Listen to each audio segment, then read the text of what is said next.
Ddc Skool of Thoughts, yeah. Kubatsirana, techisisana, techiyambusana, fila kuonesana, techisimudzirana, ya. Panondo patosangana, techibatsirana. Panondo patokumana, techisisana. Ddc Skool of Thoughts, Ddc Skool of Thoughts. Yautete wachimonyo pila icho kwadi upenyu uyu unoda kupanana miwono, yeah. Kubatsirana, techitsitsana, techiyambutsana, pila kuonesana, kusimudzirana, nekukurudzirana, yeah. Panondo patosangana, techibatsirana. Panondo patokumana, techibatsirana. Ddc Skool of Thoughts, Ddc Skool of Thoughts. But Ddc Skool of Thoughts. Real life matters now. Mondays and Fridays, 8:30 p.m. UK time. Live here on Facebook. Ddc Skool of Thoughts. What?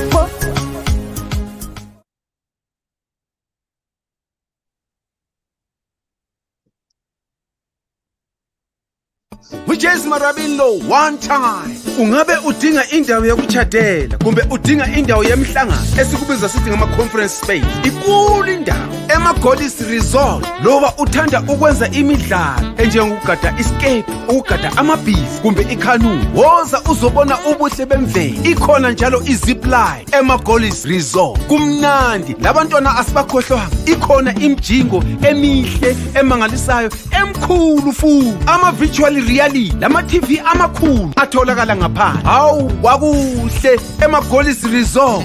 Khawuleza wenze ibooking yakho uze labangani bakho lizojabula lithokoze. Sitholakala ku Ddc Road, Harare, Zimbabwe. MaGolis Resort, an adventure and a leisure paradise. Yeah. Which one is this one now? Sanibonani mahlabezu la mahle njani bawethu. How are we, good people muri say mngoma kwangu muri say ndiri boss rudi hapana ndambofika kuti masters angu adzoka ka because uraimira imbomoriswa on first ndozokudze nyaya masters zvafamba sei. Right, good people, Masquerade say wherever you are, I hope and trust you guys are doing good. How is your Monday blues? For those who have been blessed with snow, how are you enjoying the snow? Kwese kwa muriko kumurukuzgona say murukuzgona say ainini kuno ku bolato mukoma kwangu madi tiri right zviri sei bobo zviri sei tiri boss vanhu vari off kudai kwakasnow here kwenyuko chaizvo ya kuno kuyarova kuno kuyakika hakukika mukikire vaya chai kwakasnowa. Okay, right. Regai titange tichiti Magrem Dawan, how are you doing? Sbong Lekon, how are you doing? Letwin Samuri was really say Sonia Smith, how are you doing? Broch Potiphar, say Lorraine Mkundu Ndepin de EP, Anna Rain, how does it get down there for a broke guy? My lubricant is money. Ru Waraki Ndepin Depi. Ala Dichidodo, say Panandesrikona here. NG Jody, how are you doing? Ruth Passe, thanks for watching. Emilia Mbaje, thanks for watching. Did I miss anyone here? Shalini Kindlovu forward. Hi, how are you doing? NG Jody Lichonanjani says Choni Lewchonanjani NG.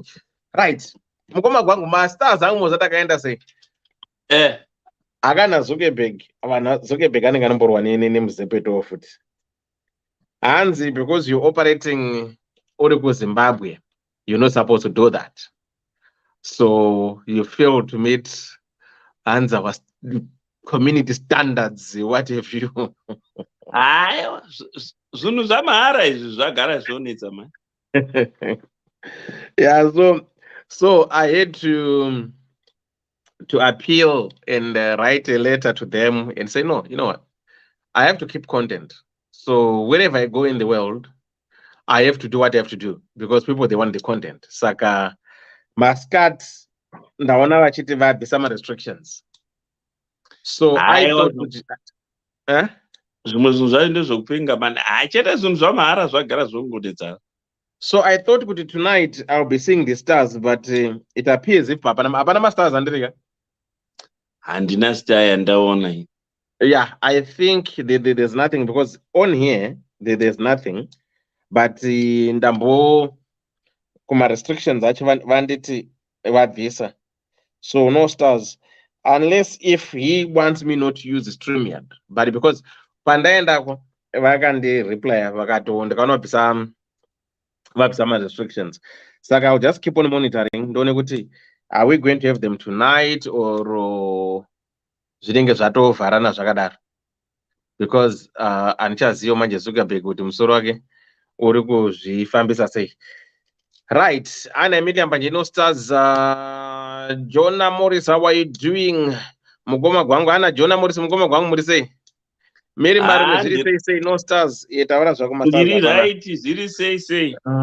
Ndikuda chiko zvieni. Right. Ndira kutsvaga nyaya chiri kupi. Nyaya chiri kutsiko zve. Taura nyuko Mugoma kutsvaga nyaya yacho.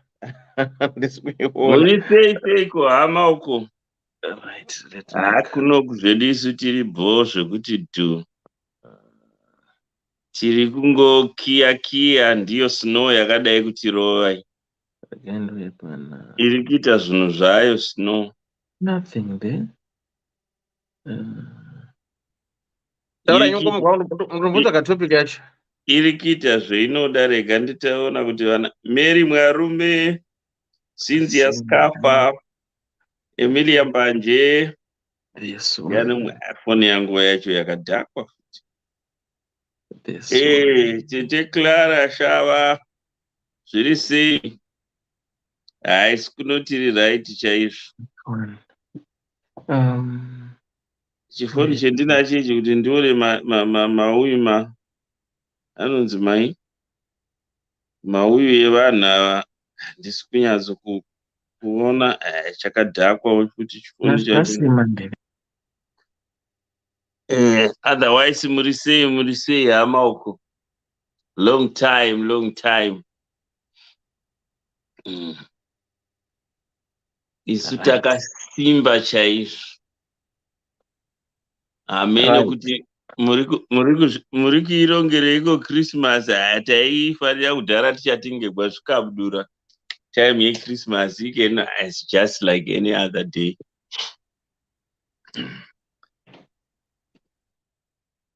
Hatichina rekera mukhao watati nawo kudhara kuti taiziva kuti unowana zvimakabudura zvako zvekaki.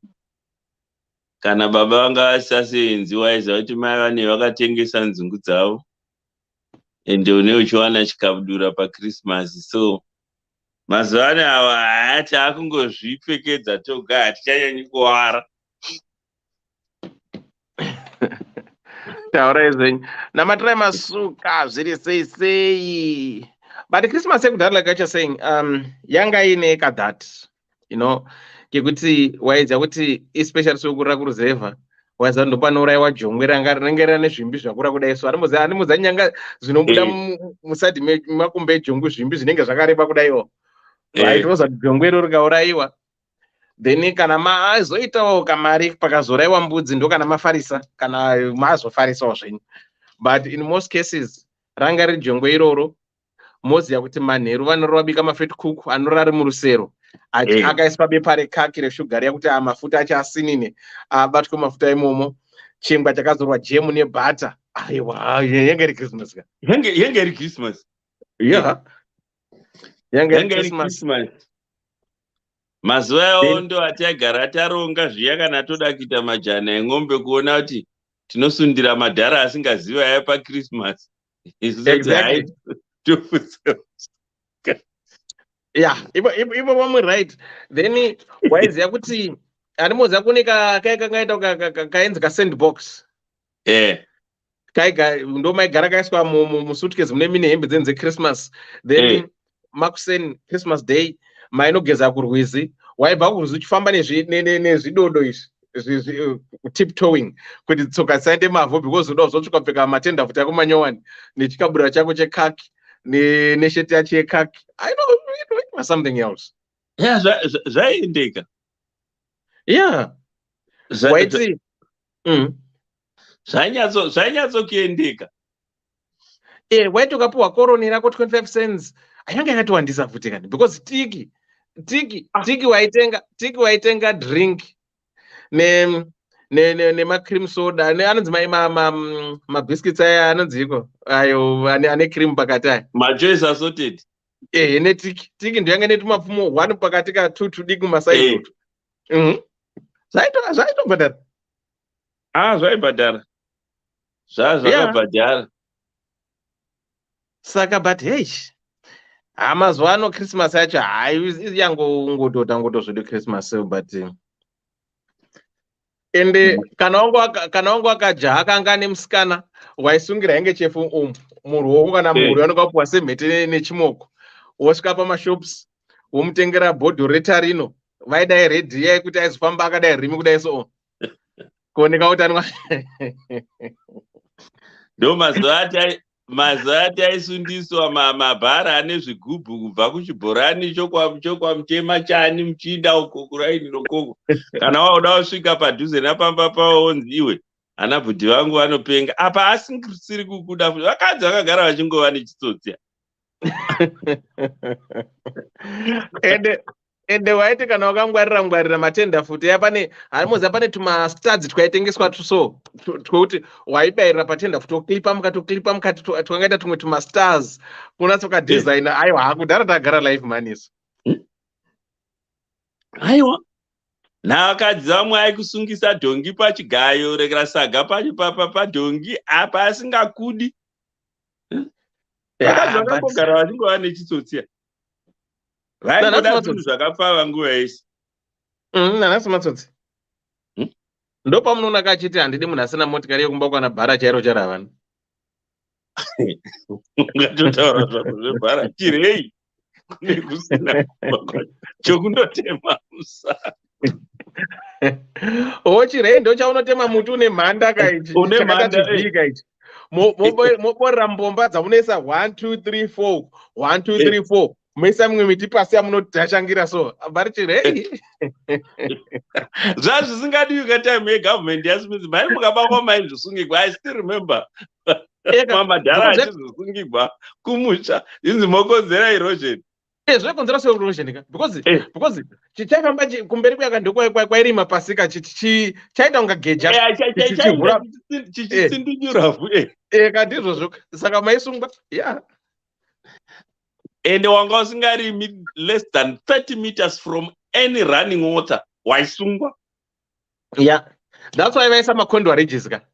Zvinenge zvino kunongodzi hai warimapo unoda nyika ndedu rose roenda kuAtlantic kana kuIndian Ocean.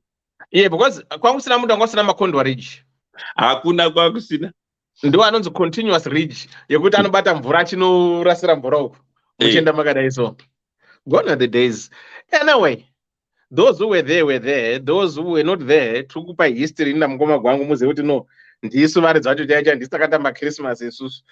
Saka pakari makadi otila munyuko zviri sei sibo ndeipi Mary Mwarume ndakuona. Sarah Nyon, how are you doing? Charlene ndambokuona iwewe. Simbi tax zviri sei hana aladi pamwe anzi pane imwe Christmas takatenga rofu nemajarini zvikaendeka. Hana Sarah Nyon nenzimbe dzinooneka this time here kana nzimbe ndedze nzimbe this time dzechirimu here idzi nzimbe dzemumunda. Nzimbe all depends kana mamunadzo dziri mugarden anytime munogona kudya nzimbe. Okay. Magri muda wano cream soda. Give chitengu huya unzwe madhara aya atanga. Mary Gold marizane zviri sei ayo hako ndisagara live zveso stagara live. Anyway, regai titi ndogara nchikudzai kuti isu says DDC hatiwanzomaki zvedu vanhu. We always do what we do, and kungoti masters hapana. Takangoto appreciate you guys, especially kuvakadzi vari meguchu takati tozongotaurana zvedu. Kuvakadzi ndakati vari muUK vamwe zvinhu zvavo zvakatosvika. Ndiudzei £3 yako ndisira makaundi ndokutumira earring yako iyo naadress yako iyo. Christmas inopfekwa zvaro zvinobva kuDDC. This is a token of saying thank you so much for supporting DDC. Thank you so much for having us throughout the year. And thank you so much for the content.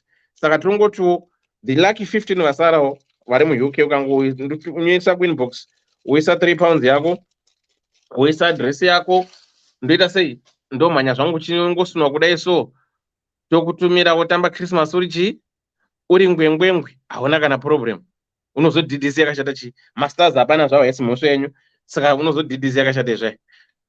Dr. Love vanotoda kuti uise nerekera ne£3 yachona zvokusundikwa zvigubhu nemabhara zvachona ndo zvavari kuda.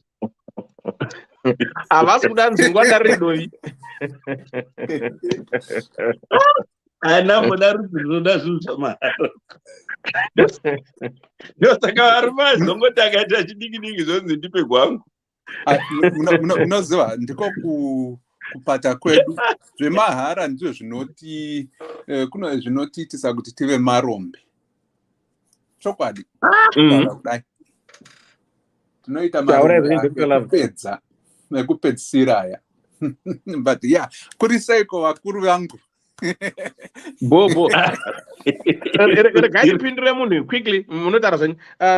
Mandlovu maimunya ko vari kunze kweUK not fair ini ndinoda right. If you are not in the UK unongonisira mari yepostage ina just go kupost office ndoziva kuti UK local £3 280 for postage next day delivery, then 285 then envelope inenge 20p restuffed envelope. So unongonzwa kuti uri kupi then woisa mari yako muaccount. Inini changu chete kungoposta wangoisa mari yako ndira sei ndoposta. Taurai zvenyu nabo boys rangu, taurai zvenyu. Dr. Love muri sei? Dr. Love yeah say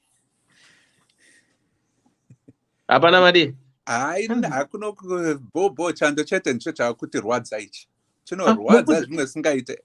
Mufudzi ari apa -5 degrees. Mirai Dr. Love mirai yesi mufudzi. Hapana manyandaona mufudzi wedu ariko ariko aiwa manyepa muri kunyepa aiwa aisa maoko ekumbira kudai so saka somebody nana comment ya somebody yanzi ndisibo hanzi my brother mufudzi musanyange makadiko ariko Emilia Mbanje, in his I need to purchase the present, but you blocked me on WhatsApp. Someone can purchase on my behalf. Kanoka block one, Zotoka block one, but then I normally don't block people. I will double check. And so there. Mufudzi ari kuenda ndikutona mufudzi apa simbo ndiatomuona mufudzi David. PM Cheda, thanks for watching. Right, Tochi Manya kadomira. Sibongele Kumal, how are you? Long time no see. How are you doing? Tochi Manya, I reckon say. Manya. They were help me welcome my brother Mfudzi. Mufudzi Hanzi, welcome Nasibo. We are Morisa. Right. For those that are just joining us, welcome to Ddc Skool of Thoughts, where we discuss real life matters of the heart, things that we face in our day-to-day lives. Here we just discuss them and share our views and opinions. Right. Let me do it this way. Which is Marabilo one time. Ungabe udinga indawo yokuchadela kumbe udinga indawo yemhlangano esikubiza sithi ngama conference space. Ikulu indawo emaGoddess Resort. Loba uthanda ukwenza imidlalo enjengokugada escape, ukugada amabhizi kumbe ikanu. Woza uzobona ubuhle bemvelo. Ikhona njalo izipline emaGoddess Resort. Kumnandi labantwana asibakhohlwa. Ikhona imjingo emihle emangalisayo emkhulu futhi ama virtual reality lama TV amakhulu atholakala ngaphandle. Hawu wakuhle emaGoddess Resort. Khawuleza wenze ibooking yakho uze labangani bakho lizojabula lithokoze. Sitholakala ku Depshire Road, Harare, Zimbabwe. MaGoddess Resort, an adventure and a leisure paradise. Yes, mazunzo kama Golis Resort, an adventure and leisure paradise paHarare. Ukaenda kuHarare, Pambudzi roundabout, wotora Chitungwiza road, uchingodarika paIvan paMazai, first left, wobva ungoti cha, usvika kumaGolis Resort. They will offer you everything that you want. Breakfast, lunch, and dinner. But normally, your booking, includes a breakfast, lunch, it can be arranged, dinner can be arranged.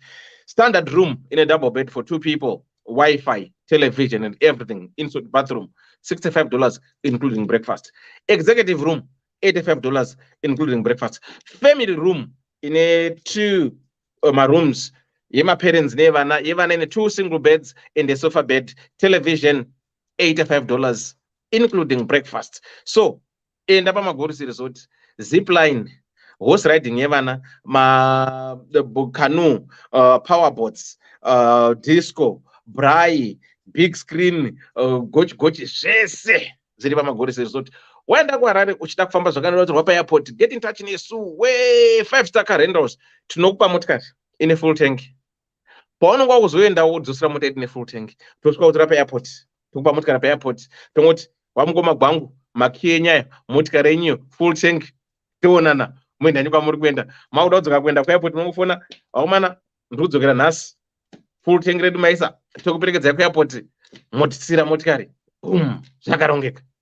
What more do you want? Get in touch. For those who are looking to buy stands as well, my properties, ndibatei maGolis Resort, maGolis ine maproperties ekutengesa, saka ndibatei zvese zviri legit. Zviri sei vanhu vaMwari. Andiklara Chiranzi mufudzi, mhoro mufudzi, kisimusi bhokisi, ndiandiklarawo. Tendai mukandakanda, tendai maswera sei kupano, taswera kana maswerawo. Meri kudzai mufudzi is around for special ones. That's good. Right, regai tichimhanye tonoti tingapedza nguva. Right, zviri kunzwika. Right, too good in bed but broke. Hello, Elder and School of Thoughts. Hope you guys are all doing great. Elder, can you hide my ID, please? Elder, I need your help and advice. I'm a lady 37 years old and I have 1 child, a boy aged 12, and my Prince Charming is 31 years old. Elder, we both live in the northern side of Magwegwe. I work as a senior nurse at a state hospital, and I met this guy in September 2021 after a terrible heartbreak. This guy helped me to heal fast because he is so caring, full of humor, and has an amazing ripped body because he works out. Elder, even with what I was going through in my past experience of all the guys I have dated, he knows his game in bed very well, and it has been extraordinary. Fast forward in January 2022 this year, he moved in to stay with me since he was struggling with paying his accommodation. He explained to me his situation and I offered him to come stay, and I truly love him, and he does love me too. But the only challenge is that my prince is broke. Elder, I have tried giving him money to start business, but nothing comes out at that end. Elder, and we still, he didn't get any education, so he can't look for a job. Elder, nyaya iripo manje now, he wants to marry me, and I'm worried about the future. But I also doubt if I can find someone who can make me feel loved the way he does to me. I'm confused. Please help. Right. Panapa paita mukomana. Aungazowani zveseka. Let's be honest. Let's be practical. Haungati 6-pack unayo. Wait a mari. Aiwa no. Mwari angakupe zvese. Kwanhu varume takada kutarisaka. Murume hangaite zvese kuti 6-pack mari zvese aiwa. Unokwanisa 1-pack. Uine mari. Kana ukwanisa 1-pack achimari acho sina saka. This lady is 30. She's 37 and this young boy is 31. And this lady, she's got a son who is 12 years old. So she's saying she had a heartbreak. And this guy was there for her, comforting her, caring and everything. Then they started dating. But she knew that this guy doesn't work. This guy is broke. This one, she's a senior nurse. So she's taking care of this guy. Until this guy said to this lady, "No, what? I love you, baby. But can I move in with you?" So they moved in. So now this lady is saying, "Oh, I tried everything to say, okay, Papa, do this, do that, but nothing's coming out of whatever he's trying to do, hands on. He can't. And moreover, he's not well educated. It's a challenge. But above all, this guy knows how to satisfy me. This guy, anondishandira zvekuti, handons what, yes, I've dated men, but this guy, top notch, top drawer, Arab, padengap. Saka, ndoita say, he has proposed to marry me. Saka, can I go ahead and marry him? Kana kuti ndosiya, but I know I'm not gonna find a man who's gonna love me the same way this guy loves me. So this the dilemma of our sister. Gwangu iri kufaya, but mgomana anachewiri. Saka, what can this sister of ours who is 37 years of age can do? That's our story for tonight. Your views, your opinions, they are most welcome. Mafunguro angu chaiwo dewa andaita honestly angaite zvese kana nhai vedwe. Yes, murume angaite zvese. Seriously, chipo chacho unongocho now. Right. Let's hear. I don't know, because I don't understand. At times I fail to understand women. In most cases, you hear them complaining. Anekadora. Kundigutsa. Uyo kamukomana ari kushanda uyo machikokota iyo nyanzi iri kuirwa maoko izvo akaziranzi handasiwe haangagari munhu ari broko. So what do women want? Mukoma gwangu madzimai ndachiita izvo chaizvo, ukagona kushandira havadi. Arameria vazivi zvavanoda. You can't get both. Let's just say, be honest with you. Ukada murume ane mota, fanika kumusha, aike zvino havachahauki nadzo mota, because vanadzo mota ana Maria. Vautobhoikana nekudhiraivha motikari dzachona. Tetirana nharo nomurume kuti aiwa nhasi handisi zvokuda kubata steering. Yes, because mota muno dzinenge mabhasikoro. Kudhara vaida vanhu vane mota, asi vasingazivi kuti siti rokumashure iro riyairi kuti rakaita bedroom ravakadzi vangani. Iro rokumberi rachona pemu dzakazora ipapo ingani. Aiwa, haizvo havazvizivi. Iyi nyaya yekuda material things inonetsa, ende yakatikanganisa zvedu, both men and women, because inotisvitsa pamwe panhu pasiripo. Hapana kuonofa wakaona zvose kuti wana mukadzi wokuti ane kana vese unoda munhu ane magaro, wana mukadzi ane magaro ane mazama akanyatsokuurungana kuita maorenje ehipo valley, oita unhu hwakanaka, agova muroora anogona kubika, and haufi wakawana zvose. It doesn't matter you are a man or a woman. Anowana one chaanogona. Look at even team dzinogona bhora dziya. Hauwani an all-rounder player. They are very rare. Those players whokuti anogona kutamba kudefense, agotamba mid, agova strike, agogona futi kustrike force. There are very few players akadero. Umwe noumwe ane position yake yakasimbira naye. Zvinozokuti vakadzi vanoda murume, most of them anomuindisa kumaholiday, agomuda zvokumuita a good kisser, an all-rounder. That's utopia. Murume unomuwana kanyika kaunorota kasinga exist. You can't get both. You can't get everything. Hazvigoneki. Tine zvatakapuwawo kwedu kuAfrica uko zvinovingwa navanhu vari kuno zvavasina kuno.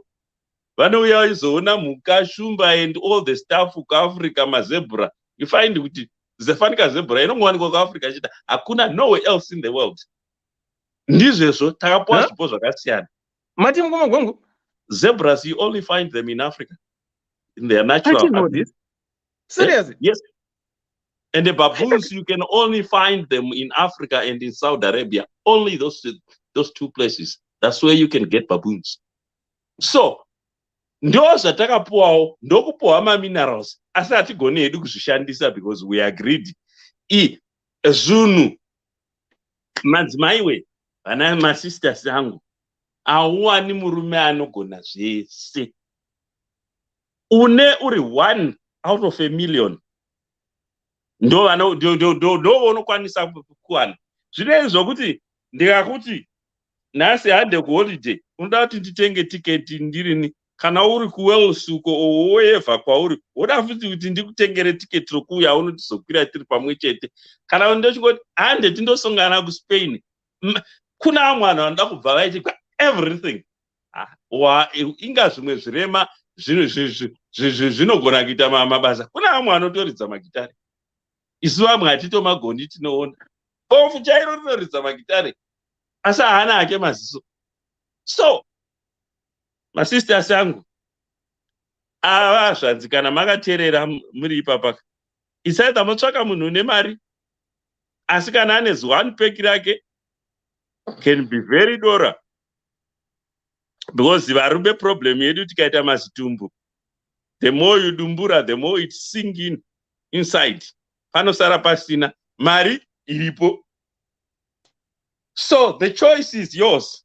Mamuwana uyo unerekera une huro yefurira mudenga. Murova kose misa inorova pano muno tinogona kungorova Israel tiri muno. Mochemei futi. Chochikupa erekeni dzokuti munofanira kundosvika padhuze muchirova pakembu yamasoja, asi munogona kudobewa musati masvika ipapo. So ngatizivei zvetinoda. Ukada vagwangu vanogara muimba yekanzoro, anyway dzakaitwa mafacelift day, wakasvika kuno hauchapazivi ndopa wakambosvika. Ndizvezvo. Izvo kuti unoti ndoda murume ane mortgage, ane mba yake and all the stuff. Yes, you can get him.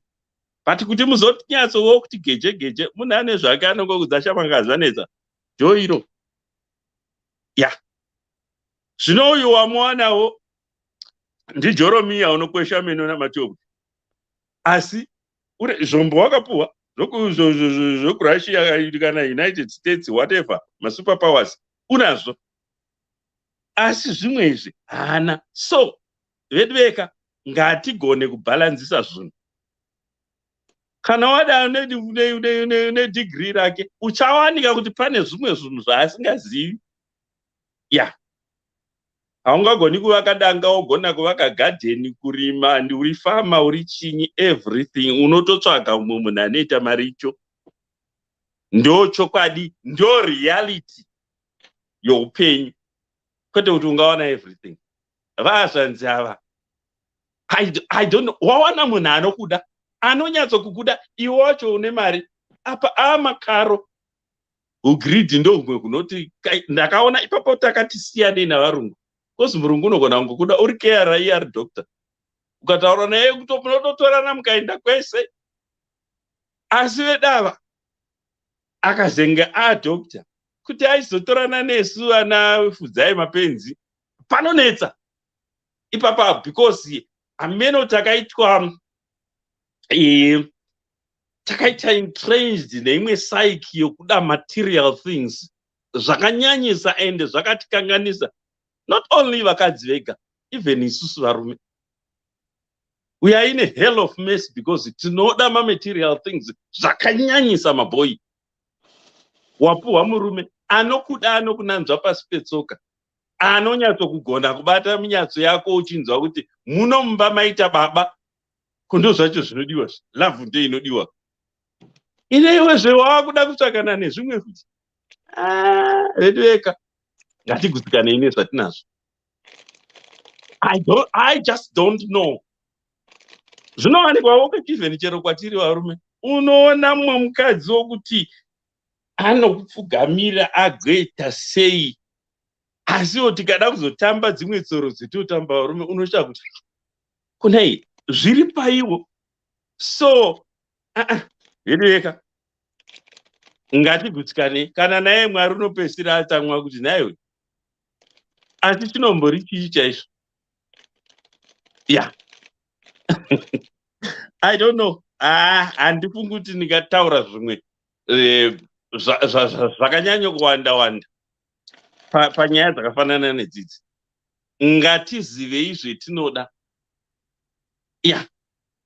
iye ndichaizopana apa yeye ndinogona kudavana madhikinya but ndikaona mukadzi ane mwoyo wakanaka even kari kasport car I can go for it because ane mwoyo wakanaka. Uri pomwe mukadzi wokuti unoziva ukasvika mumba akanyemwerera so mumba munoita light chero mune rima nokungonyemwerera chete, asiko kari kasport car iwe uri kuda ana dafdunda unoinda you go for it. Ndakatomboona mumwe pana panogara oya panapa kasport car kokuti kakanyemwerera kana newe dhewa unongoti asi Mwari waburuka nhasi. So tinofanira kubhalansisa zvinhu, haungawani zvese pano pasi pedenga. Ya chiseenzesa iwo marisosi awapuwa iwawo. Mwari wakuti uyu munhu ane love. Unoziva aripo vamwe vanhu vane love yeye kuti zveshuwa kana iwe kuti uite cheating unowa uchizvitongesa uri woga. Asi mai vanogona kundipakurira zvendoda mani. Ya woga unozvitongesa iwe zvokuti woga ivo vakavasina kana kumbokuvhunza uchivhura padhoo apo kana unga wachiita vanozombotokuvhunza kuti nai kwakanaka ko zvaita seiko nga makangouna nhasi unge chibagwe chatsva nezuva. Ya ndiye murume wacho wawana, asi wakutanga kuita kefanika chimwana charadzikwa pana majuru. Aiwa idiwe ngatikurei togutsikana nezvimwe zvinhu zvetiri. Apa uri kuda dovi nzungu wapuwa hausi kuda kumenya kana kuzikanga, uri kuda kutokuigwa radovi ende ugozokomborena kuti dovi racho nairi nzungu dzacho nahadzina kunyatsokuwa moto. Panapa dhewa wakambouya panapa uchikomborena iwe uchiti vamwe vanhu unomuudza kuti ndakupa malinks awo ukozosaka ndozvifambisa sei zvino ndozozviita sei veduve chimboitawo yako research uno ndoita zvinhu izvi sei because handingagari ndiripo kana ndichikuitira ndichikunyorera application. Wapuwa murume ane love but you are still complaining. Ngatidzidzei kukura, especially isusu rudzi rwedu rwechibhoyi. Ndakaona tine kamwe kaproblem kokuda kazhinji material things, and izvo ndakaona zvakatikanganisa zvachose izvezvo material things yachinotova chifo kwetiri isusu mabhoyi. Ndonga ndapedza ndingataurisa ipai vamwe chance. Hanzi nomwe munhu gwangu aibhadhari mabills. Gwangu aibhadhari mabills. Saka chitsvaka une mari asi unogona kuwana asingagoni kurekera, asingagoni kugwangura kwachona. Because vamwe vana mari maningi vazhinji vacho nama-1 pack. Ma-1 pack unongoziva zvinoitika kwetiri isu varume ukakuza dumbu. Ya ndokupera kwakanoita. Mukadzi anotombori nane because mukoko wehuchi unenge uripo unongoti handiri pano burai kana muchigona, hapana kana nyuchi dzinokurumai. Varume tine a bit of a disadvantage. Iwo uri kusenza asi uri kuda kuitikwa zvese. Kana uyu kana gwangu isingabhadhari mabills chitsvaga umwe chirega kumurora, asi chirega kuzoti wawana gwangu iya ukawana isingagoni kugwangura wozondotsvaka nazve naye kuti shamwari uya undiite service. Hazvibhadhari. Ndakamboona mukadzi kurekera Finoton anga akaroorwa to one of these European nations, handichada hangu kutaura zita rayo rokunhu kwaanga akaroorwa nomvete. Saka pavaiuya kuZimbabwe pese aibhuka room pahotera, vaibhuka kana kumwedzi, but aitozobhuka extra room yokudana zvikomba zvechibhoyi because vaiti baba vechivheti havagoni kugwangura. Paakazonge vamusiyira mari vachiti chitenga imba akazha mari dzacho, paakazouya ko imba iripi hakuna. Murungu wacho akangobva angobhoyi kana akandovhura kambani yake kuSouth Africa ndogarega ndisiyane nabenzi ndokuzotorana nomwe mubhoyi. Akaramba achiita katsika kake ikako, mafira akaita akagwadza dhewa. You couldn't even view the regular arohwa neletterbox. the guy akazenga amutora wechiboy akafa zvinorwadza musikana iyi. Haungawani zvose zvino, kana wanga wadi at least dai anga atenga imba zvaiva nani, aingonakigwa izvezvo kuti unongonakigwa neuyu kana imba yamai yake chaiyo akatadza kuiextend, but mari waiita. So hatingawani zvese vasikana nevakomana, tine zvimwe zvetinowana, zvimwewo tinonyimwa. Ndo zvinoita Mwari ari fe apa haumbozowani, hauzomboshayiwi chimwe chounorekera chounopiwa. Zvino iwe wapiwa baba vanonyatsoziva kuveza mupini nokuururira mapadzi acho zvese imhizha yawapiwa. Saka iwewo chishanda wagara unoshanda wakataura kuti uri senior uyu, chigara chikudzikana ine zvamuri izvozvo. Zvino kana wada kuindiswa kuholiday, woda kutengerwa matiketi, woda kundotengerwa lunch, woda kundoindiswa kunzvimbo dziri, ende vanhu vakadero vane aida kuzoindiswa kunzvimbo dzimwe dzinonakidza nakidza. Iwe hauna chako chawaita. Vedu ndava bhenge here? No, hatidero vakomana nevasikana.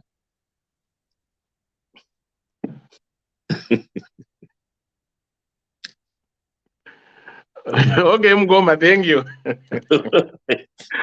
Right, mambokadzi muri sei, Sibo uri sei? Chimboku muri sei? Hello, muripo. Bo zviri kuti? Umushe ndanzwa agwangu achindi talking about me in vain. Ayono sipa chedu. Sibo ndebi. Ndauya kuzozvidefend. Ndazviziva kuti uri. Sibo akadi yako. Elda, vakadiko Elda. Bo ndebi. Right, vakadiva muvese madhara ayo nesichembere zviri papa. Tiri right. Tiri right. Christmas maitamba sei madhara iri munowandasereka. Madhara Anotiri bo. Rimwe dhara rajamuka rakabadza kamera ipapo. aiwa ndangoti madhara achona ndeapi timbotaridza kuti ndebvu dzachena idzi ndivo madhara achona here ifashion kai. Rati nezvandikaita izvi ndinganzi dhara rikanibadze kamera vanyatsozvionera. Dr. Love ndebi. Maburuka zvesha maramba kudhara andidika. I wasn't having it. You went having it. It's a choice. I don't know. Mati, hell no. Hell no. Hell no. Putting the camera on. Heck I no. am not a kadara. I'm really dude. Yeah.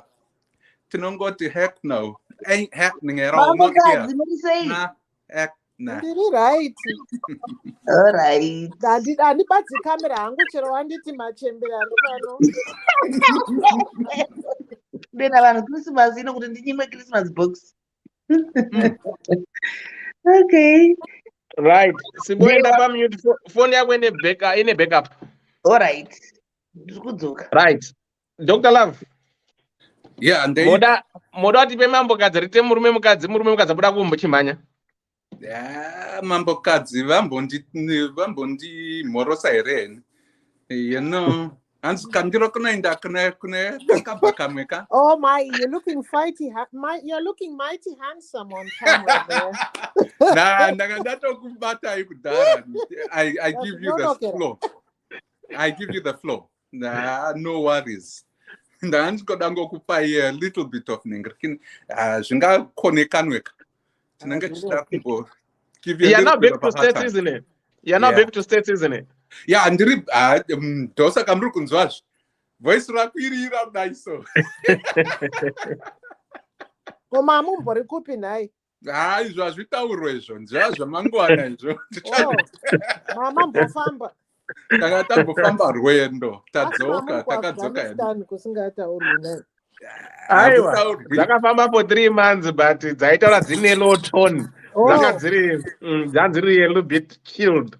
Yeah. So everyone could sense kanzi no Dr. Love hamusi kumba kwenyu because for the past 3 months vane vadzanziri saka dzaitaura dziri chilled.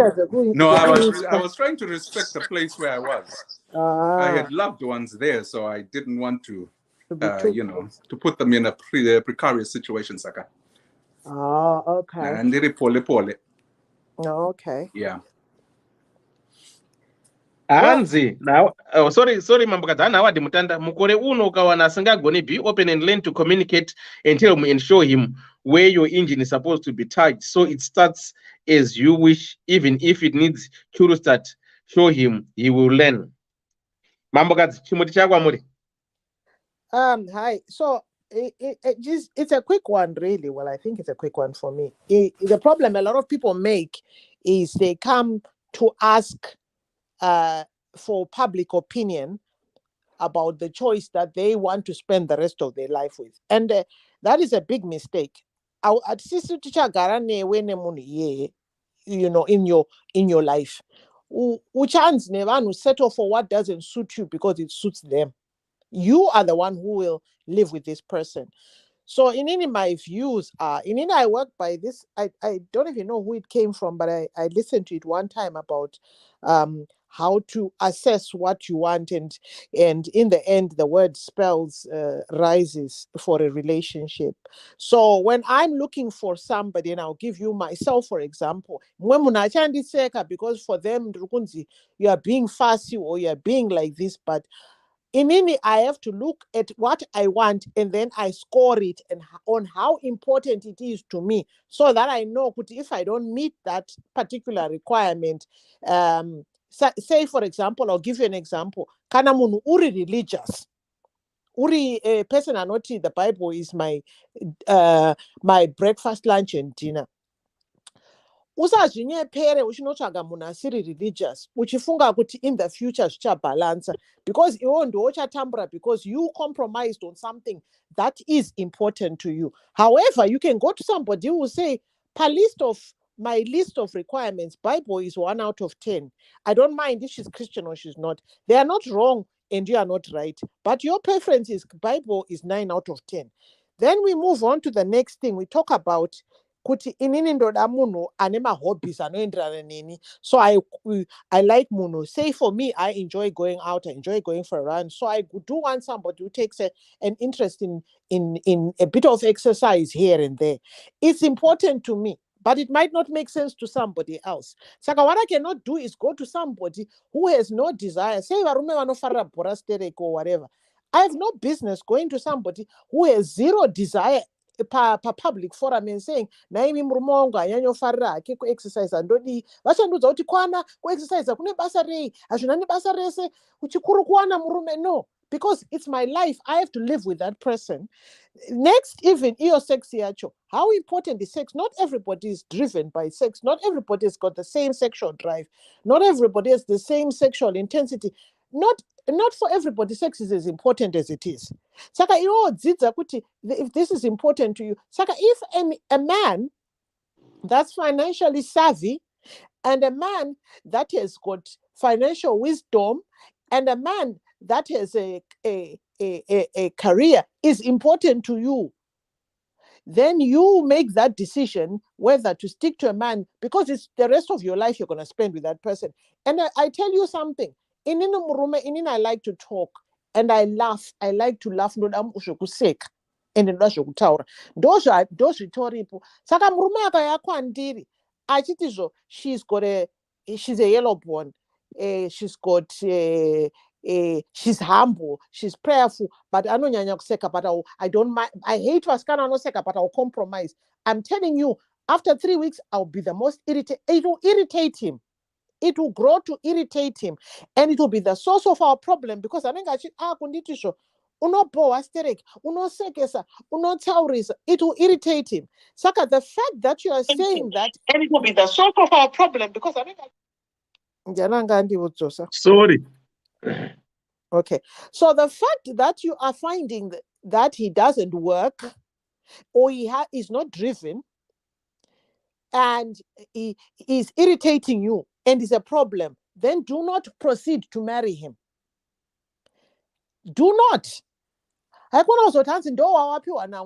No. That is a big fundamental requirement for you, is you want murume ari, and don't be apologetic for wanting what you want.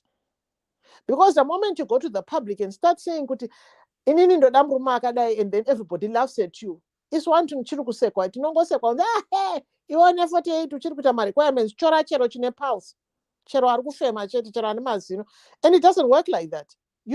You get to live and spend the rest of your life with this person, not anybody else, not agwangu, not me, not elder, no one. You are the one who's going to live. So if it's important for you that you are with a man that he is anoda kungwarira mari, anoda kusenza, then it's important. Don't forget, sex is a 2-3 minute sensation, and it's not going to balance out. Achakuboa murume, and akutokuboa. So how about you pay attention to that? And I'm not saying look for perfection, but look for somebody that you don't look at and tora mafemo uchineta nekuti hasenzi, because you know something, you said you've tried to help him and it's not working. But maybe what you need is, you're not saying you don't want someone asiri ane higher career. You just say you want someone ane the drive to do something and earn something. Saka if he hasn't got it, he hasn't got it. I want a man who earns this amount. You said I've even tried, but hapana chiri kubula. Saka usambozvinyepera uchinzanzisho munodei vakadzi, you need to be, there's a halfway. There's a meet me halfway. There is no kuti hanzi hakuna murume ane zvese. Variko totokudza isusu vakadzi variko varume vane a balance.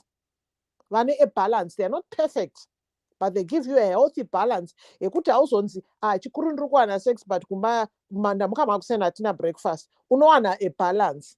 Saka iwewe, what you are thinking about right now, what's confusing you is you want to be married. Ndo your problem. You want to be married. And ndo driver. And now we are conflicted because you are thinking kuti iye you andru kurara naye, iye andru kudai, maybe andru kugara naye, then angororo.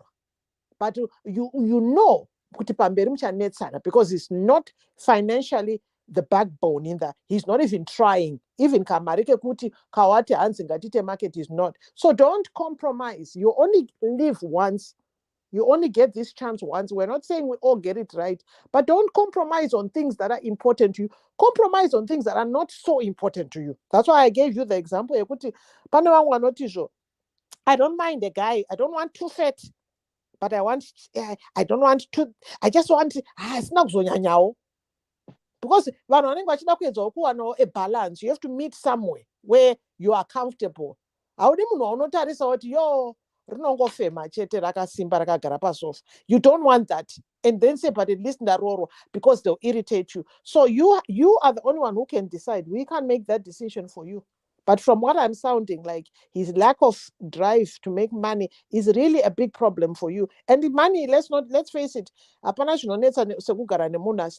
it will frustrate you even right to the bedroom. Uchamtarisa ianospera akazorora akamirira kungorara newe, iwe uchidzoka uchibva kushift uchita night uchita day uri nesi, so uchita mashift munhu akangomirira kukusatisfy. It's not enough. So I'm just saying, you think about it and you make a decision on what will work for you, because you only get to live that life. We are just commenting on Jedu. That's where I will probably leave it with you, Kuti.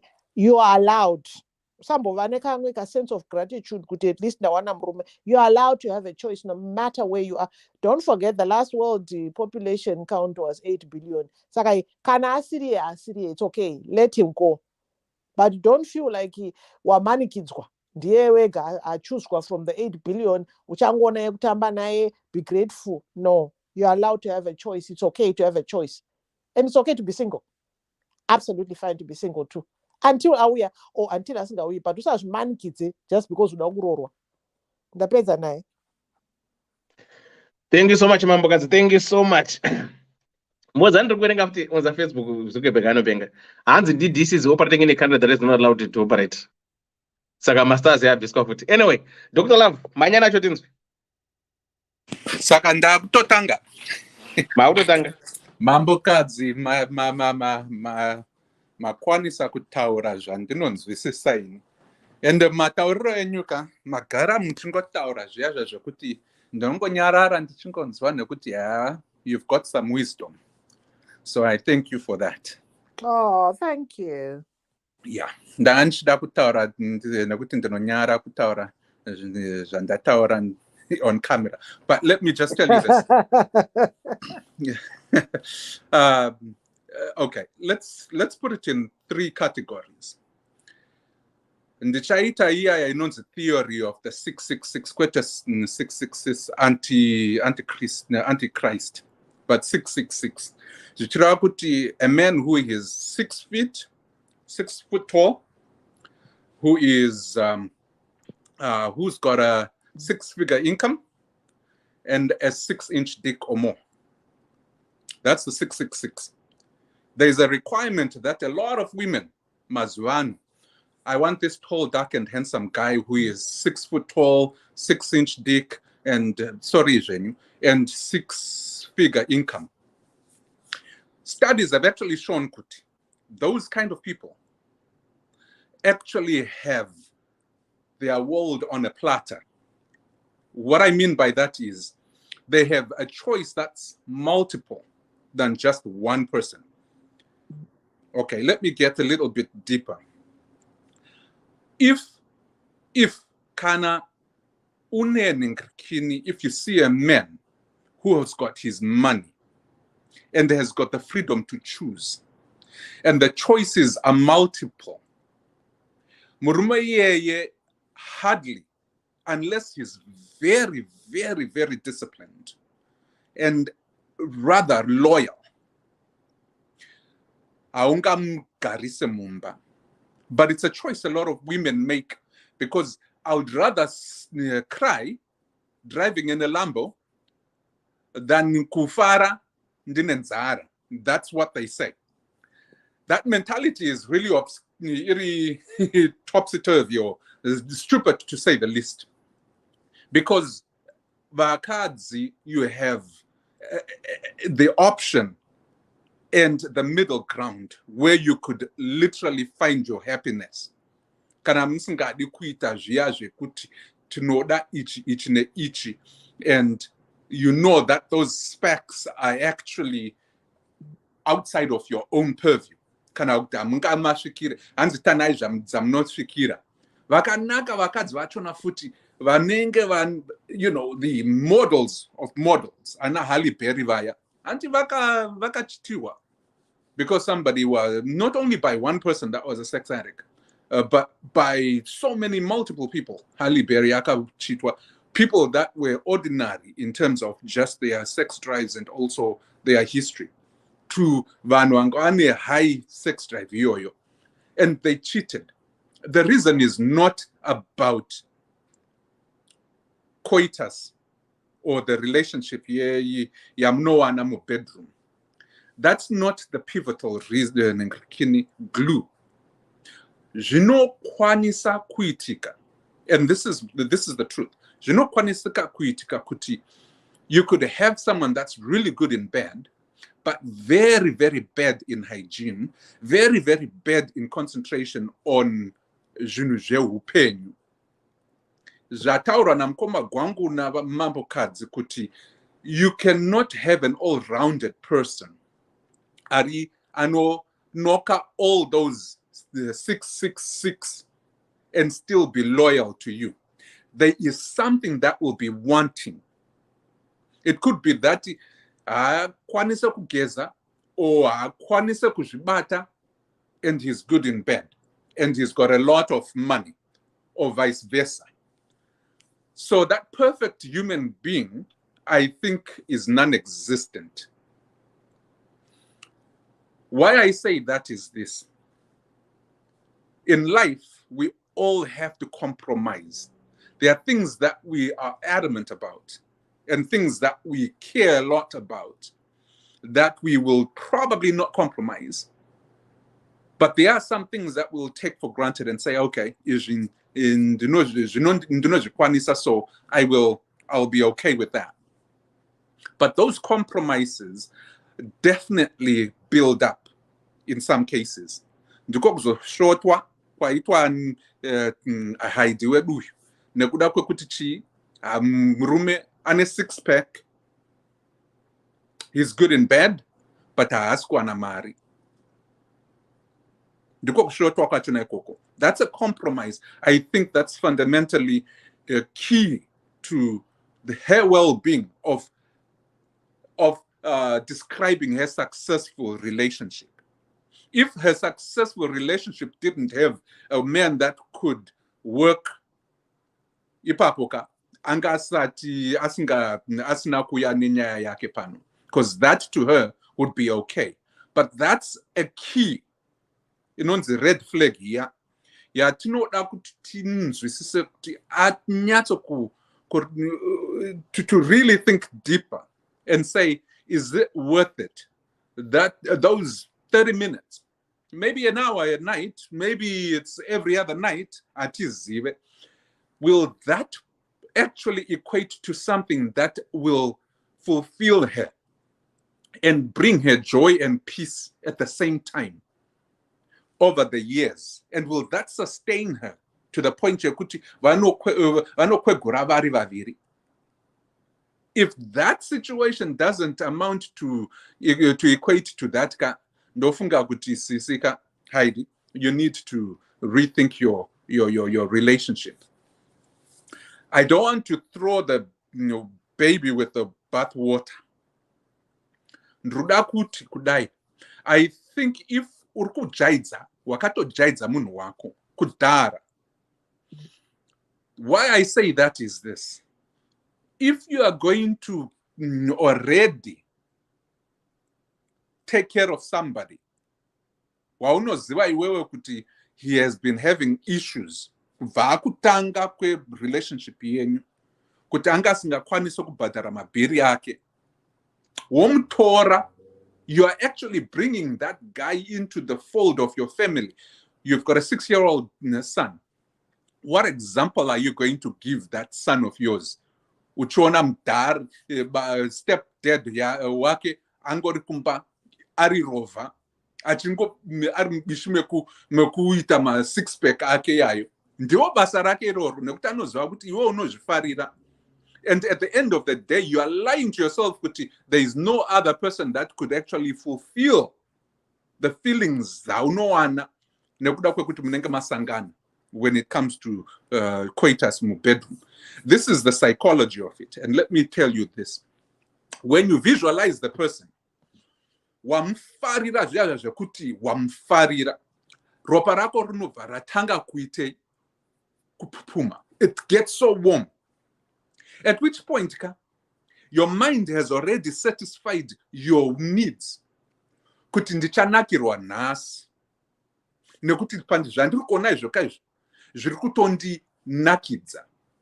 By the time iye akuisaka, nyangwe chiri chidora chakadii, unonakirwa.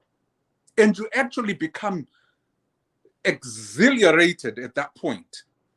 Zvokutotika, your mind is literally playing tricks on you, kuti this is the kind of love that I want, the kind of kuitwa kwandinoda. Because it doesn't start on the physical. Nokuti kana mukadzi akati it starts on the physical, ndivo vaya vantinenge tichida kuti kuziva kuti vanoda kuitwa zviya zve-FCK chichi, kwete zvekuitwa love. You know, to make love to. Ndivo vaya vanongonzi bend down toite tongorova. But I don't think that's what you are talking about. What you are talking about is you actually connect at a level yekuti iwewe unozvipa kwaari without any reservations for now, because of what you are seeing. I'll ask you a question. Pachazoruza iyo 6-pack yachona, will that sex be satisfying? I doubt it. Because based on your description, pakadaro, you have described a perfect specimen. Wekutotu nyangwe asina achikwanisa kuita zvemouthing kiniyo yikai technique unongoti he was the best ever. Murukunzwa. So let's try and put that into its rightful place and say the physical will come and go. Tichachembera. Asindrukuzochembera nerova rangu, and I will carry this rova until we die. And the burden of it is that you are taking care of your son, a 12-year-old, and this young man, and then you are going to introduce another kid in this scenario within no time. And guess what? You will be feeding 3, 4, 5 other mouths, including your rovare murume wako. And then I ask you, is that worth the temporary, so short-lived excitement? Because yes, what you are feeling are your hormones that are working so hard to fool you. Semkazi, what you are having and what you are experiencing right now is the best you'll ever have. That's a lie. It probably will be one of the best, but you never know. Pacha uya anokwanisa kwenda kubasa, ari average, anokwanisa kukuitei, anongoonekerawo, asina 6-pack, ane ari kukwanisa ukuita that level here. Anokuyentisa achikushwitsawo. But at that point, you need to recalibrate your mind, your mindset, and say, what are my priorities? Will sex afford me the lifestyle I want to live? Because we are not going to. Mwana wako asikuzojiga. Zvebonde rauri kuita mubedroom. Ndizvenyu muri vaviri. Asi mwana ari kuzogara aripo kuzochengetwa. So I would say put your son first. I always advocate for vana kuti, no matter what, we know we have our own needs as parents, but I would advocate for the kid to be well taken care of, and to think first about that son of yours before anything else. Sex is probably number 5 out of a list of what you might want out of your relationship with a man, and especially this man that you have now. Karisanai motaurirana, because I understand you have tried your best kuti umbatsire kuti aite my business. Kungai, wherever you are, Gwanda, whatever the area you are. Anokwanisa kutongo rea kini goats, kana kuti kuita zveng'ombe, kana kuti farming iyoyo chingoita chigarden chaka chingoitawo zvakangodaro daro.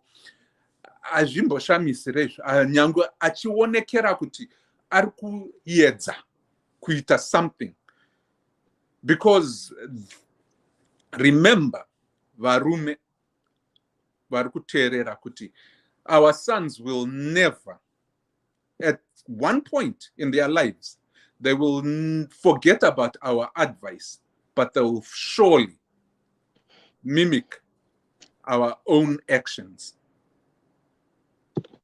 As they say, do as I say, not as I do, Antika. But the truth is, these sons of ours will do as we do and not as we say. Ndiyo chokwadi chocho. Ukawana murume ari rova, asingadi kuzvibatsira kuti awanewo something in his life. I think, Ipapo, that's a big red flag. And I will try and finish by saying this. As much as it were, Kutiva Nuka, to know we definitely need chances. You can get 1 chance, 2 chances, 3 chances, but we definitely need to grow and understand, Kuti, the relationships we are in, we don't want to take them for granted.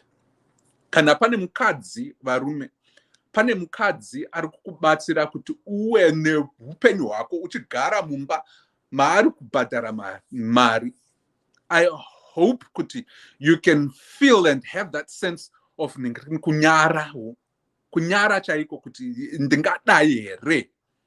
Nyango uchibatsira kuchengeta mwana, batsira uchichengeta mwana, apo uchitawo zvinhu paside. Vakadzi ndizvo zvanoita, vanoenda vanenge vachibatsirawo kuchengeta vana nguva idzodzo. Ana mai vedu vaizviita. Vane chimusika chavo pakonapo, asi vachibatsira baba vari kubva kubasa. asi vane vana netumarou twekuzoti kana mwana uyawo achiti he kuchikoro kurudiwa ichi havazomirire baba kuti vaitei, vazohora month end, vanenge vati aiwa ini ndinayo iyi kai yekubatsirana tobatsirana.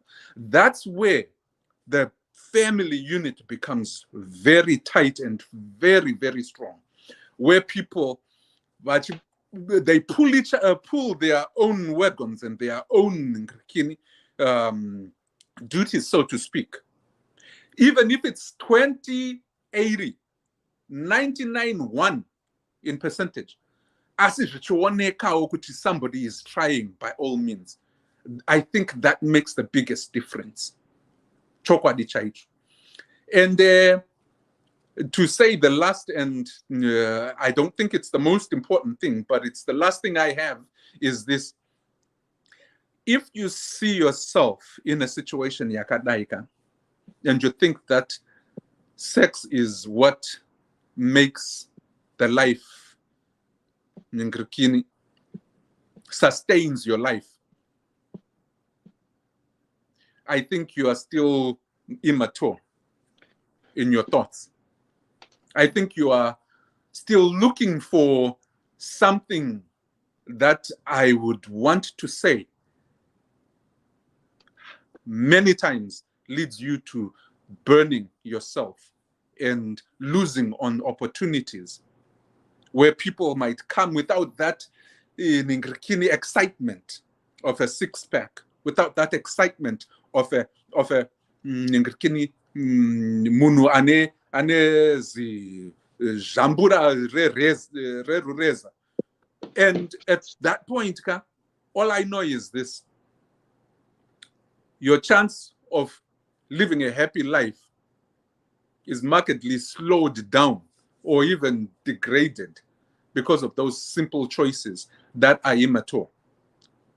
But I will also reserve and say, Gwangu rino dikwa, you just don't give Gwangu pasina kunakiro. Varume ngati dzidzirewo kupa Gwangu. Ndizve kudai. Une chidora chako ichochuka, muromo, rurimi runokwanisa kutaura, ruchifitsa mukadzi, ndikutaurirei. Usingagoni hako kukoira. Aya. Izvi zvinokwanisa kukusvitsa mukadzi. Kutochema kuya kutochema zvekutoti maiwe unenge wasvika pane nkirozi chaidzo uchinetemba kudaro uri mukadzi, kutozhuzha kudai so kunge fangesi uri kuzhuzhirwa ningirikini mazhanji. Aiwa, chokwadika. It's not all about zvire zvawakatakura pasi apa. Mwari akatikomborera akatipa zvinhu izvozvo, asi it takes multiple skills and multiple formulas kuti ukwanise kusvitsa mukadzi wako kana kuti musikana wako on the 7th heaven, 9th heaven chaiyo. And the secret is usanyime, usakurumidze kungoti ndaisa ndiri kuda kusvika uri murume. Ita pole pole, wozvitorera wozvidzora, woisa mukadzi first, womukomborera kuti mwanasikana zvandiri kuona izvi zvakanaka, maiwe zvinondipa mnyeve, zvinondifadza. Listen her, because vakadzi mwenguva they are so too ningirikini vanombonyara. Asi kana wakamupawo that encouragement kuti zvandiri kuonaka izvi manakiro achona yayakaya, pana chisikwa chandakamboona chakadaiso kunaka kudaiso, wakabata zvakanaka, wakaisawo zvakanaka, wakadaisoka, mukadzi anozvipa. Kana azvipa ipapo ari nyore kudaroka, chokwadi anouya kuzosvika kuti kuzokudetemba nemutupo wako waasingatombozivi. That's the truth. Saka kune avo vanhu vanoti isusu takadika, munokwanisa kuzviita, mune mari dzenyu, mune ma-one pack enyu.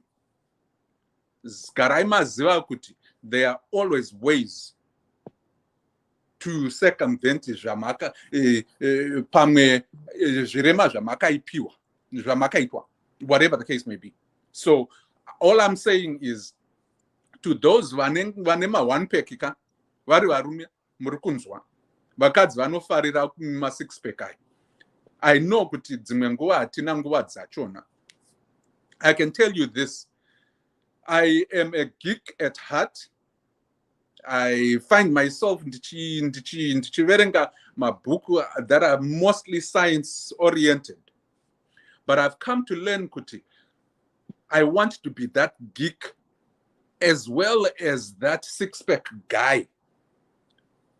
And then I'll have that combination here, kuti I am a six-pack and I am a killer in my geekness, which equates kunmari. And with the loyalty that comes with the person that is me. Andifunge kuti mukadzi wangu angandisema kana kuti angazondinyomba pandichamwana. It's me. Anyone here of us, varume, we can literally make that choice at any given time. You have a choice. Vakadzi vane choice dzavo. Isusu sevarume ngatiisewo choice yedu yekuti for that woman that I'm going to that I have, let me upgrade myself. Let me be the woman, the man that my woman will envy and tear my clothes kana ndasvika kumba. Nyangwe ndine cheese one pack changu chocho. One exercise, 30 minutes every day. Famba, edya zvishoma. Pfungwa dzako chimbodzisiya dzekubasa, dzekushungurudzwa, woya kumba waka uchinyemwerera. Those are small things that could actually lead your life into something that zvatinozonzwa haiduya achitaura. But yeah, that's the best sex I ever had. Une mari, uno mukadzi wako, nevana vako. With that I say, vanzwa ndevanzwe. Vasina kunzwa ndezvenyu izvo. Ndakuenda. Bye-bye.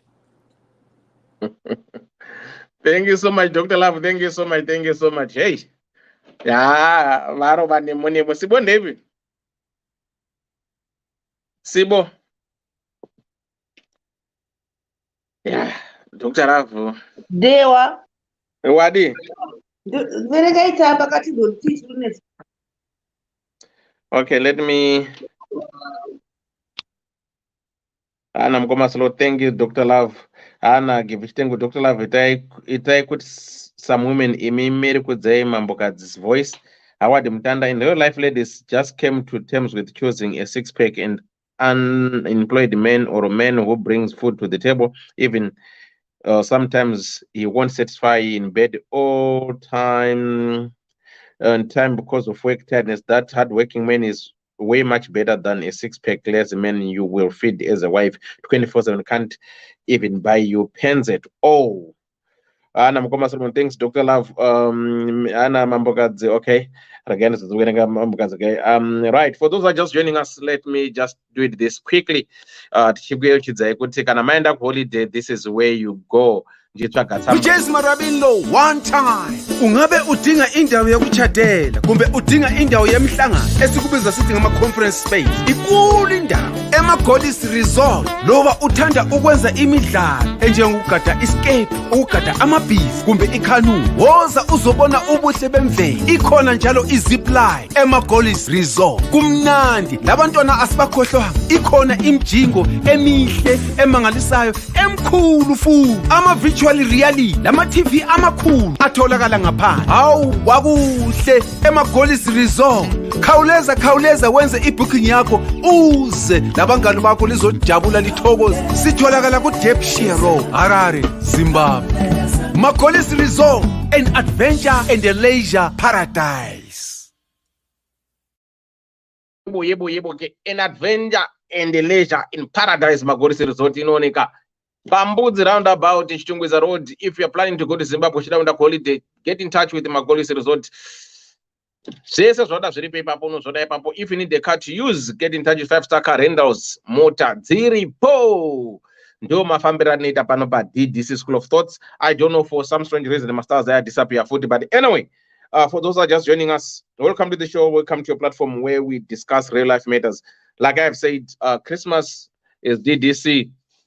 We're still trying to bless the ladies. Unongeza £3 yago, then you get these earrings for free. That's a token of saying thank you so much for supporting us. Thank you so much for being with us throughout the year. Varume guchumu nozongeta mchindibata post jako nozongwesa tita say tofamba takadaro. Right, our topic tonight says too good in bed but broke.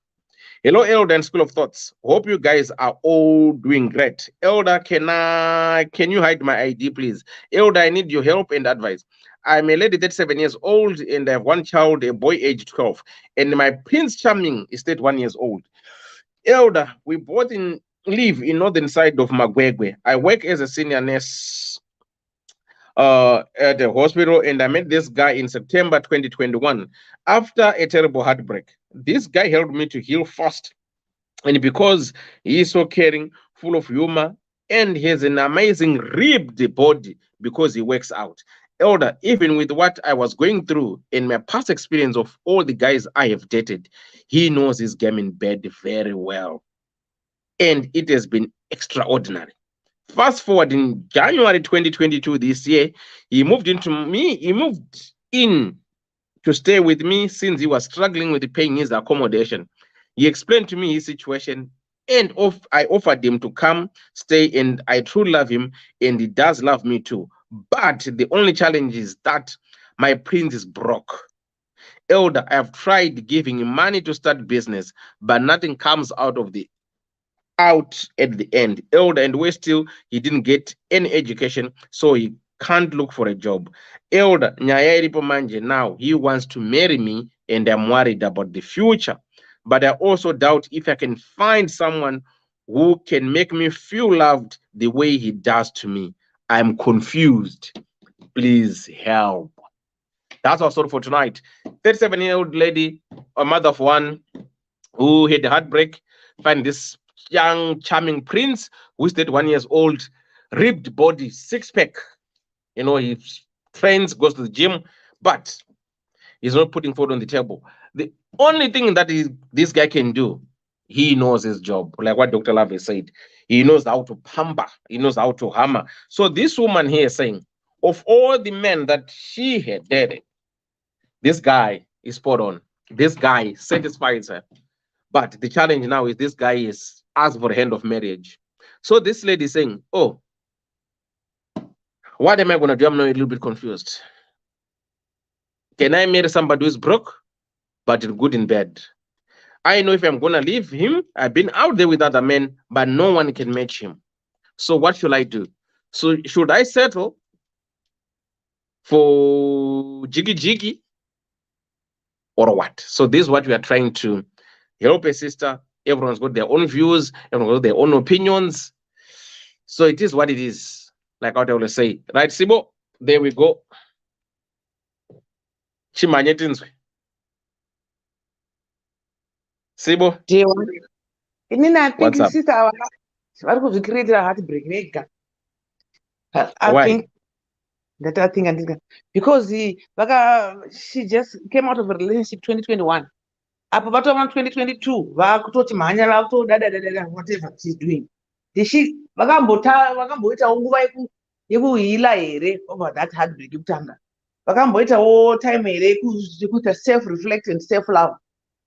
And kuona ine zvavakutaura zvikutoda zvakati. She take time to learn from your past relationship kuti chakatadza kubudika chi, what went wrong, corrections zvakadai. And I think vanokurumidza zvavo kuda kungotsenga chimedza vasati vanyatso enjoy that soup inenge chibuda panzimbe paipa vari kungotora kamenya nzimbe vokuti kanxavovharasa, which is not right. Saka ngavatora time yekureflecta kwavari ivo, who is she? Does she love herself?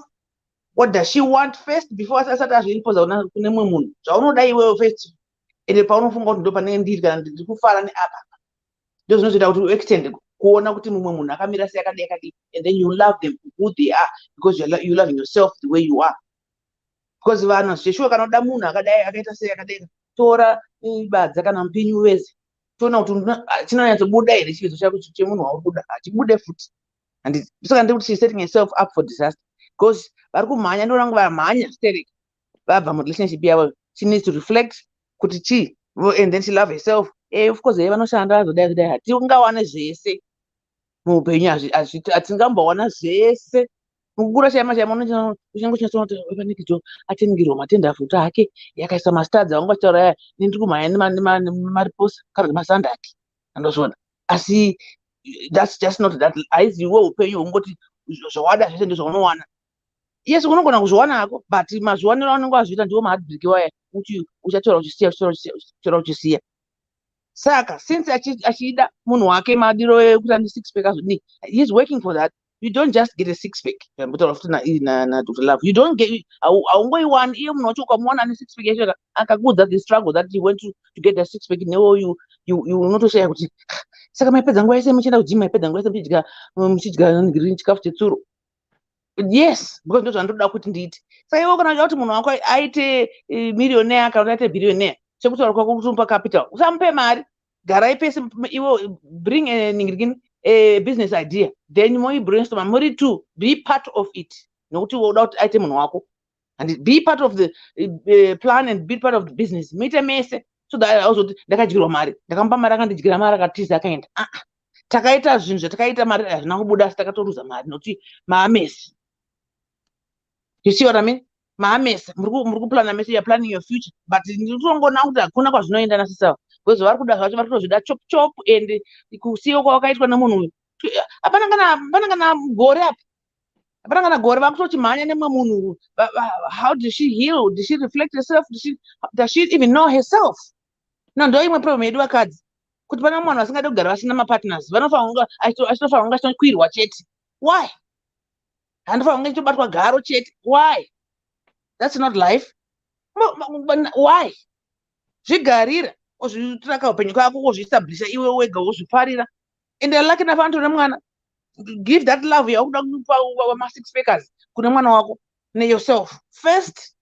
And anouya munhu waunoda dzimwe unotomona achitopfuura apa ukatorohwa nemhepo ukashaya kuti zvafamba nekupi nokuti unenge uchizvishora chizvinamatira ndoda munhu ane six pack ane $1 billion mubank akazodai but unenge wamuwana waita zviroto anzi mukaubike doro wamuka wabika mamadoro 7 days machi 1 day ayo uchabika nokuti ndozvauri kuda. You achieve what you want through kunyatsozviita.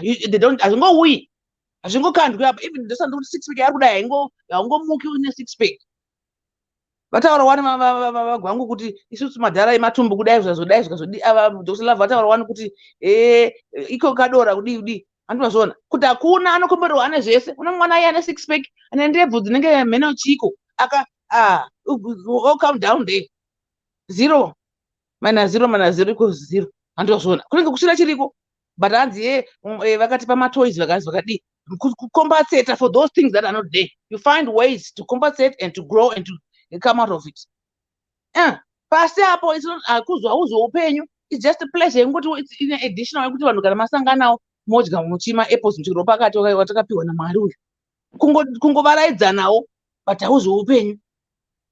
Look at it. Munhu unomuka makuseni woita breakfast wogadzira kuenda kubasa kana kugadzira kuenda kuchikoro unoswera uri kuchikoro uchibrainstorm uchiita lessons from one lesson to the other kana kuti uri kubasa uchiita meeting after the other. Wabva kubasa ikoko ouya kumba wogeza woti gwangu unorita nguvai. You're not doing gwangu the whole day. It's just 2 minutes 15 seconds. Zvatopera ndozvauri kuda out of the whole day. Kungoti ndinoda hana gwangu hakwanise azodai kana kuti hana chichakati ndozvona broke. Yes. Hapana munhu asina kubroka. The way you utilize your hustle, that's how rich you are. Mari chaicho haigutiwe. Mamirioni arorama achingoda mari vachingoda mamirioni asi vanayo mari. Isusu tisinawo mari toitsvaga kuti titoiwana tingitaona tobva tairakasha futi bhepera tobva tisina kana kuti mari but toramba tichingohasela every day. Saka don't say I'm giving him money. You're spoon feeding this guy, you are babying mukomana bhazi uri kumuda. And don't baby this guy. Sit down. Uri down the road. Hey, where do you see us in 5 years? Because oh my God, you don't work. Haukushanda, mari yangu atikwane, and mari yangu aitombokwana. And you're not guaranteed to basa pa uchagara kusvika amen. Saka have a side hustle, yes, together. Kana uchida munhu wako kuti asaende, kana uchida kuti aite zvaunoda iwewe. Mu drive it to you. Unongoita usiri kuzviona vanhu takaposta stereki bosi tinongofunga kuti zvatiri kufunga izvozvo ndozviri kufunga mumwe munhu. Aiwa anongozviziva sei kana usingakutauriri. Iwo zvauri kufunga ka chimuudza zvauri kufunga kuti ndirifunga kuti dai wadaita dai so. Kwete kuti anzi angandiroora here, akandiroora zvinozobuda here. Uri kubvunza ani? Tiripo here pamuchato wacho? Hatisipo isu. Bvunza iye mukomana wako kuti shamwari mari yandiri kuwana iwewe hausina chauri kuunza pano pamba. Saka nyange tikaroora tikachata kana kuchata muchato wacho tinoafoda here muchato wacho first go tinoafoda here tozodii then pamurume yachada mwana unokwanisa kuzoita mwana nemari yacho ichibvepi. Be part of the plan. Don't be selfish. Don't be selfish. Be in his shoes. Yes, he wants to be loved. Yes, he's broke. But what can we do to be together? Sacrifice.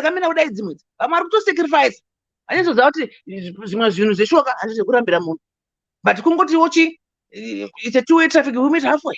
Tinongoti uma half kana takaona sadza hafu tinongoti ungoruma musi watatu zikatarate zvaita yaona kuti zvangu chete ini ndizodai ko ini ndizoda zvakadai ko iye zvari broke wamba mumvira wotsiti here kuti maybe he's trying so hard kuti kuseri kutaura varume kapana zvimwe zvimbinda kwavanoita tisingazivi achida ngotifadza isi vakadzi nokuti tinodhimanda too much. Zvino ndinomukamisa bonge here ndinomukwanisa here sibo yeyu anombamukwanise bvudzi rake iro rakareba iri rinoita kugadzirisa nzara idzi dzokureba idzi dzoda mari akazodai anoda kumwa akazodai. Wambondibvunza here kuti naimi tingaite seiko nzara idzi ribai macheka pamwe dzaita diki cutex ingaite shoma yamunoisa ipapo ikagara gore rese. No, you're assuming autoti azodai. Aiwa, yes, this guy is broke. Maybe atofara kuti ndakazoona jackpot yangu mukadzi wangu uyu, but what can I do kuti zvifambe? Taura naye, gara naye pasi, ave munhu wako. Ukada kuti zvida zvekuti ndazodai net heartbreak. What heartbreak? You're giving yourself the headaches and the heartbreaks yourself. Love yourself first. Give you time to heal. Dewa. Zvetudora zveshe zvokunzi vanhu anodora just body shaming. Akadora unozvitaura ndoda size. Mwari ndipei size yakadai. Size 6, size 4. Kana nongozvora wakadaro. Then you compensate and compromise with some things. Ndosoka vanhu vakadzidza vakangwara vakazoti aiwa vanhu vari kubonde rinenge riri kukosheshwa stereki ngatigadzire timatoi kuti zvinhu zvifadze. Yes, go buy your time. Vanazvo zvombo zvinobva pano kusvika chamhembe vari kushandisa madhildo one. Iye vanadhewa vana zvimukwimbirimbizvo vari kudya wani inodzi yamuri kudya inodzi zvamuri kutora kunana sekuru izvo zvimishonga izvo kuti zvifambe ka. Saka tingangogarira kuti anzi ndadiwa ane 6 pack saka ndotomudasa ari bhoro kuti aiwawo tangatigigwe pano kuti vigwa chaiko. What is that? That's not life. But you put your minds, you make ends meet want to borrow to famba chira mberi mugozi amuchida mapenalty then penalty shooter ndizvozvo yakona kuti anzi saka ndodii kudiko kuti sei plan together itai zvinhu mese handitka then uzoti aiwa asina kambozama mufunge yakona kuti ndakamupa mari usape munhu mari aipiwe munhu vangani hama kana saidzi tinopa mari ndotanga project uku ndotanga homba mari ye zvakazoitika ndezvekuti sekuru ningiva vakabaywa netsono yakazopinda munikiri takazomhanya kuchipatara wakuzwa because yemari yakamubaya mari capital. Saka usape munhu mari endai munoita mese zvakati wait, okay, here's the money, what are we doing? Be part of the project. And then you say okay, we take a brainstorm ndakukusiya now wazvakuita you leave, you open up another project. Mari aipiwa munhu ngodzi omari unayo uri kuichera pai mari unongopa ndipoka ndotodawo zvangu mari ngekuti ngondipowo. Ini vakadzika ngatikwanei vakadzama kuti tisei takapusa kudai mwari kamusadaro kugara takangosikwa takangopusa tozonzi anzi rematsotsi namistig wangu anzi akadzi agara rematsotsi. Yes, pana zvimwe tine matsotsi but pana zvimwe takatopusa izvi zvatoona mukadzi ndoshanda kuda kushamisira kuti une mari. Iwe mari ndio inosirwa vanhu ndine mari ndinesina zodai uchisina wakutsvaga ndio wakutsvaga vana magarden boys acho aya pasina mari yezvindova mama kuda kunorovesa futi ukabatiridzwa naye wakurovesa mwana waridzi asi ndiwe wamutsvaga wasiya wako murume ane 6 pack wakuda ane manga wemugadheni kunorarisa pamashitsi motera kumalojuka makurovesa vana vanhu iwe dhewayo hatisekese but yangu ndodangotitsika vakakurumidza. She needs to really look at herself and where does she want to be and who she wants to be. I know gym 6 pack. Hey, it's still the gym one. Uruto miss something else to gym. You're missing something. Uruto compromise this for that, this for that. So she needs to learn to that. You need to compromise. Yes, you cannot get everything that you want. You can't. You can't get everything. No ways. Yes, zviriko zvese zvauri kuda zvatinozviwana but unozviwana munzvimbo dzakasiyana siyana kuti yes 6 pack yes check uya nemari check but aone munhu wese wani munhu ane zvese zvauri kuda zvese izvozvo imi ngatibvire panodewa ngatibvire ngandiende zvangu ndoda kunotsvaka Dr. Love vandinakidza sina munhu wachara zvakadai nhasi yanga iri weekend ndakamwira nhasi ndatombodzungurudza ndingiri sure ndichinakirwa zvangu. But anyway, thank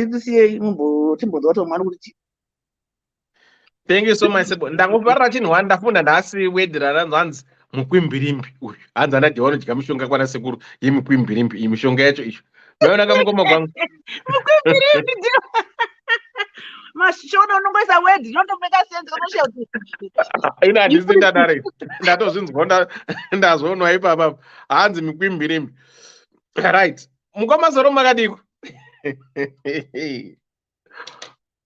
mukoma gwerevendi yewo zviri sei makadzoka here kuchanda ya ndakadzoka ndava ne 2 weeks ndirimo muchando taipesana pazimbabwe taizi muri sei ndiri bo kwakadii bo ndimamuriko gore rese muriko kuharare takambonakirwa mukanobuda chimanimani muchienda kuchipinge kunoita magata uku takambeya wena kumbeya chakambeya takadzidza zvakawanda takapinda mukati mumwe kunaunzi kwana changazi mukati umu takanakirwa munasvika kwandunge takatovaona vana ndunge vacho veikoko kuchipingeko tikatopiwe mitombo makapiwe mutombo zvikanzi dhodha rekanyi dokubeka peya ni hai takamwa maguchu maimwe mutombo kuita kunwa tikasimbise mainjini but hamuna kudya botaka bota unorya mumbazi maidai makazodya bota remuchangana manje aiwa ndopamaino wati makandiwa asi jesu paigona kuzonetsani aipapo ndemona makandiwa asi jesu marye bota remuchangana mukuru peyani hayamo dewa nangonasoba muri ipapo ndikumira kubvunza ndokufura kubvunza pamidzi iyi yamunenge muchidya iyi handiti ine zvakasiyana siyana saka ukapota uchidya midzi iyi zvinozokwanisika here kuti zvizoita kana paunenge usina kudya mudzi ndataura shona kumana wagona straight okay mudzi hauna kana kumboshata handiti it's for your immune system. It doesn't mean to say kuti you can't be addicted to guchu. You won't. Saka with it or without it, you can perform. But ukona muna anodya dombwe mushongerwa namkomasore. Pane pano feel kuti no. Endurance iripo, performance is okay. My body itself, you won't feel to be there. Okay. I don't know want to do something. Plus chakanakira zvinhu zviya zvakanese kuti zvinhu zviri organic azviaffecti sekuaffecta kunoita mapirits zvakatosiyana because zvinhu zviri natural saka kana zvatongopinda musystem hazvisiti on and off zvinogona kutokugadzira zvokuti unogona kutoita upenyu hwese uchingenga chaiko None is top. Okay. Yeah. Handi unoziva kana mukaisa manyowa emombe mumunda. Yes. Anogara kwemakore achisenza. But yes. Fertilizer munongoisenzesa kamwe next day mune muchidakisa imwe. Thank you. Mabaya kudone mukanwa ipapo mukoma kwangu. Ndokupedza. Ipapo mapedza manje mukoma kwangu mapedzeredza. Handi tina mukoma kwangu.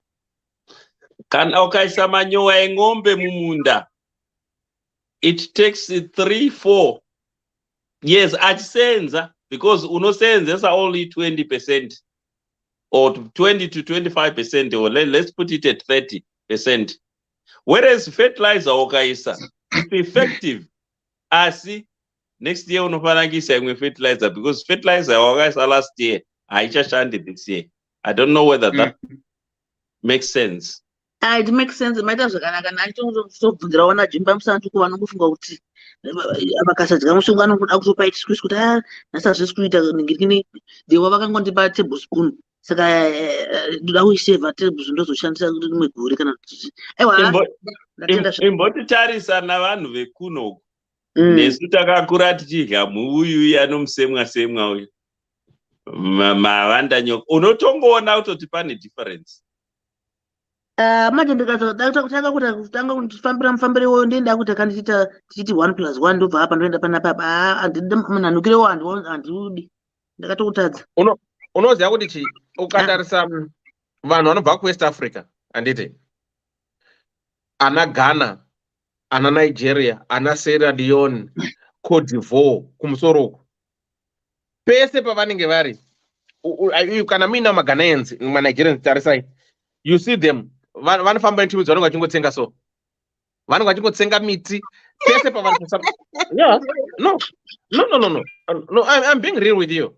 I'm being real.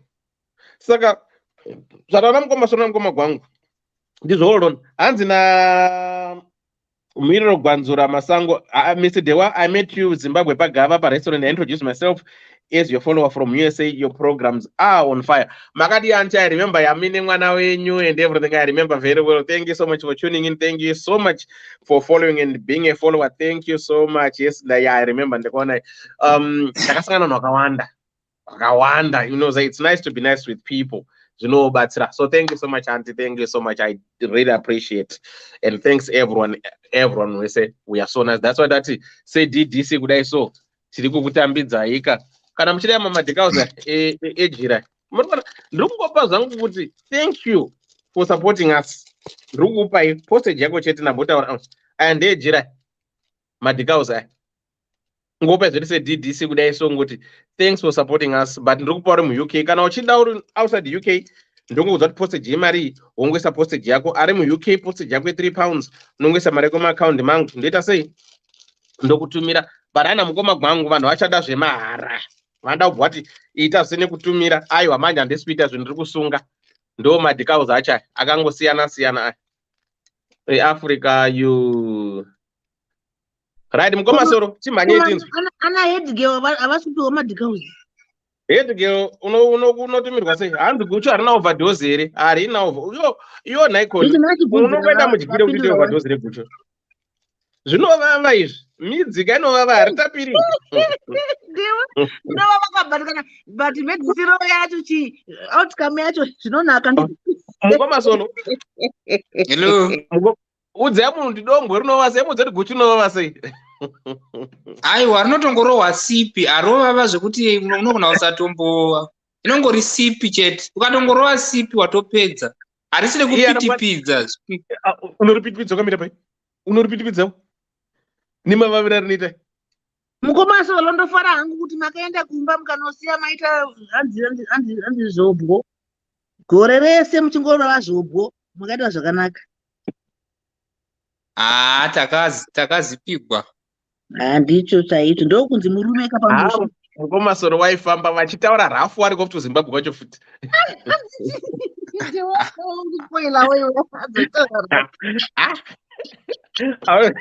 oza pane zvimwe zvindi zvandaita semukomasoro zvari kukomenda izvi zvivindi zvavo izvi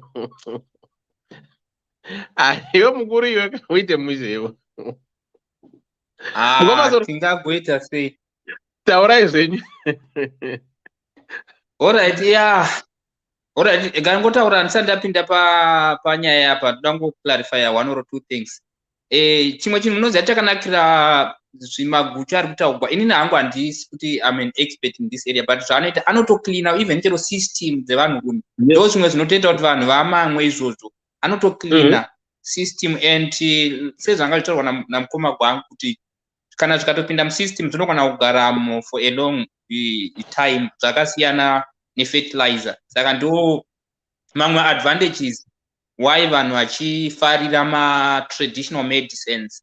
And seikoko kuchipinge kwadaitova ikoko ndakatoona kunotora nevanhu vanotobva kuchipinge vanotobva kuharare kuya. Pane mumwe mufeso wandakatoona anotospecializa nenyaya dzemishonga, anotonoitora iko kuchipinge kuya achitoita achinotengesa kuharare. Vanotoita mari yakasiba kuti vanongospecializa neizvozvo, and vanhu vanoitozvida, and izvo zvitori padhimandi, and izvo itotaridza kuti zvinodi zvinovabatsira. Then takuya panyaya yedu yanga iri mudariro iyi. Nyaya iyi iri complicated because sezvanga zvichingotaurwa nevanga vachitaura pakuti alright, totanga kutarisa kuti ivo sisi ava kana kuti tete ava pavakapinda murelationship yavo after heartbreak yavanga vachitaura, I think vanga vatodzidza, vatoona kuti munhu wavo anoita nezvei, anoshanda here kana kuti haashandi. Vatoona kuti ane six pack, vakazvifarira zvema-six pack. Saka handizivi kuti dambudziko ravo manje rakuchizouya because mufesi akuti akuda kuwana here. Alright, main agenda yavo yanga iri yeye kupinda murelationship iyi, because it looks like vakuda kuita pushback because mufesi ati ari kuda kuwana, and ivo vanenge vasiri kudzifarira nenyaya yekuti mufesi ari broke. But sematsanangurirwa zvaita, ndoona sekuti vakapinda murelationship iyi vatozviona kuti munhu ari broke, haana mari, haashandi, haaiti sei. Saka handizivi kuti right now even chero vakabatsigwa how is she going to benefit from what people are saying here, because vanotongoziva zvinotongoripo, you see. And chimwe chinhu chavanofanirwa kunzwisa ndechekuti kana taura nezveupenyu kana kuti nezvelife kana kunezve yatingati sustainability, handiti muupenyu chaimo chaimo, it's not always about money. Upenyu chaiwo is not always about money. Uye zvinhu zvinofadza vanhu zvakasiyana siyana, handiti zvinhu zvinofadza vanhu zvakasiyana siyana. Vanhu vanogona kutorarama chaiwo upenyu chaiwo vachitomborina kana yes mari inodikwa, but tingoti vachitongowanawo shoma yekushandisa zvavanoda zvishoma shoma izvozvo, vasingatombokomplain, upenyu huchitofamba, handiti vachitorarama zvichitoenda zvakadaro. So the same applies to this relationship. Marika haisiyo yega inoita kuti zvinhu zvifambe mumba, even chero vanadzo mari dzacho. Dzimwe nguva munotozohwa vachinzi kumba kwamunhingi uko kune mari yakawanda, mari dziriko, mota dziriko, vanofamba nemapango, vanofamba nezvese zvakanaka-naka, but wotozohwa kuti abatwa akarara nagarden boy, you see. Saka mari yese inogona kuvapo, but haisiyo inoita kuti mumba muve nemufaro. Saka ndinoona sekuti zvezvo zvakangokosha kuti alright, iwewe zvauri kunyatsa kuda ndezvipi, because nyaya iripo apa ndeyekuti tinosarudza zvatinoda. Haugoni kuwana zvese, izvozvo hazvimbotoiti kuti wotowana ndiro ine zvese wobva wototora zvese kuti alright, munhu une six pack aripo, mari iripo, anogeza, anoita zvese zvaunoda, ari smart, chii zvese, ari romantic. Hakuna zvinhu zvakadaro. Handifungi kuti zvinhu zvakadaro zvinowanika, because perfection chaiyo hatitombofita takatomboiwana. So chine chitongodiwa apa kutongokompromise. Munhu unogona kufunga kuti kapu dzevamwe dzakazara, but hakuna kapu dzakazara. Tiri kutongomwa zvakadaro dzisina kuzara, but maybe vanhu vane chitongori okay kana kuti vanotokompromise pane zviripo izvo. Because ukada kuti alright, ndoda kuwana munhu ari perfect, unomuwanepi? Hakuna munhu ari perfect. Ndosaka muchizoona kuti even chero kumabasa kwatinoenda tinospecialize. Umwe nomwe anoenda kune zvaanogona. Umwe anoti aitoda kuita nurse, munhu anoita nurse haagoni kuita teacher, handiti, because atsarudza that pathway. The same applies kune munhu anoita kana kuti anenge achiti ndiri doctor wezvemishonga, haagoni kuita zveteacher, haagoni kuita kana kuti babysitter, haagoni kuita chi, because asarudza a certain pathway. So the same applies kunyaya dzema-relationships. Unototsvaka, unofanira kutocompromise, unofanira kutosuppressa mamwe mapathways kana kuti angava mafeelings kana kuti chii, zvofanira kutosuppressiwa. Wototi harati izvi handisinei nazvo, ndakutongofocusa nezvakati, izvi handinei nazvo, ndakutongofocusa nezvakati. Zvakafanana chero handizivi hangu vamwe, but inini ma-weaknesses angu I can admit to my failures, kuti ndoziva ndine weakness yakati. The same applies kune vamwe varume vese, anotoziva even chero ma-weaknesses avo, handiti, but ene zvimwe zvacho zvinogona kutonetsa even kana kuzvigadzirisa pachako, ukuona kuti izvi ndotongori neproblem yakadai, ndozvazvichongori munhu wako kana anogona kutongozviaccepta zvakadaro. So apa ndanichingona hangu sekuti kana kuri kuti imimi muri munhu tete vedu ava vari serious nethis relationship, and kuroora kwacho kuruda kuitwa kana zvitori zvemunhu kuti munhu anotori serious, and moziva kuti zvimwe zvinhu zvinogona kuzogadzirisika as time goes on. Unogona kupinda murelationship iyi this guy ari broke, handiti, but maybe as time goes on zvinhu zvinogona kutozochinja. And considering the fact kuti vanhu ava vari kuharare, not Harare side, vari kuZimbabwe right now. KuZimbabwe tanga tiri ndakagarako almost a year, vanhu vazhinji vari broke, even chero vanoenda kumabasa vacho chaivo chaivo, hapana munhu akutombotanga tombonzi. Just imagine kana munhu achitambira kana kuti 200 haitosviki 200 yacho, 200 mauser, you see, haitombosviki. Zvakana 200 kunoku ndoyandinoenda kana kuti ndoyandinoenda kunotenga grocery yatopera, and grocery racho haripedzi kana mwedzi, but vanhu vari kungotorarama zvakadaro. Zvichireva izvo kuti munhu wese kuZimbabwe right now wakatongobhuroka, chero nyika yacho yakabhuroka. Saka unoda kuwana munhu asina kubhuroka munyika yakabhuroka, hazviiti izvi, hakutomborina zvinhu zvakadaro, because munhu wese akabhuroka nenyika yacho yakatobhurokawo zvachose, zvekutoti tikada kutotarisa masituations ariko right now hatombofadzi. Saka you cannot expect kuwana munhu ari financially stable munyika yakabhuroka, considering kuti munhu wacho hatoshandi, handiti. Even chero wadaita business, business ramuri kutaura here izvozvi, if not kuti munhu anenge asingagoni business kana kuti kune kusina ma-business opportunities, munhu anogona kunge achigona, but environment iriko right now is not conducive for any business to sustain. Haitomboiti. Right now magetsi ari kuinda, let's say pamwe mafunga kuti kuita business nemachicken cuts, muchitenga huku mvura muchitenga, munoita nei? Magetsi ari kuenda every time, you see. Mafunga business maybe hakuna kana business iri kutomboitika right now. It's not kuti munhu iye pamwe anenge asingagoni business, environment yacho is not conducive for business. Maybe kana zvinhu zvikazonakawo as time goes on, kana nekufamba kwenguva, anogona kutozowana basa rakanaka. Kana munhu uyu muchitoona hake kuti pazvinhu zvamuri kuda, bhangu bho, six pack bho, zvese zvamunoda bho, kungoita mari chete. Already ima musingazvizivi here kuti hana mari mazozviona nhasi kuti haipo. Zvimwe izvi zvinozogadziriswa, hazvisi zvese zvinonaka. Vanotoriko vanhu vatotoziva isu, vanhu vakatorogwa nevanhu vasina kana kuenda, vasina kana tomboita even chero maticha.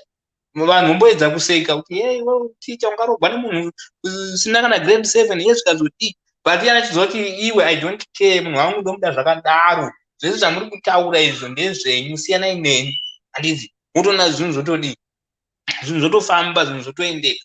So ndozvo zviri kungodikwa apa, kuti imimi mutofanira kutongoona kuti zvinhu zvenyu madecide, kana mafunga kudecide kuti no, inini hangu handisi interested murelationship nekuda kuti mufesi ari broke, musiya, handiti. Kana matofunga kudya mbwa, motodya iri hono. Kana mafunga kuti munhu wangu ndakutomuda, muchitomuda zvachose 100%. Musambozodududza kana kumbodzoka mashure kuti but paipai ndakazongoda hangu, but amufesi ndasingamudi because hana mari, but ndinenge ndinomuda futi because kugwangu bho, kubota anochaya chaizvo. tiri kutadza kugwisa kuti muri papi chaipo chaipo, zvamuri kuda ndezvipi, zvamuri kuda chaizvo, tsvakai imimi zvamuri kuda, because munhu wenyu imimi muri kutoziva kuti is not 100% perfect, haana zvese, saka zvamuri kuda paari chii, musada kutsvaga zvaasina, handiti haugoni kutsvaga zvaunoda, inini zvinhu zvacho ndisina hazvigoni kuita, handiti haungandotsvaki kana kuti mbudzi kana kuti mombe mudhamu, haudziwani because hadzigari imomo. Mudhamu munowanikwa hove, munowanikwa matafi, munowanikwa makarwe, munowanikwa nezvimwe zvakasiyana siyana zvinogara mumvura, but kana uchida izvozvo zvisingagari mumvura unoenda kwazvinowanikwa. Saka usatsvaka mari pamunhu waunoziva, iwe unonyasa kumuziva kuti munhu haana mari but uda kuti aite mari. Yes, chishuwiro chekuti aite mari hachina kushata, but you should also take into consideration environment iri kuZimbabwe kuti inoitika here mari. Tinotoziva vanhu vakatraya mabusiness, kutraya, vamwe vakatengesa dzimotikari, vakatengesa mastand, vakatengesa imba vachiedza kuti vaite mabusiness, but zvese right now zviri kungobroka, hakuna kana chiri kumbotoita izvi because environment yacho yakadhakwa.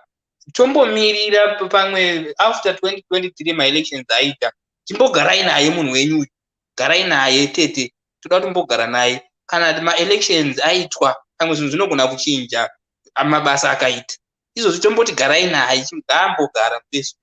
Saka in short, that's my contribution. Thank you. Thank you so much, Ngoma Solo. Thank you so much. Inini I fail to understand women kuti chawanda chaizvo chii, chavanoda chii. Mastreets mwaari kuchema nenyaya yegwangu, yowe kadora, ma 1 minute 2 minute noodles, yowe zvakazoti zvikati, he wari kubata basa we not satisfied again. Saka tovaita sei vana? Because at times you end up being confused kuti kuti mugone kwere ndasi nayo unoshiya kuziva kuti wotangira papi. Anyway, thanks Ngoma Sorai vano mabata. Zviri sei good people, muri sei for those who are just joining us, welcome to your show, welcome to your program, Ddc Skool of Thoughts, where we discuss real life matters. Today we are tackling an issue of a young lady who is 37 years old, who is dating a 31-year-old guy, and these guys, they are all together in Blue Whale. So the lady is saying she suffered a heartbreak, so she met this guy, and this guy is so loving and caring, and they started dating. But this guy, this lady said, this guy is ripped. He's got 6-pack, he goes to the gym, whatever. But the challenge now is this guy is broke, but too good in bed. This girl is saying, oh, all the guys that I've dated, no one can match this guy. But now the fear with this girl is suffering, or the confusion is that this guy said she wants to marry her. So she's saying, can I settle for someone who doesn't have a job, who is broke, but too good in bed? Noita say, what shall I do? I'm confused. I need your help. So this is what we're trying to discuss. This is what we're trying to tackle. See how best can we help this young lady. Right. For those who want this token of appreciation from Ddc Skool of Thoughts, my bank details are up. Just put your £3. You put your name, your reference, then you inbox me. Go WhatsApp or doubt the watch on your Facebook page with your name, surname, and full name and address. Then I'll go to the post office and send it to you. I think it's only £3 in the UK. I did the maths, so that's only £3. If I have seen your message, those in the United States, I don't know how much it's gonna cost, but I don't think it's gonna cost an arm and a leg. It's just an earring. I don't think earring.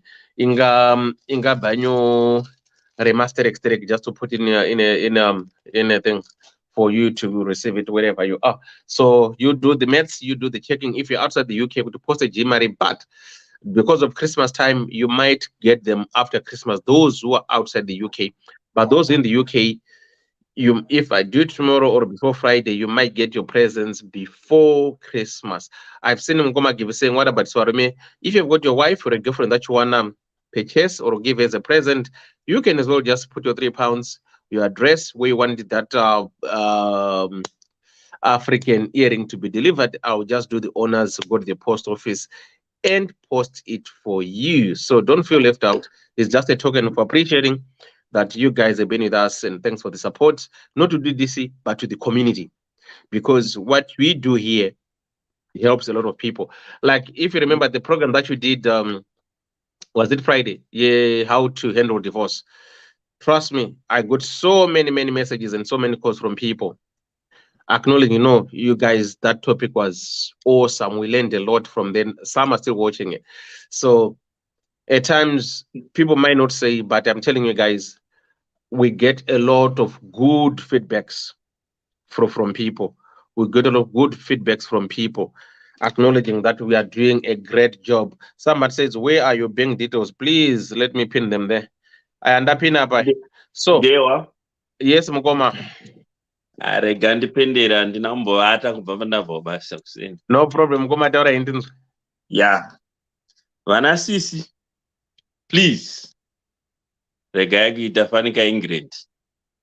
Inoti mabhoyi akatadza pena vanotuka mabhoyi. Kana vavo vakonewa vanopa futi mhosva kumabhoyi. No. Kusikanai nezvamuri.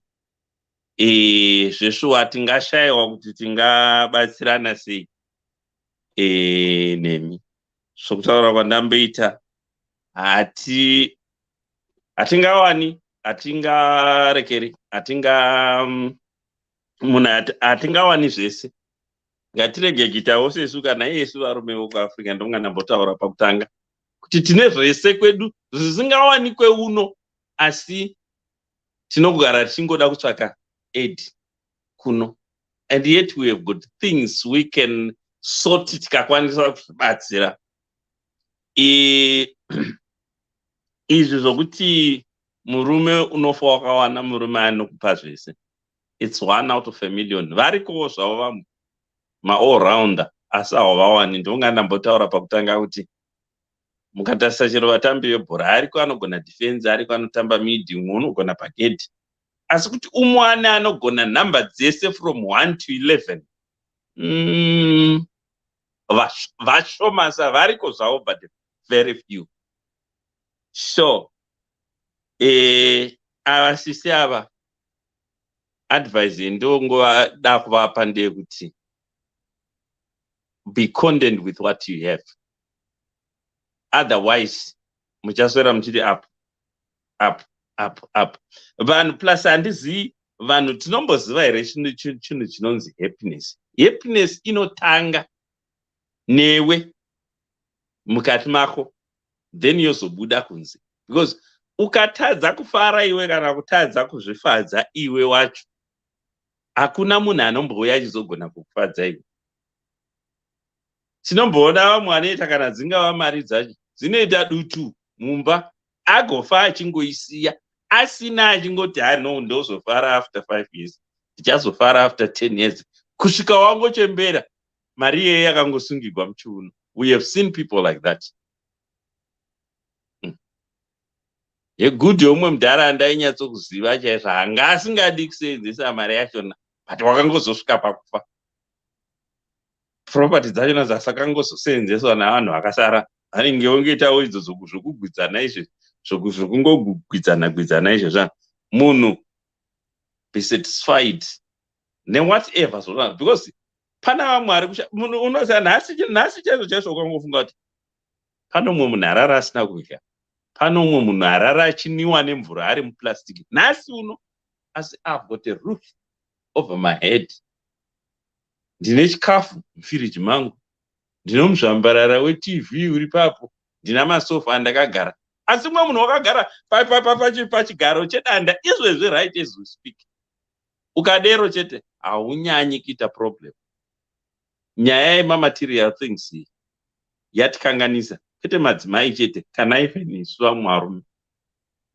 Because I just don't know. Dzimwe namba hatizivi zvinhu zvetinoda. We have got loads of things, but we don't appreciate. Sometimes blessings are valued when they are gone. Munhu uya uyu wandaifunga kuti hana basa, wakuzviona ike zvino aenda haasisipo, ndopaunozoona kuti really zveshuwa munhu uya was important in my life. So ngatikwanise kuti kakakasa kugadzirisa ipapo hatiwani problem. Anyway, ndongatoonana ndotoonana musi weFriday because ndendiri off. No problem, Koma. Thank you so much. Thank you so much. Tambai musino imomo, tirikuona murimo. Ndingasino iriko kana ndine chendisiri kuda kumashopu handibudi mumba kuda kubuda indorasa bhine. I hate snow. Munotya kudonha inopunza akaita zvambura Fanika mangwana manje. Yaita zvayo aizi sezviya. Ya fanika mangwana yasetla ndopainopunza manje isingaiti ipapo. Aina handibudi mumba kana mukashayikwa chingwa ndinobika mafetikuku. I don't want.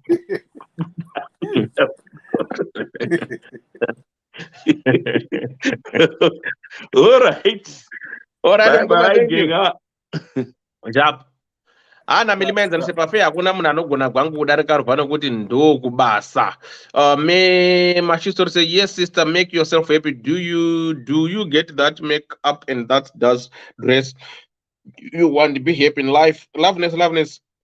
Ziri say Manyika Provin doubt they want you. Thank you so much. Right.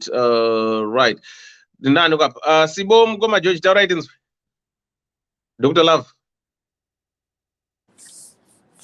Right. The guy think just a quick recap for those who are just joining us. Like a recap my man. We don't need to do it. But you can still go ahead and recap. Okay.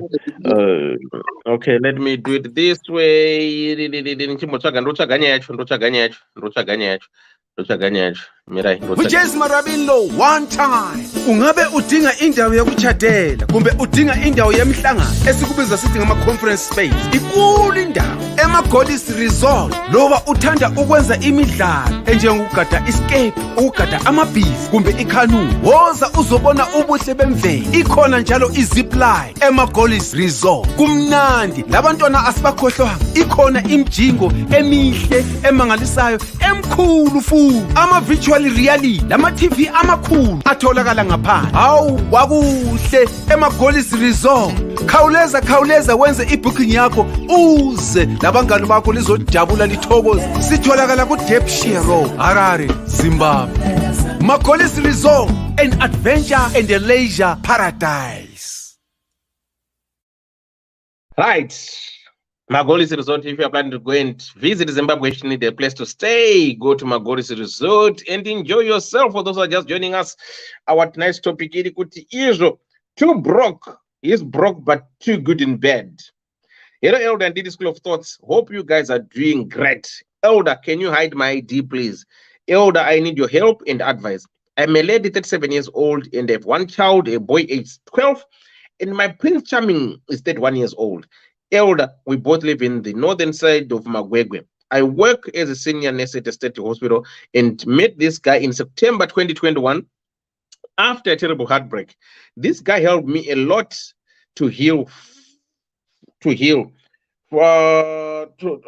guy helped me to heal first because of his caring. He has got full of humor and he has an amazing ribbed body because he works out. Elder, even with what I was going through in my past experience of all the guys I have dated, he knows his game in bed very well and it has been extraordinary. Fast forward, in January 2022 this year, he moved in to stay with me since he was struggling with paying his accommodation. He explained to me his situation and I offered him to come to stay, and I truly love him and he does love me too. But the only challenge is that my prince is broke. Elder, I have tried giving money to start businesses, but nothing comes out at the end. Elder, and he didn't get any education, so he can't look for a job. Elder Nyairi Pomanje now, he wants to marry me. I'm worried about the future, but I also doubt if I can find someone who can make me feel loved the way he does to me. I'm confused. Please help. So, inonzi yafera pamtandai. Kana kuti pachimanyika toti mai watsva musana mwana watsva dumbu. Hakuna uchabereka umwe. Chachimanyika icho unowanzwa chimanyika. Inonzi mai watsve musana mwana kwako chotsve dumbu. Uchabereka umwe ndiani? Hakuchinaba. Ngekuti hazvibudi. Murume mutombo unawo. Urukwanise kushandise mutombo. asi mhai ari kuti nyange uchindipe mutombo, torye mutombo here, mutombo unobhadhare bhiri here, mutombo unounze magetsi umba here, handizvoba. Even nyange undori ne6 pack yakoyo wakaita kudhindwa ma6 pack yakudaiwo angori matanhatu ma6 pack, todini? Indi ndirumukira kuenda kuwodi ndiri senior. Asizve chanetsa dhewa ngechekuti ndakambodzizwa kubanzino. Handizvoba, uyu murume uri pamberi uyu bota unoziya ukambura uri kurya, saka ndoita sekude kundiroora, saka confused. Ndosetira for mutombo here kana kuti ndosiya? Asi ndikasiya ndoziva kuti ndapinda nzara, because kubanzi hakuna zviriyo bayo. Sibu watinonzi chiziya, watinonzi chishona kuti arinonzi chiziya mukwimbirimbi. Kubanzi hakuna nemukwimbirimbi beatarwa ndisibo, kundodaiwo tuzvigutsvani kudaiwo. Asi Dr. Ravu wati hazvina ndaa, kana unyari nekadora kako kanoshanda, senzesa rurimi, handizveranzi, unondoziya zvekuita, chirema chine mazano acho. Hino yaya ari kuti ndoita hwekudini? Amuna we ndibatsireiwo, ndo nyaya yatinayo nyamusi, kuti teta ari kuti murume uri kuziye basa remumachira badzi. Haazi mari ndambomupa yestart, asi chiri kubuda hapana. Kuda iyo business for toto, kuda iyo. Asi unondoziya kwanozokavhira ndapinda mumachira umu, uri kundishanda. Ndisingazivi kuti unoziya mashift edaya emanesa anonetsa, unoita 13 hours wakamira modika. Saka ndizvo kuti kushandirwa here kwandari kushanda munhu anenge aremba, because kana unoita unongoneta kuti pamwe chingwe upedza kuti ndiri kunakirwa. Saka ndisazivi kuti igenuine kushandwa here kana kuti inokundotaura hwangu. Semunhu wanga kumbotaura zuva ranhasi, asi chiro ndakada pandonga peya apakaomapo. Ya, mirai nditi ndidai so, pakadai soka, chokwadi ndichekudai. Mukadzi uyu mukoma solo vataurawo kuti chimbomira nemurume wako, zembera pamurume wako, womokudzana nawo for at least a year. Hopefully zvichachinja mangwana, gore riri kuuya iri. Ndozvikurudzira hangu, asi pane claimer, chinonzi chidisclaimer. Zimbabwe haichinje nekumhanya. Chokwadi kudai, nyange gore rakauya rakapfuura, handifunge kuti chichachinja muZimbabwe kudawo igore chete kuti rinenge rakunzi 2023, kwete kuti Zimbabwe yachinja. Chokwadi chachona ndicho chandinoziva ini. Asi ndokurumbidzirawo kuti kana vanhu vachiziva zvavari kuda, vasaitwe confused semukadzi uyu. Moenda kunozvibatsirawo kuti muchinjewo maitiro enyu, muchinjewo upenyu hwenyu hwamangwana gore riri kuuya iri. Saka that's my in, ndiri kungotsveta ichocho ipapo, but ndapedza neizvozvo. Ndouya hangu panyaya yayo inei. Chokwadi ndichekudai so. Mufana uya ane 31 years, musikana uyu Haidi ane 37. Dr. Love. Hamuna ndurira mukonda tara chimanyika nhasi. Vanhu makamuzoindara chimanyika here zve 5 minutes.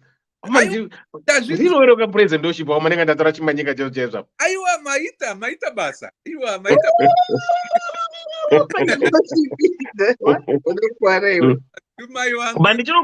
Bandichirugona ka? Muri kugona chaizvo. Aiwa. Onda. Nyaya yazotengwa nakoni manje. Taurai Dr. Love. Aiwi, regara weti iwe.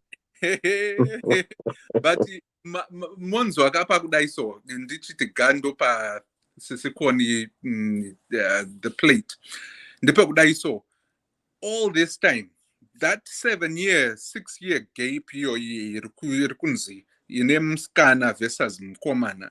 Mukomana hana chikoro, saka hakwanise kuenda kunoshanda. Zvichireva kuti iye mukomana akasimbirira kuti inini zvandinokwanisa kuita ndizvokuitei, ndizvokuita mukujoki. Ndo upenyu hwangu. Ndipo pandinowana chikafu. Nekuti vakawanda varume panzvimbo vasiri kukwanisa kuitei kuzviriritira. Their bodies are not being well kept. Iye pfungwa dzake ndidzokuti ndipo pandinowana chikafu changu ipapa. Saka musikana uyu ngaasave confused kuti sei zvinhu zvisiri kubudirira pamukomana uyu, kuti haasi kuwana mari ari kuiwana mukomana uyu. Ndiwe musikana uri kutomubhadhara nekuti kuenda kugym for 3 hours idzodzi dzikaidzi. That's the effort and sweat and hard end ningirikini labor yaanokwanisa iye kuti awane pekudya pekugara. Anti ndiwe wakatomuinvita kumba uko kuti chiuya ugare neni, ndokupa chikafu, ndokupa mari yekuenda kuti utange mabhizimusi. Iye achiziva kuti chii? Mabusiness I don't care. Chandinokwanisa nchokushingirira kukunakira iwe. Hapana kwaunoenda. Lot of times vakadzi vakanakirwa nemurume, pfungwa dzinombotiza for a little bit. Achangamuka mukadzi uyu manje nekuti she's now seeing kuti the marriage is a bigger commitment than boyfriend and girlfriend. Nekuti zvingangopera and uyoenda kwake. But at the marriage level abva aona kuti adzika midzi kuti apa what future do I have? Munhu wangu haasi kushanda, idofo, irova, achiri mufana.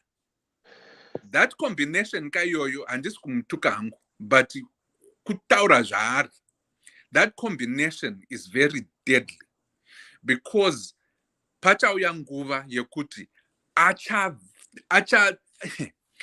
achabhoekana newe, uchagara uchimupa chikafu, obhoekanwa newe.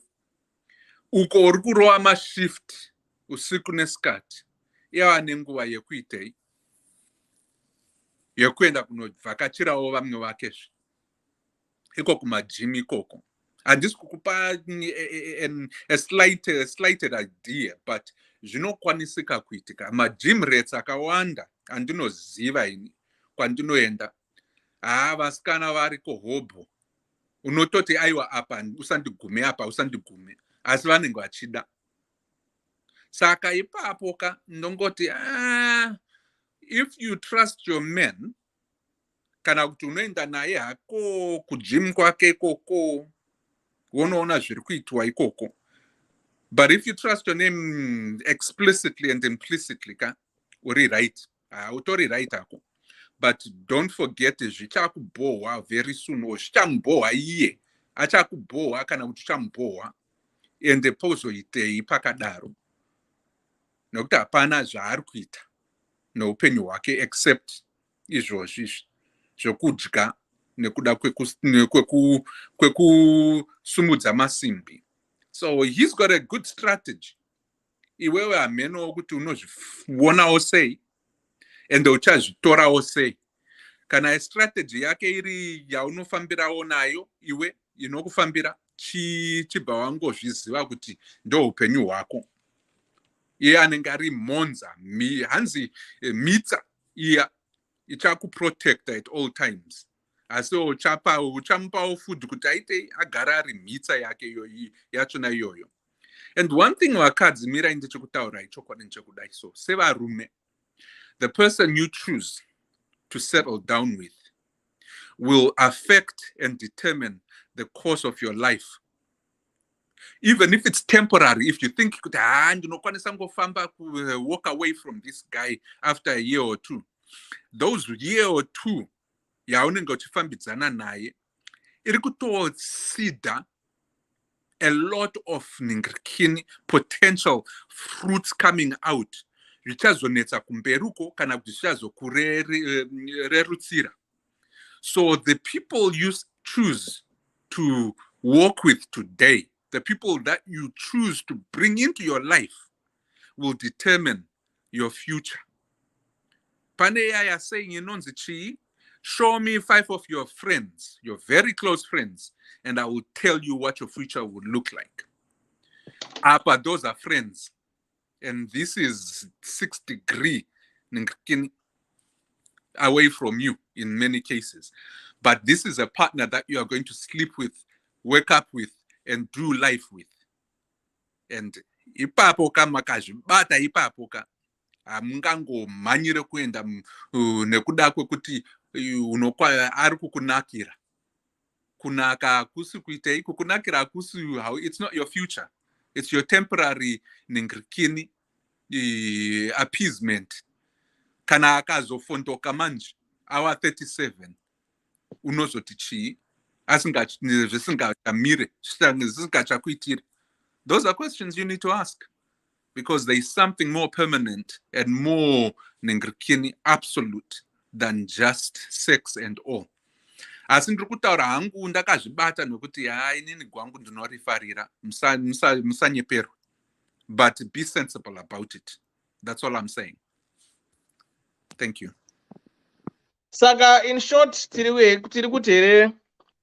it's our job as men to satisfy women sexually. It is. Hey. Okay. Koni, yes. Cannot say. Nobody, no one. Aiwa, kanaone mukadzi uri murume. Learn to satisfy your woman. There's ndani mumwe achakutorera chinzvimbo ichocho. Wakamutorera mukadzi uyoyo. You are they satisfying us. Aiwa, mavunza kuti varume. Hamuna kuti nevakadzi, ndati varume, satisfy your women. They'll have to speak for themselves. I have to say, kana watora mukadzi, learn to satisfy her. That's it. Okay. This is gonna bring us to the topic MC Friday. Kuti. Thank you. Do women hold on? Friday topic: do women divorce? Do women cheat for revenge and men for lust? That's our topic for MC Friday. Koni David. Good. Panelists, comment section. Kondakamira picture mezi yangu kaione. Ndikutofunga zvinhu ndakaiverenga but man, ndofunga but ndandicha something but I remember reading something like that. Okay, good. Dewa. Sister Corona Blue Tika. Aiwa. Not even. I am very bad with messages. Don't go that 6 months in front of WhatsApp. You know, I like shingoni papa. Like now, I can go for my life. That's it. You know, I can do without a phone even for years. Okay. Yeah. Topic and I think that's why. I was so busy, I couldn't even listen. I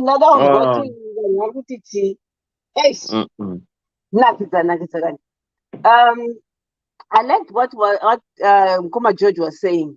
Actually, I actually support almost like 80% of the things that he's saying. Okay, I don't know where the confusion is. It seems like she doesn't know herself and what she wants out of, what she wants to achieve when she's dating someone. Kungo Pinda is very good in bed. He wants to marry. Where is the confusion? Why would you want to get married to somebody without an income? He's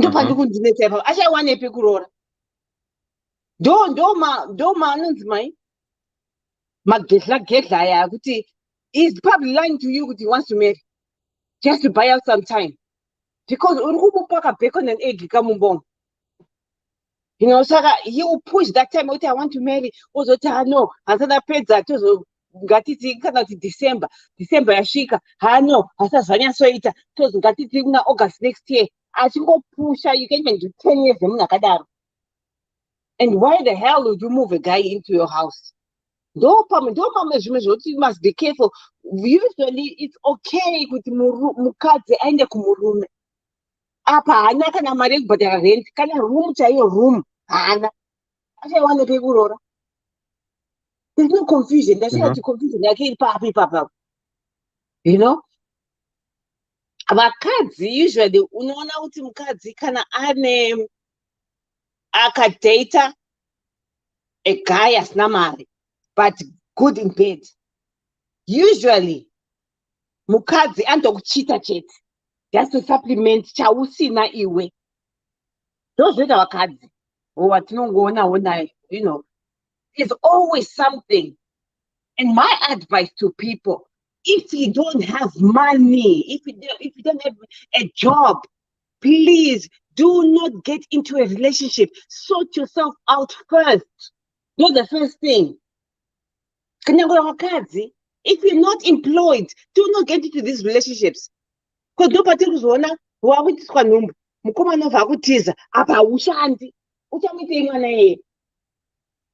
you know? I really don't understand. Vanuka dating. Haise kungoti njangoenda kumba kwadewa tongonoona TV. Haisi dating. Ngatimboni kuti chimbobuda kunze chimboenda chimbokwira makombi chimboenda, you know, ukambokwira kana train yomboenda kubulawayo, you know, spend the day there modzokera manheru. That is what you're supposed to do. Manje unozoiwana ipi mari yacho. Saka iye ndiye achabhadhara. Chingwa ndiye ari kutenga. Zvekupfeka ndiye ari kutenga. Vakadzika, we easily get bored. Tobva tatanga kuvenga munhu when you're financially supporting a man. It's just natural. Waombona kuti nyangwe dhewaka lese takarorana ndisika. Ovharegera kushanda. I'm okay with it for 1-2 months. After that, handichadi kukona wakagara kumba. Zvakutanga kutopopotedzana chichi kana divorce notoita. That's just natural. We cannot look after men. I can look after a man for 10 years. Unless if he was working and he was saving some money, yes, I can do it. But next month I not gonna spend, and then I can say check it out for 2 years. It's not in me. So for me to change those roles, they would think I take it baba. And this kana kwenye zvana zvibiki zvoti baba kuita kana kuti akuita wekumba kana chichengeta vana. I can agree to that. But not yongogara. Aiwa uyu hapana confusion. Ndo varume ekutika. That's why vachingoti tanhadza unosvikira. Tanhadza. That statement means a lot. Haungatiwa haushandi hauna chiwa kunotora nesi ane income yake yakadiri bobo. Angatiwa nake mna and when I was reading the letter, I saw kuti at that stage angabva kurambana nemunhu. So that means kuti she was vulnerable. And Marova, they are very good in dictating one. Kungofamba murojika, amenoparika connection kanongoitika kuvarume so kuti uyu at this moment she's vulnerable. Ukagopuwa shoko wakangosekererwa chichi wakutobvuma. So this is the stage that she was in. Kana uzati waborambana nemunhu, that's why people say kuti shut off. Umbohila, and then you move on. Hey, akapinda neskill yake ranga chiziya kuti ndiro zvauri kudai at that moment.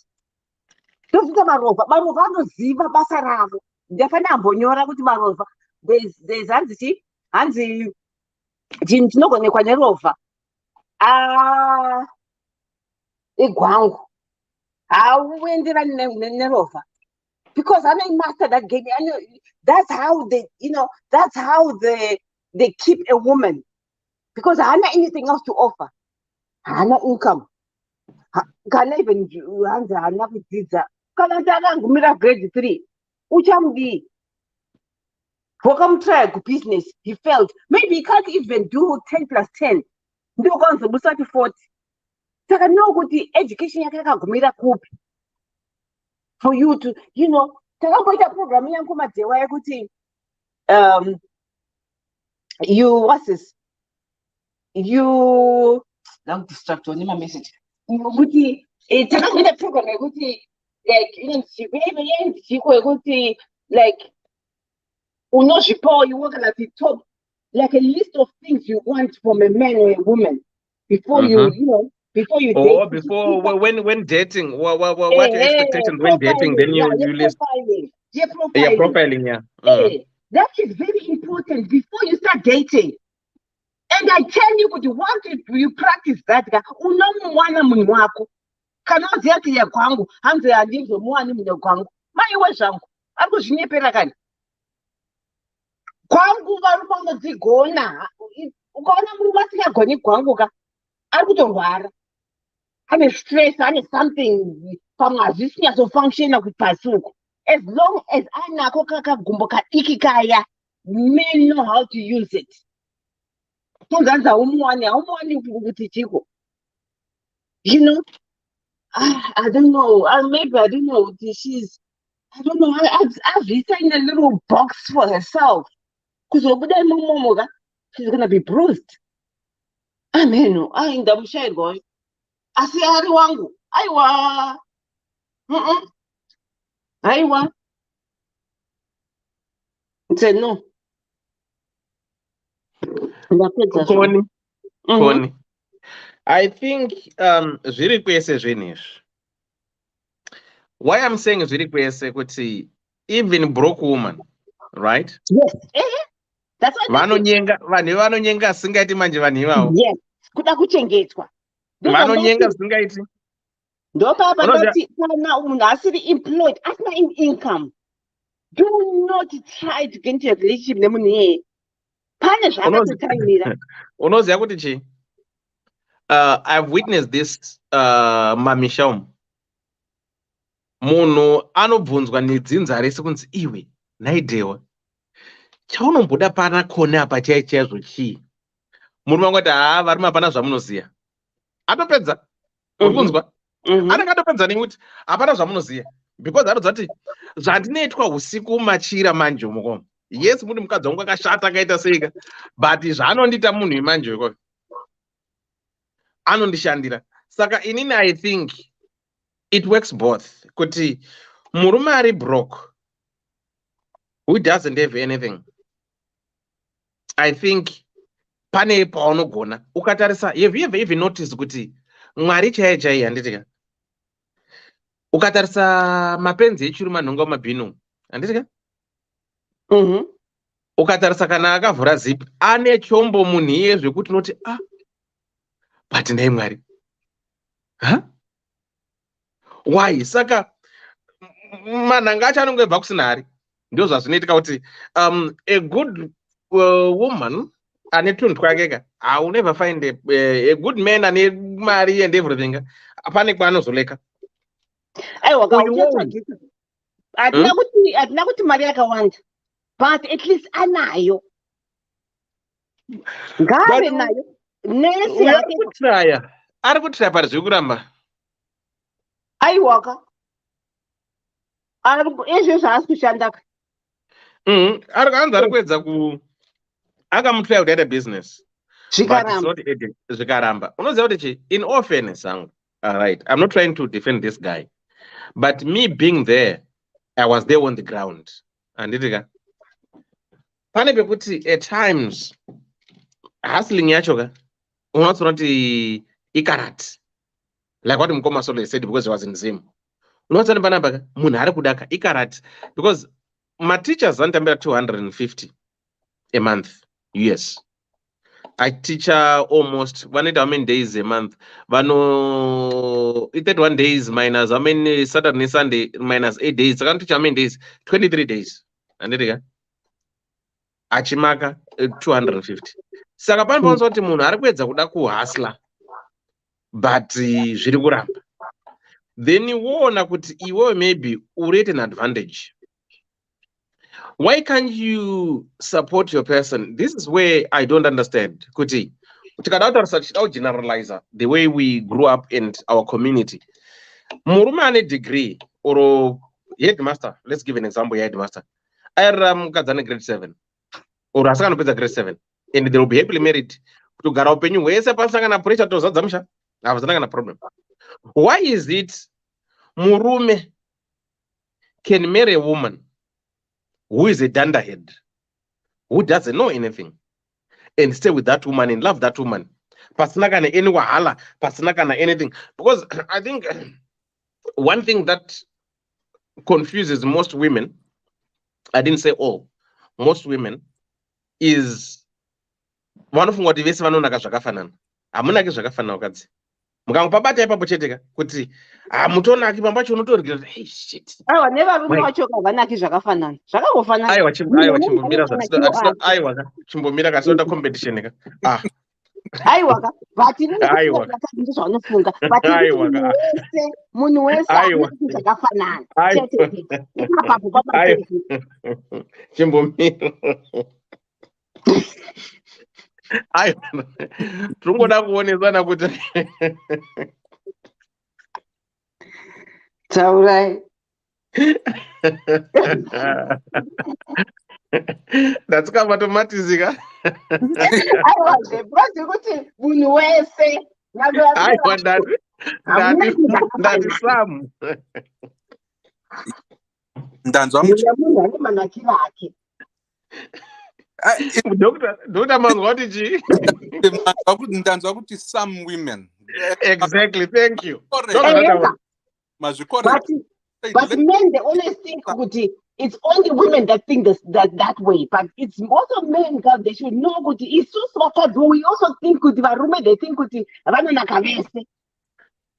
Manakiro ne manakiro kasiyana siyana. Mwana manakiro ake. Potato. Aiwa ngati chisiya. Zvakafanana. Anyway, what I just try to say is kuti pane zvimwe zvekuti I think was it you ukuthi you never know what tomorrow is in store, kuti you haungarambo uchishanda and the opportunity times they come and go. Ingada kuita ndaitengesa izvi zvimabengals izvi. Yeah, but if I tell people where I am now, ndichauradza ndakaita ndichodzaona chikoro ndakainopa imwe speech pachikoro pandaidzidza. Saka you never know kuti this guy wema hanakirara makwikwi. Makwikwi zveshuwa. This guy we6 peko eripdwe. Right. Maybe angadaro akasina kuenda kuchikoro. Asikagona ake 1+1 and so forth. But paine zvaanokwanisa. Saka this woman, if I was this woman, ndotarisa potential yemunhu kuti okay, potential yake chaicheka chaanogona chii, not zvekunyenga izvi, zvimwe zvaanokwanisa ndezvipi. Because what I've realized navanhu vari kumushando yekuti ukada kuita munhu project yekuti pfuya huku, iye asina kuregister brains dzake zvokuda kupfuya huku, that project doesn't succeed. Haibudi. Because ari kudza kuti that was your idea. If it fails, unonzi kuti amukoma yanga iri idea yenyu, it wasn't my idea. Inini ndaida kutenga bhero rehembe ndotengesa hembe. Saka what I've learned nevanhu vari kumba ndeyekuti unoassessa, wonatsona pane interest yake, wona pane interest yake ka usamupe the full amount. Kana chinchiita $7 iye ndatsvage 4 yomubatsira ne3. Ndokuti anatsesa effort yake se, because ukamupa kuti ndakutengera $7 haazi kurwadza kwazvo. Saka this woman ka ndambosiya zvekufunga ke bonde. Yes, ma-sex drive anosiyana. I think this woman sex drive yake iri high. Saka akanasona panapa ka kana kuti angasina kumbonatoshandwa akazoshandwa, because zvinoitika ndezvekuti tinosangana nevanhu matosanganawo pane panogota unototi but shasha ikai hai handipedzera. Yeah, you know, you might not say. Saka maybe this woman paakambofamba kwese kule kwashe said kuti vanhu vakasanganawo maybe they didn't reach paakasvitswa nemupana. And again tikudzidzira ne 31-37 ka. Yeah, that's another thing. Yeah, apa 31 ikai macylinder asachiri kufaya up. Maplugs achiri kukika, achiri kupa moto, maspark plugs achiri right, hapana ita kumisfire. manje susu ma G50 totambonwa dombwe iri guchu wombodii diesel engine but chakanaka diesel engine kana yapika uri kuona ndo zvayakanaka diesel engine koni ikadziya yadziya usanyemberwe zvako ikadziya inenge yadziya mudzire wayo. Saka I think this lady because this guy arinatsoti no inini handisi kuenda kubasa saka pandinganatsogona chaipo ndipo ipapapa papapa manhera apa kapa nekuneta kwanenge aita ini ndaswera ndiri kujimu ndichiripa jimu uku right ndopedzera munhu wangu onatsoshanda munhu wake. But this lady as well ari kufilwa kuti at times as a man unofana nguyo uine something and again unoza murume usongonzi murume zvako ungashaya zvako but that's why taenda kunovhima uchiyakabatawo mbeva uchinzi vaboya nemuriwo. I think zvinhu zvinoonekidza vakadzi vese I think in general because Bible not women are helpers and men are providers taura that biblically but we are not saying kuti munhu anokwanisa kushaya basa. Yes, the woman is there to provide and support. That's where support comes in. But chirega ubva wazoramba wakagara gore rese dha uchikoti ndiri kumirira kunyenga chete. Kunyenga kwacho hakuzonakidzizve. Anokumati ayo shamwari yangu. Anokumati ayo shamwari yangu. Unonyenga but nongopera. Bhurugwa racho hausi kutenga. Uri kuona pamwe uri kukatana bhurugwa racho zvirafu. Saka the other $1 million question yaanofanira kuzvibvunza mukadzi ndeyekuti okay, if these guys proposing to marry, anorama racho achaiona kupi? Who is going to fund this marriage? Because already this guy moved kwaigara because he couldn't pay the rent by himself. Exactly. And moved into the girl's place. Second, now, if he's proposing to say, I want to marry you, with whose cash? That's the $1 million question. That this lady need to ask herself, okay, as much as I love you, right?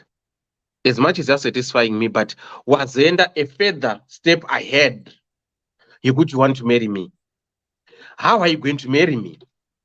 Yet it's me who is financing the bills and everything. So you know, Fambase. Mkoma, mira indipindire ipapo ndichidai. Kana mukadzi akaona murume asingakwanise kuita mabasa emurume. We know kuti we are modernized and we have roles that are equal 50-50 and all that. Yes. Feminism zvakauya. Let's not confuse those roles. Eva rume as protectors, as people that will give you safety and security. Women are wired in that sense. Kana ukana mukadzi akuzvimiririra iye ava baba vepamba unenge watorasa game rako semurume kana uripo. Nyangwe ukanaka zvakadii wakakwimbira zvakadii, that respect inobva yangobuda. And once you lose that respect, it's hard, very hard to bring it back. And you have to show that you are committed. Nemaitiro aunenge woita kubata ungwava. Maybe at that point unobva wanze apa uri kugona uri kuedza umwe wangu. But ndokubata ipapo kuti murume asingakwanise kuriritira mhuri yake achiti ndibaba wepamushaka. Ini ndofunga kuti that word or that sentence baba wepamusha becomes non-existent. And controversially as it might be, let's try and put it into perspective. Kana usingakwanisa hako usina basa, mukadzi ane basa, azvireva kuti wava mukadzi pamba uri murume. Zvinongoreva kuti your opportunity to build yourself, unongogara pamba, do something. Itawo chikosi chekuti unokwanisa kuwanawo chimwewo chibasawo chekuita. Kana wakaita sei, wakaperera panzira nechikoro. Show your commitment woti aiwa mukadzi wangu. Mirai ndichiita night school kana kuti ndichiita ma-extra lessons wanawo ndozadzisirawo ma-O levels pandakapedza paya. ndoonawo zvokuita semurume. When you start doing that, mukadzi will respect you. Pakadaro nyaya idzi hadzizopinde padare pano. Ndiyo chokwadi chacho. Because varume ngatiitei sevarume. Hatisi kuti pay everything. Ndiri kuti show initiative. And make sure kuti mukadzi wako kana kuti mumwe wako ari kunzwisisa kuti this is what I'm trying. And show the progress yezvinhu zvauri kuita. Otherwise, kutaura tinongotaura topedza 2, 3, 4, 5 years tichifunga kuti tiri kuita chinhu ipo pasina. Pane vamwe majoke anozviita izvozvo nekuti akangwarisa kudaro. But I would say this, if your woman disrespects you because hausi kumuriritira nemwana wake kana nevana venyu, it's very hard to get that respect back as a man. It can be done, but you will have to work as hard, 100 times harder to get it back.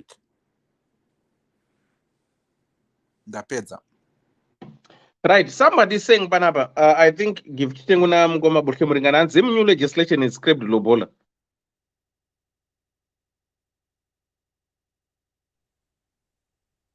Can I answer that one? Yeah. It Saga, they are saying this guy, Nabasa, because Zim legislation scrape Lobola. Saga, it's not nothing to worry about. It is scrapped, but our parents still want it. So it was scrapped on paper, not in people's mind. It's still there. So probably it's a joker foot. Because there's that big debate here with the parents are saying no.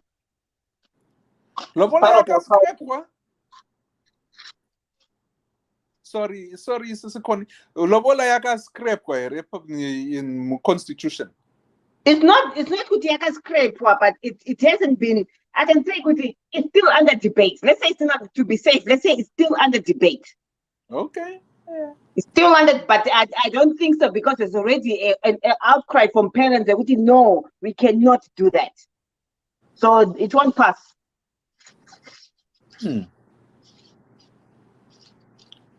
No, but okay, let's put it this way. Was it mandatory that unofana kurora? Unofana kuita chi? Kuti munhu wese anofana kurora kubvisa robola? No. Yeah, saka it's the same because mwana ndewangu. Yeah. Saka handingaudzirwi negovernment kuti munhu asabvise pfuma ndichida mwana. Ini ndokudza kuti mwana wangu wangu mwana haindi mahari. Exactly. Ini ndokudza papia kuti wangu haindi mahara. Unotorora. Hapana ndakwenda mahara besides anakona. Well, kana zvino kana vanhu vasikacharora neyangu kuti garai mese yakanaka. Iye manje unoziva nenga unzipa chimanyika idongotonga ndebvu dzembudzi. Murume ndebvu mukadzi ndebvu anobvunza mwe ndiani because anoti shamwari yangu aiwa inini I can go anytime I want. Lobola yanga yakanaka kuti yanga ine kamwe kachiremerera so nekamwe karutsigo kainopa soka nekamwe kakuappreciata kainoita so kekuti ukanorora unoappreciata mukadzi wako kuti no ndakarira munhu wangu ende unomubata zvakanaka. Manje kana pasina izvozvo izvozvo inenge inonzi kunenge kutungana kwembudzi enzira iwe shamwari yangu petseke ndezvakozvo. Amen, but ini nangu semunhu ane madaughters inini wangu unotorora uchida usingadi unotoudza kuti kana ukandipa 2 cents ndokutorora kwacheko as long as wabhadhara something. That's me. Yeah. You know something chandinoona with my relationships the woman is older than the man. You have to be careful on what the guy wants from you.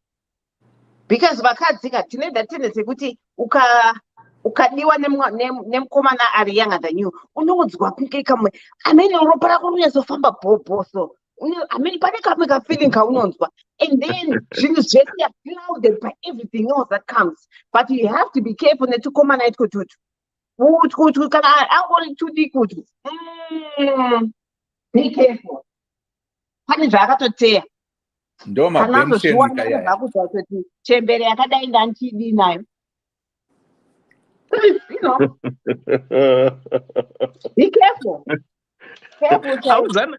Udzana ikoko vakadzi ikoko. Aiwa, ndinoudza hangu wakadzi wacho. Ndova ndinotoudza to be careful. Kaona Ben 10 achikuapproach. Chaungatoitaka vhara makumbo ako. Obva wamudza kuti ndanorora. Ngaachati. Obva wamudza kuti ndandendi ndisina muchato. Akutore nemuchato. Then you are safe. Ukamuvhurira makumbo Ben 10 cheteka. Uchitanga kumudusa. Wakunomutengera masutu. Wakumpa mari yestart. This is what they want. Start a business. Makumba anetsa kuvhara usanyeperwe zvako. Aiwa. Kana uchiziva totika pane papekuti unoda that security yekuti you know hanetsi unomavhara kana paine chauri kuda because haunodyiwa. Mukomana angoita 5 years or more younger than you. Be careful. Be careful. Imimi muchizvidawo munenge muchizvidawo kubva maketwa nemunhu ari 6-7 years younger than you, and it's your self confidence. There's that feeling inongoitika, so unongozvinzwa ungati uri fresh. Ameno comment section chimbotaura kuti pana akamboketwa neBen 10 here. Mumbotaura that feeling iyoyo mboexplainawo madhara ari pasi. Wakuti madhara futi. But I was so there for Ddc. Pana munhu ari below 35. Madhara iyi. Nai. Oh, yambotaurwa. But yeah. maBen 10 tinozvivindi hatinonyari kumisa kasoro netumhete ndikakasega mabhurugwa ndakudai kamhara mams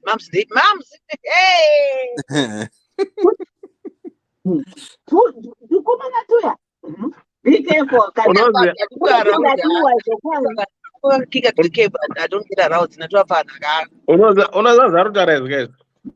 The person anomboya panapa zvake, so we are now friends. Ndakandiri kwamukanya kuLeicester. Show yakutopera. Saka ndanda kubuda. Mufana mudiki chaichaichai kuti mukadzi. Saka nzamo muzidaufarira zvangu ndiri mwana udiki bandi rokudai zvangu zvakadaro. In all fairness. Akataura pafea. Pane akaona something. Kane katoridza udhara. Zvakari kuda. Kusatisfy hanzi kundisiti mams. Ndimbobvunzawo kuti pane maBen 10 ese atinoziva vanongoshambadzwa apa. Pane one rasina kutengerwa mota nemukadzi. PamaBen 10 ese vakudzairwa mota dzevakadzi. Mapounds nema-US dollar arikugara ari kuWestern Union. That's all they want. But future nai munhu forget. Ndozanati vhara makumbo. Aenda kunorora. Uende nemuchato. Wapedza. Ndounoona akutsika. Anobatoenda. Kamba that condition. Nyange wapedza. Saka nyaya yeBen 10 uchimbosiyirei zvisvika kulevel iyoyo hakuna. Ipapa wana wanotomboza kuti mwanangu tora nhingi tichi ndikubvisa dziwa iro zvotopera. Uchimbomupirei time yekuti asvika ambosvika pakuti ndida kukuroora imams. Zvinoita izvozvo. Vagomana imi musanyepe. Musanyepenyu ya chokwadi. Musanyepe vagomana. Tiri kuzviona zvinhu zviri kuitika izvi kaizvi. Asi ndonongachema anoziva kuti zvinoitika ka kuti maBen 10 ndoti anenge aitone girlfriend yake size yake. Mimhamuzi muri kumorwa mari. Munenge muchiti ndiri kubasa kushift iko kari kumba ndiri kumba chamboklina ngumba. Aiwa autoenda out negirlfriend yake yesize yake nemota yako mams nemari yako mams. And ndinogati vakadzi havadi kuudzwa izvozvo manje. anenge achifunga kuti ndiye ega ehe kanganwa kuti ndiwo ega asi pane pane ari kutodya keke rako iroro pane ari kurara usiku achiri kwesha iwo Asi kungopa pane mapaundi nema-US pane rimwe genga rinototi aiwa nyangwe akauya arichaja kwandiri semukadzi zvandinowana panaye zviri right handizokende ngekuti ari kuendepi ari kuitei ndizvake izvo ndangouya ndiservise chete ondipedzera ndoita zvangu ndo vakadzi variko vakawanda iyo yete an agreement nemawirirano musina kutaurirana futi tiri kutaura vakadzi akuda marriage uyu anenge achida marriage ndo paunozoti waona benten akusiya paipai wakuyazopopota pasocial media ungosingaoni here matrades acho kuti ndo zvavari there are some I think tinotori nehama dzedu dzakatororwawo maybe mukadzi ndiye muhombe but ukaona 5 years and above I've never met. I'm still to meet. Hama dzedu dzatone 2-3 years differences. But let's try and normalize this war. Vakadzi munokwanisawo kuroora varume vari 20 years younger than you.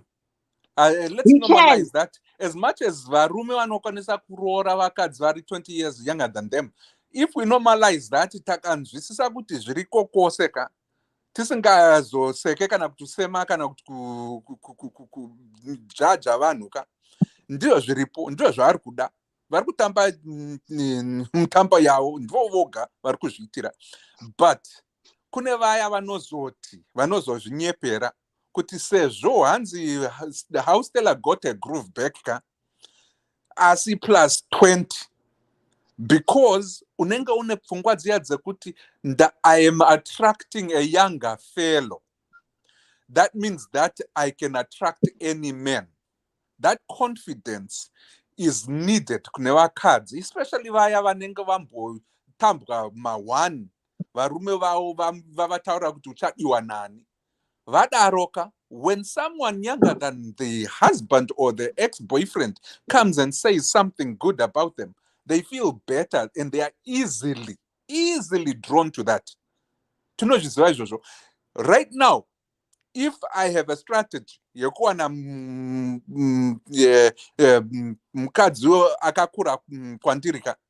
go to the Bahamas. They come in packs.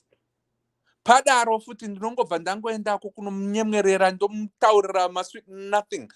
Ndiko kwakazara ikoko ndinodzoswa back kumba ikoko ndotama pandiri ndichienda Florida 6-story building nemukadzi akadaro, because all they want is to be seen. All they want is to feel younger. All they want to do is to feel alive. That's the same thing nevarume. Saka let's normalize it. Let's normalize both. Asinenge mataurirana kana Dr. Love. Anenge mataurirana pana masingatombodi izvozvo. Vamwe havadi havakungota grow old by themselves. Hanga chingo kwete kuti anengada kuonekwa, anoda angofirawo loved kana kuti loving somebody. Kuti ai ndakandodawo ningi kana ndodiwawo naningi. Kwete kuti ndoda kuti ningi andionese nyika. Aiwa, iwo andimataura ikame numbers ito tuma gogo ito tine mari dzacho tinogona kuenda twega kuDubai ikoko, togona twega kwakati kwamusa twega, but tinenge tingodawo somebody wanozobata. Makuda kuti nditaurise manje. Mirai ndikutaurirei nyaya yangu inini. I've got 2 friends, one from Somalia, one wekuGhana. Pane a place kwandinogara inini kwaunoziva kuti kune mbozha dzembozha. And ukaenda ikoko chembere dzacho hadzidi kuchembera.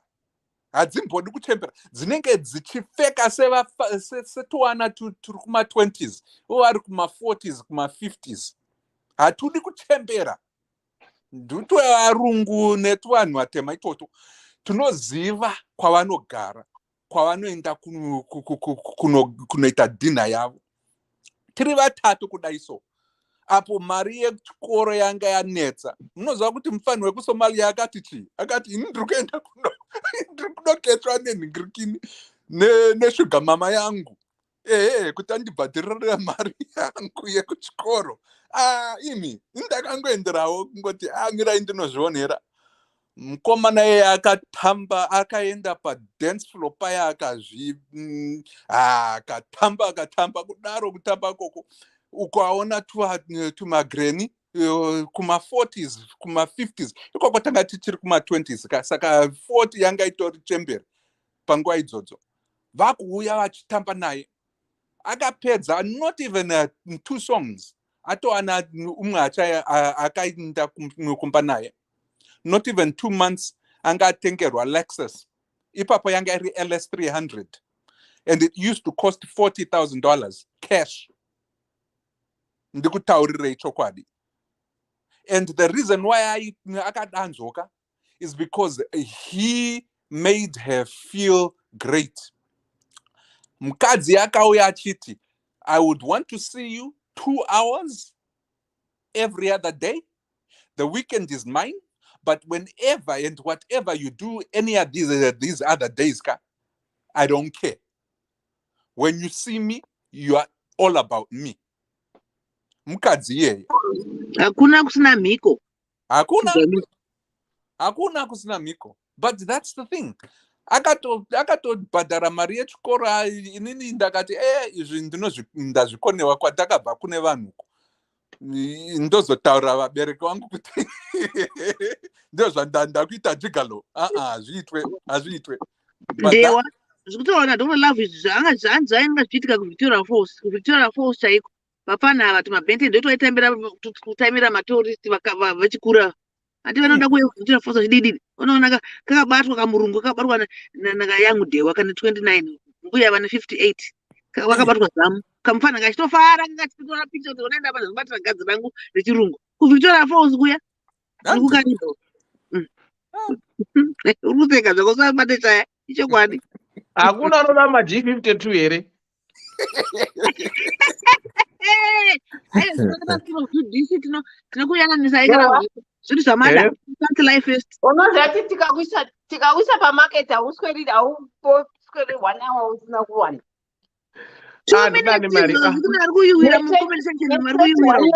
chaiyo ndomhanya. You know why? Because unoshanda. This is why I was saying kuti vanhu vanoconfuse maBen 10. You know, originally maBen 10 aive vanhu a person asingashandi. Mazuvano wakuwa no Ben 10 ane kabasa kakewo but ari kuda mari. But Ben 10 wanga angale label yemunhu asingashandi. Unotsvaga chishuga mama chako zvako chine mari chekuti unochengetwa.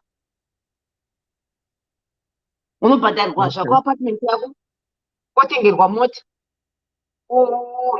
groceries anenge achimodhilivhara, otopuwa credit card rako yaunogara naro. Tusingashandi zvona. Semunyuyo kuno kwakazara but vanhu vakawanda vakunoti market yakuma magay akawanda. Saka munhu wese akungoita gay. Kuti achengetwe. Ya. Ndovatogara navo vanhu tokoshera navo marodhu. Pasina itori market iyo. Mamillionaires ako zvako. Tsvagirwa apartment, bhadharwa 6,000. Takungogara and havadi kuti ushande futi. They'll look after you. Kana vakukuda munokobhuka hotel, vacation, moenda, mosangana ikoko, mokweshana. Saka ndakakurira nyika iri wrong again. Ndinotaura nani ati vanhu vabasa. Ibusiness iri. Ndinofanira kupinda nemoyo, hakupindwi nemoyo futi ka. Kada upinda nemoyo norasiswa. Saka ikoko unopinda wachifamba. Chaizvo. Okay. Chaizvo. Because ndokona urasiswa kamangwana kotsvagwa mumwe. Aizve. Saka zvina contract. Yapeda kubhadharwa 6,000 rent chaiwanepi. Kesa kaenda. Yeah. Saka aiwa. Saka pakaipa. Munhu asingashandi, I would say don't even get to a relationship. Bomira. Your time will come. Build yourself up and then you look for a job. And then You look for somebody, you know, who married her life. Simple. Yeah. I'm that coming to school. Wow, Zimbabwe, it's looking bonak. I mean, back in Bogadia, Zimbabwe. Come on, Gambo, in that school. Come on, Zimbabwe, Anaka, which in the Kubas. Okay. Hans Nadreshi Makua, very true caller. Women should be really careful with young men.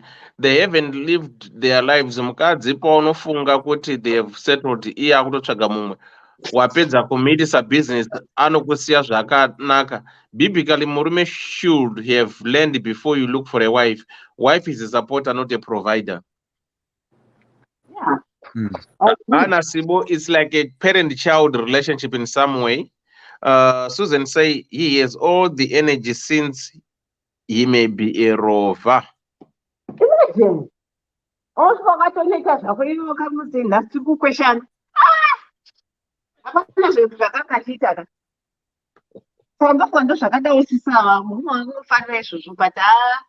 you can imagine then she gets pregnant. And then some misfortune happens. Then what? Ndikokusakadzwa kwacho naikoko kaikoko. Marriage is a commitment one way. Please support. Andikrara wakaramba hanzi hakuna munhu anopera kunonaka. Aiwa, kunaka hakuperi. But suppose maybe she goes into labor and it money. And then somehow she comes out, you know, paralyzed. Okay. And then, so now she's going to suffer. The child's going to suffer. The husband's going to suffer. You know, marriage. But I married then. Muri two more na lebura muri. It cannot be one-sided. Just like Mukazi, don't even get into a marriage. Usina pasta. You are burdening Varume a lot. Vakadzi, please. Be a housewife, yakapera kare, unless if the guy, I don't know, the bolo, that 6. Be yakapera kare. Make sure you have your job. You know, all this funny thing, my stress, my chichi. Because we are burdening them. Be able to school fees, rent, transport, my lunch box, it's too much for a man. Yeah. That's it. It cannot be 50-50, but at least Mkazi, what are you bringing to the table? As my American say, what are you putting on the table? You cannot have nothing. And then Kuachira, my sister. Mukna watch a weekend. Put down in the Kubasa. Murumaka is so 100, you is so 20. You know, I'm very passionate about. Murume, I don't know because Kananya Basara Kanaka, other was someone private school. Preach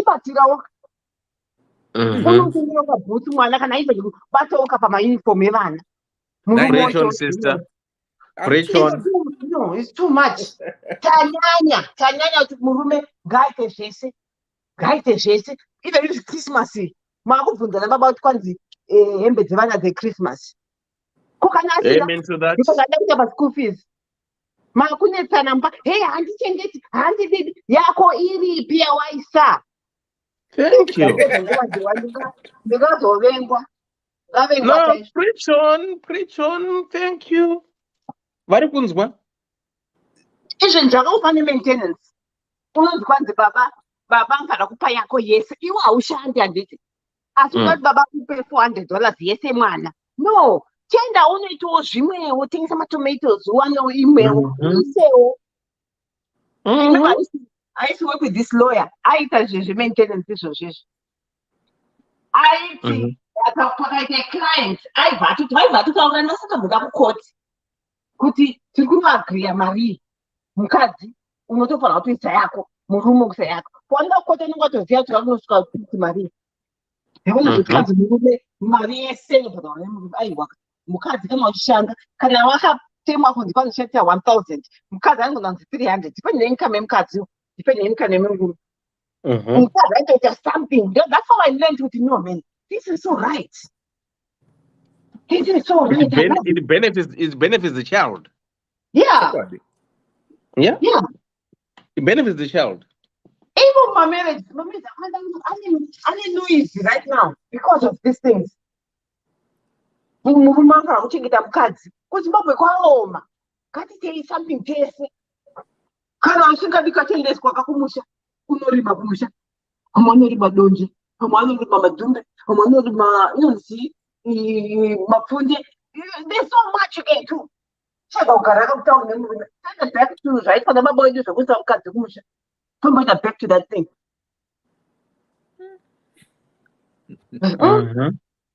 Tane nyope takungorera nyope dzedu vanasikana. Why should I? Because nchango nororwa. No, wangu haenda asina education. Umuta, haurorwi. Kunoda unogara murume chena unogara uchipiswa ikoko. Kawaza panaka nekuma ndotambira imwana asina education. Munobatsira murume. Wakagara waramba izvozvo. Haizvo wakaramba. Wakagara shame. Munobatsira murume. Not kuti uchachengetwa. Yeah, there's a difference. Pane difference kuti unoenda kune murume uchinomubatsira nepaya pekuti unenge uchigarira kuti baba ndo achakuchengeta. The respect iripo nje kuti kana baba vachiuyawo nezvavanazvo, mukadzi achiuyawo nezvaanazvo ka, a man will feel grateful nepaduku ipapo pauri kupinza, and he will zvinomurerutsira because he knows kuti you've got his back. Vakawanda varume vanobva vaita stress imwe yekutoti vanoita maBP nemaheart attack nekuda kwekuti havasi kukwanisa kubhalansisa checkbook. Vasvika kumba mukadzi ari kupopotera achiti ye hamuti chii chamuri kuita ipo pana vana vari kuswera nenzara, iwo wagara uripo nevana vachona muchitarisana bwei asi hakuna haukwanisa kuitawo chimusika chako kana kuti kuitawo something chaunoti ndichabatsirawo baba, kana baba vauya tote apa ndafunga zvakadai mochindibatsirawo kuti tiwanewo pakadai. That I think is where we miss it nekuda kwefeminism iyoyi, nekuda kana kuti inonzi hanzi it's a hybrid. Vakadzi vari kuda the benefit of feminism and tradition. Eating your cake and having it too, hazviitwe. The reason is that you cannot have both ways and live a happy life. Zvakunzi happy wife, happy life izvo kazvo. Muzvinzo ipo panapa. That's an Ningirikini hallmark inonzi La La Land story yoyo. Happily ever after. Haisi. A happy life is equal to a happy man and a happy woman in a relationship. Tanzwa isu tanzwa nekufa vakadzi vachisara vava Ningirikini widowers for 50 years vagara vararama beyond their husbands. And they are eating the hard sweat and tears of the men. Uko ndo varume vachona vamaipopotera vachiti they are nothing in all the aspects of everything, but makugara nepfuma dzavo ivo vaenda mozoti chi. Aiwa, seriously, dzimwe nguva ngatisaomeserani. If you really love your person, you want to make sure that his health is accorded for. Musangobike zvekubika zviya zvekungoti ngavadye. Bikaiwo zviri healthy kuti murume wenyu aitei agare ari healthy. Momugadzirirawo zvinhu zvekuti anogara akatandara achiwanawo upenyu hwakanaka. Moti aiwa baba mudhara ngatimbofambei ndikuda kumbotaura nemi. Moenda 1 2 3 blocks muchidari. Mapedza kudya paya muchinofurwa nemhepo. Modzoka mambotaura nyaya dzenyu dzemandorokwati. That's how you do it. Vakadzi mune simba iroro. But no, you guys seem to be boggled down by zvinhu zvakawanda zvisina nebasa rose. and you leave your husbands to die prematurely too. But sorry, and you Sisikoni, Mangam Chitao. And by the way, I think maybe topic I think I'm going to add out, but just women is too much. Tanyanya, kuti murume, like Valentine's, right? Unomakaza out kwanza anautengira chakati. Koi wewe watenga here. Complaining kuti hana kundipo, it's supposed to be an exchange of things. But papo kada udaro madzimai vanobvachema. Vanobvatukwa. Comment section nekunzwa nekundituka, but aiwa must be said. Yeah. Do you know kuti varume like now? Anditi kwakuti kwanyaya ma-school fees. Murume anogadzira ma-school fees anditi. When a man is stressed, haachagoni kuuya kumba kukuudza kuti ndine stress. Do you know where they go? Kuna marway. So for you to avoid the marway, it's so easy. It's so easy in life. Make sure you make your man happy. Those who say stress them school fees and this, things are not well for him. In what I'm taking you out for something small. Can I win that coffee? You need $3. You're trying to minimize those times. I know Buddha could have number way. No man. About not to be marrying women out. Can you move walk or not to but my baba can do my pizza. You go order pizza. Much go pizza for that night. I good. I have more but it's just that kama feeling it not much pizza.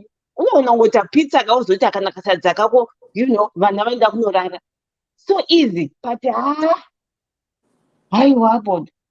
Akadanyo chema. Hey, baba, what's going to get? Hey, chakazoti. Varkuremerwa. Zvasiyana nekare waiting some mombe kana mari dzashot. These days they don't have. Andogara matown. Mombe dzasharudzwa nepi. Help our men you can buy the little things, tomatoes, make sure you bring something, have something. Yeah. Asimi vakadzeka chinditaurirawo kuti tinzwisise.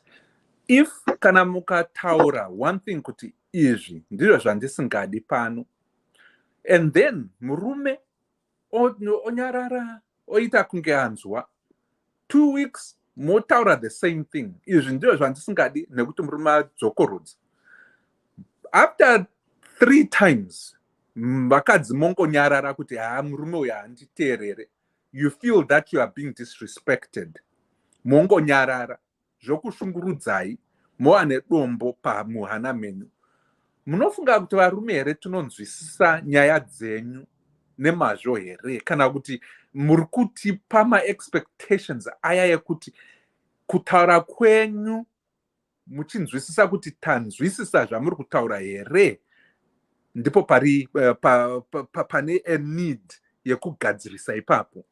Because you can say things 10 times, but if somebody is not in that right space kuti anzwisise zviri kutaurwa, mungataura until you are black and blue in your face, and nothing will go in and it will always go out. Saka muri kutadza papi kuti rangaridza kana kuti pawo mazano enyu in a way that varume tinokwanisa kunzwisisa. Ndipo panozopokana nyaya ipapapo kuti ndakambokutaurira wanga usingandinzwe here paya 2 weeks ago, 3 weeks ago. Zvozobatanidzwa nezvimwewo zvakawandawo zvakangodaro. Saka tiri kukanganisa papi ipapo. Ndepapi patiri kukanganisa naye vakadzi. Let me answer. Sibo achiri peti. Okay. Pane question abunzwa na Sibo. Answer a question. Do men feel pressure over the provider and not meeting my family demands? And if so, what is being done in society to minimize that pressure? Does this also mean that women are functionable in that when you put to the challenge, they can rise above it all? Those mothers are majority of single parents. Then what does that say about men?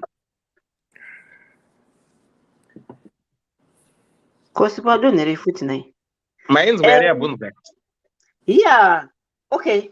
Yekutanga yanga ichinzi chivi ndatokangana. Anzi, do men feel pressure?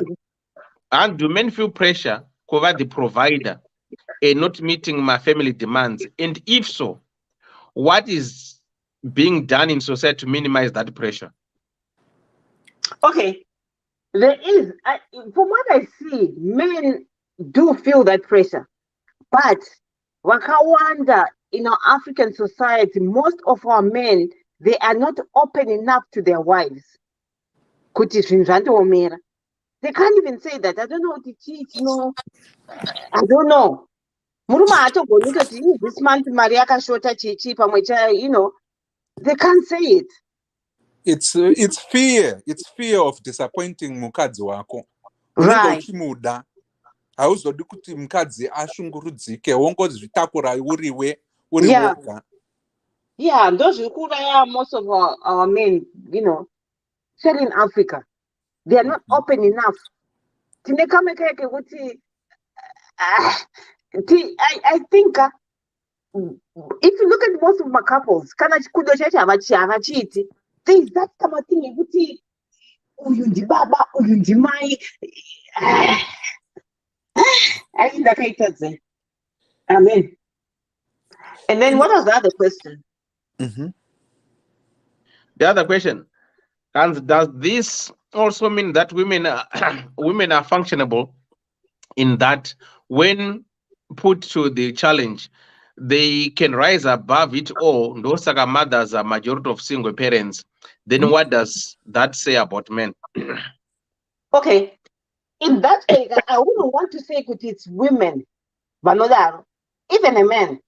Women that are raising their kids on their own. As long as you have that responsibility, you always rise up. Always. More and responsibility. But we are seeing more women than men. That's why we think it is only women that can rise up. But one was going off with. But because we are seeing more of the women. Right. Connie, if that is the case, so this is what Sibu is trying to understand. If you can rise on your own when you become a single parent with the children, why can't you put that energy once you're still married? It's selfishness. Right. It's selfishness. Yeah. Don't I think I don't know. I don't know. Yeah, because when you look at it, what happens? When you look at it, it's a very good question. Once you break up, when you divorce, right? You see these women rising up, like what you're saying. They've got the potential, they can rise up, they can do anything by themselves. But why can't you channel that energy once you're still married with your partner? You could see, you hustle together, that energy that you do, why can't you put it once you're still married? This is where the $1 million question Sibo is asking. Why is it like that? Then we might find the solution. Right. You find never room in our society and him in the bus. So that's another certain percentage of women can also buy in that abusive relationship, because that's abuse.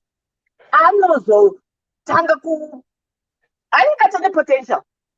But because she's not being allowed to work, as Obama to rise up again. Pane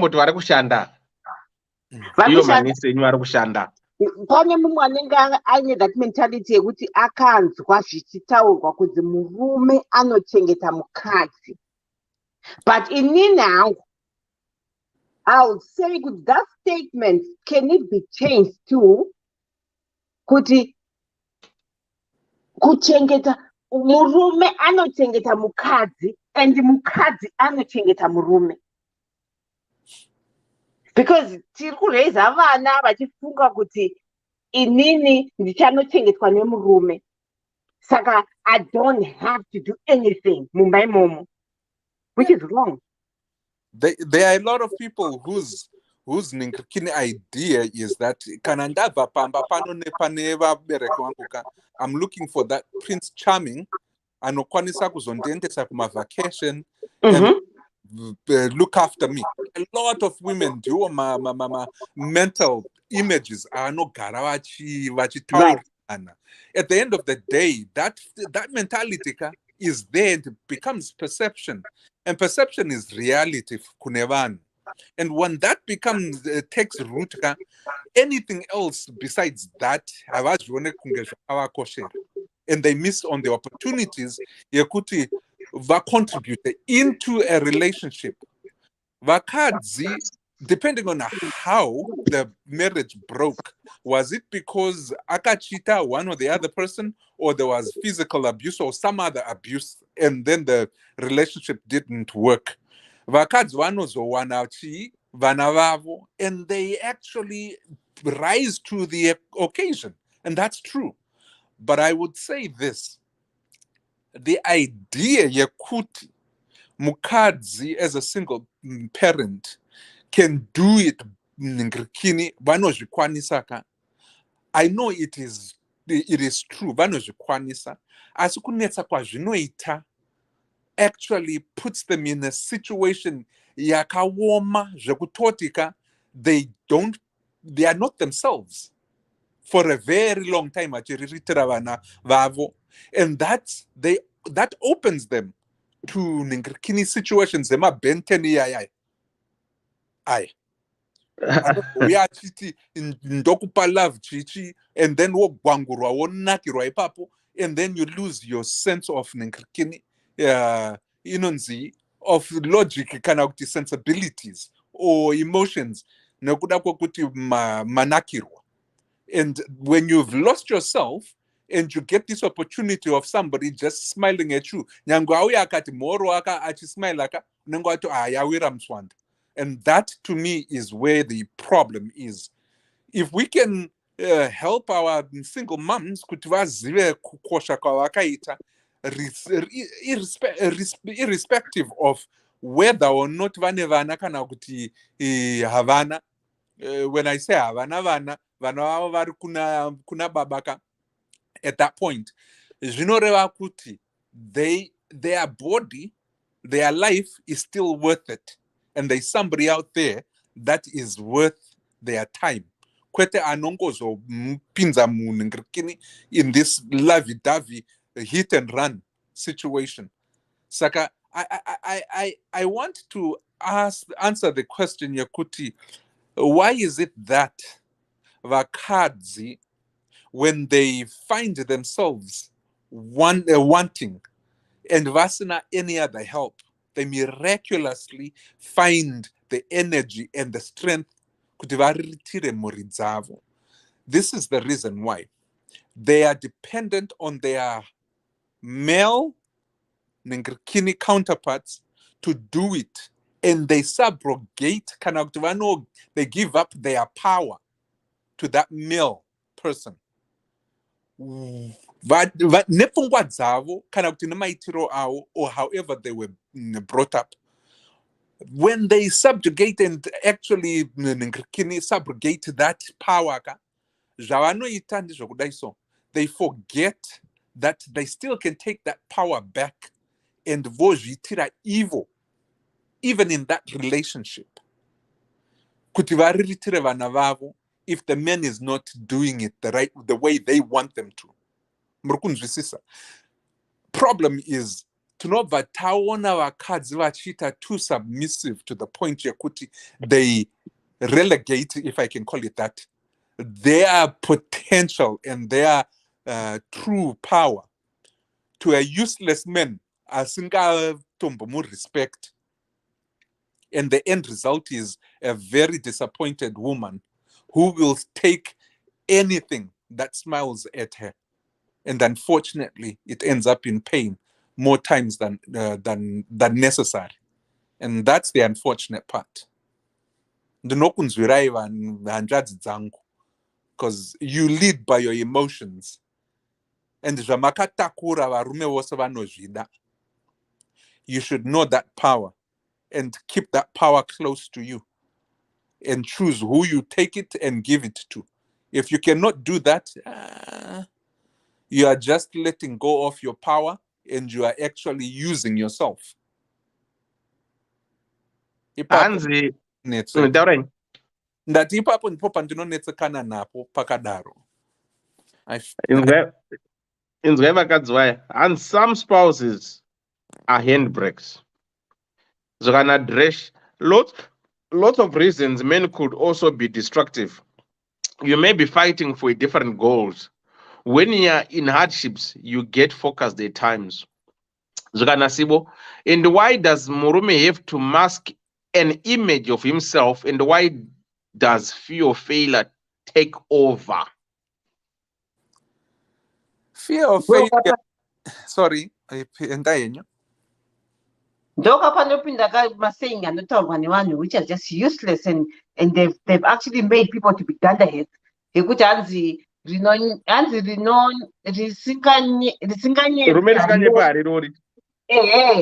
what nonsense is that?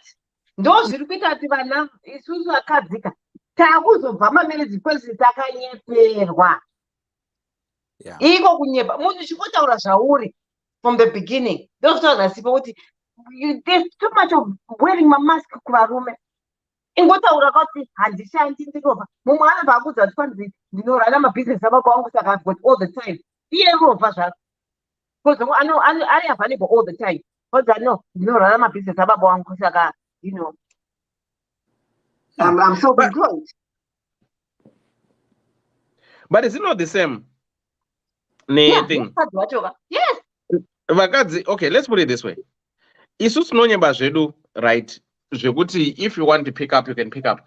But look at the way women deceive us pa social media with filters. Ukavaona vanhu vakafilita. I wonder kuti when someone filters, they took a picture of themselves and posted their glowing and looking like someone else. Iye anofila sei akatarisa profile yake. Anofila kuti ndini here uyu kana kuti can someone make me understand kuti how will one feel? Uchinasa kuti no, anambotsvuka kudarika zvakadai seizvi. No, izvi zvawandisa izvi. How will one feel? Do you know, because I think I don't know, maybe one will go, deep down, because that thing, we have so many single people out there. I love you nemunhu chaiteka 10 years ago. Saka that way you post zvinhu pa Facebook, it's giving them that satisfaction because my love never likes people are hungry for love and light. Oh, wonderful, beautiful, wow, you look stunning. Those words, because those words 2019. But who's really stunning? Aiwaga, noga.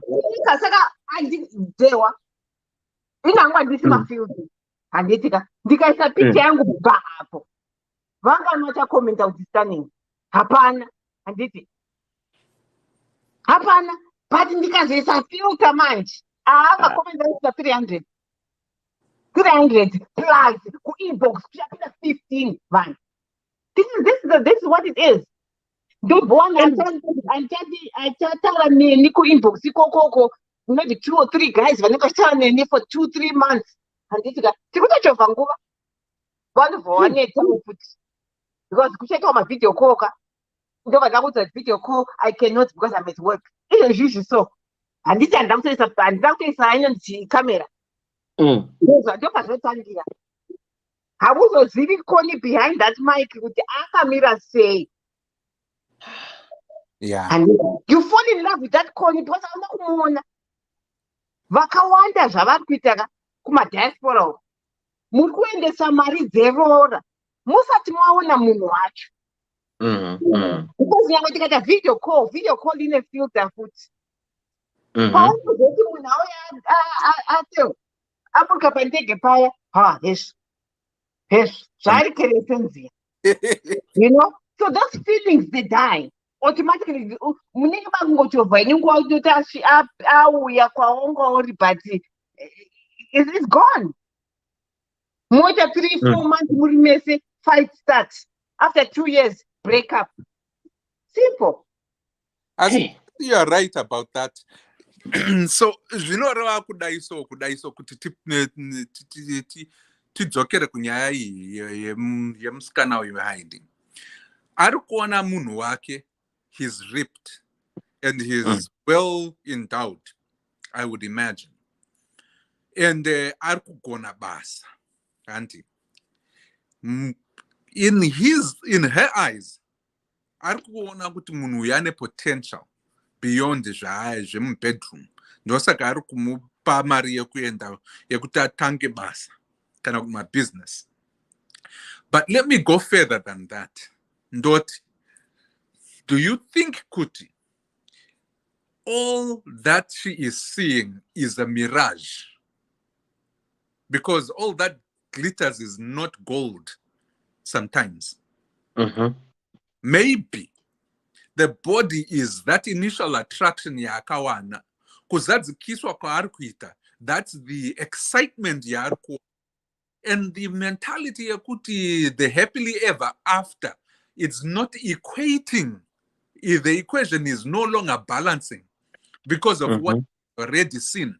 His track record, tunoita nema track record zviya kwete kungofungira akatobva paanga achigara maybe one room ichocho changa asingakwanisi kuafford ava kwaari, haana kupedza chikoro, pamwe haatova ne-O level yakazadza, ari kushaya kuwana basa kana kuti kumabhizinesi ari kuedzerwa, haasi kumagoniwa, haasi kumagona, I mean to say, ari kumakonewa. What do you make of that person as an individual and a profile yake uriwe? You as a woman looking at that profile, kuti, will this be my partner that I would want to be to spend the rest of my life with? Iaru question ipapo, and that question is putting her, stopping her from going further than, hey, this is what I want. Because already in her mind, at the back of her mind, there is no future beyond what jaarkuita bedroom make momo. But at the end of the day, ajina future kwa ari kana chuona everything else put together. So what I would suggest kwa ari kam nyanjwazi yangu is go with the guts. Give this guy umbudisa. What is shamarika? I love you, but I've gotta give you tough love. I want you to kuti uzmirire semurume. Ndisa ku stampa. Don't stamp your growth or stem your growth. Antika. Wenda kwako, wogarawo kwako, toita iyaya inonzi dating. Tomboita zviya zvataita, iwo uchizvimiririra indiri kuno. Toona kuti zvinokusvitsepi. Ukabvuma murume kudaroka achiziva kuti ndizvo zvandiri kuda. Murume iyeyuyu kauyu, in order for him to save and to preserve his relationship, he will do everything. Nokutowana basa chaiko, kurisa ngombe, kufudza ngombe, sevamwe zvavanotaura. Kana kuti vari kumagwegweka saka mutaundumu. Kutoita muningirikini muwindi chaiye. Kana haiwa kuchina mawindi. Ameno zvaanokwanisa kungoita uchimusika chake. Kana kuti something chinoonekera kuti ari kuita something. And I bet you musikadzi uyo will see his potential beyond the bedroom. But ndifunge kuti mukadzi uyu anofarira kuzoti murume wachona agare uko ari oga azoziva kuti ari kuita sei murume wachona pamwe ari kuchengerawo ipapo ari kuda kuti ave padhuze naye nekuti haasi kuda kushare zviri kumufadza izvozvi. That might be the case. Kana pakadaroka, it's a lose-lose situation. At some point, you will be hurt, and the kurwadziwa kwachonaka will take you longer to recover. I would bet you that. But do you think, Kuti, this woman will accept that? Because at the end of the day, because she knew that this guy is not working, right? And the guy got no, I cannot afford to pay my own rent. And the lady say, okay, you can come stay with me, right? So, Kutanga say the second mind they would know.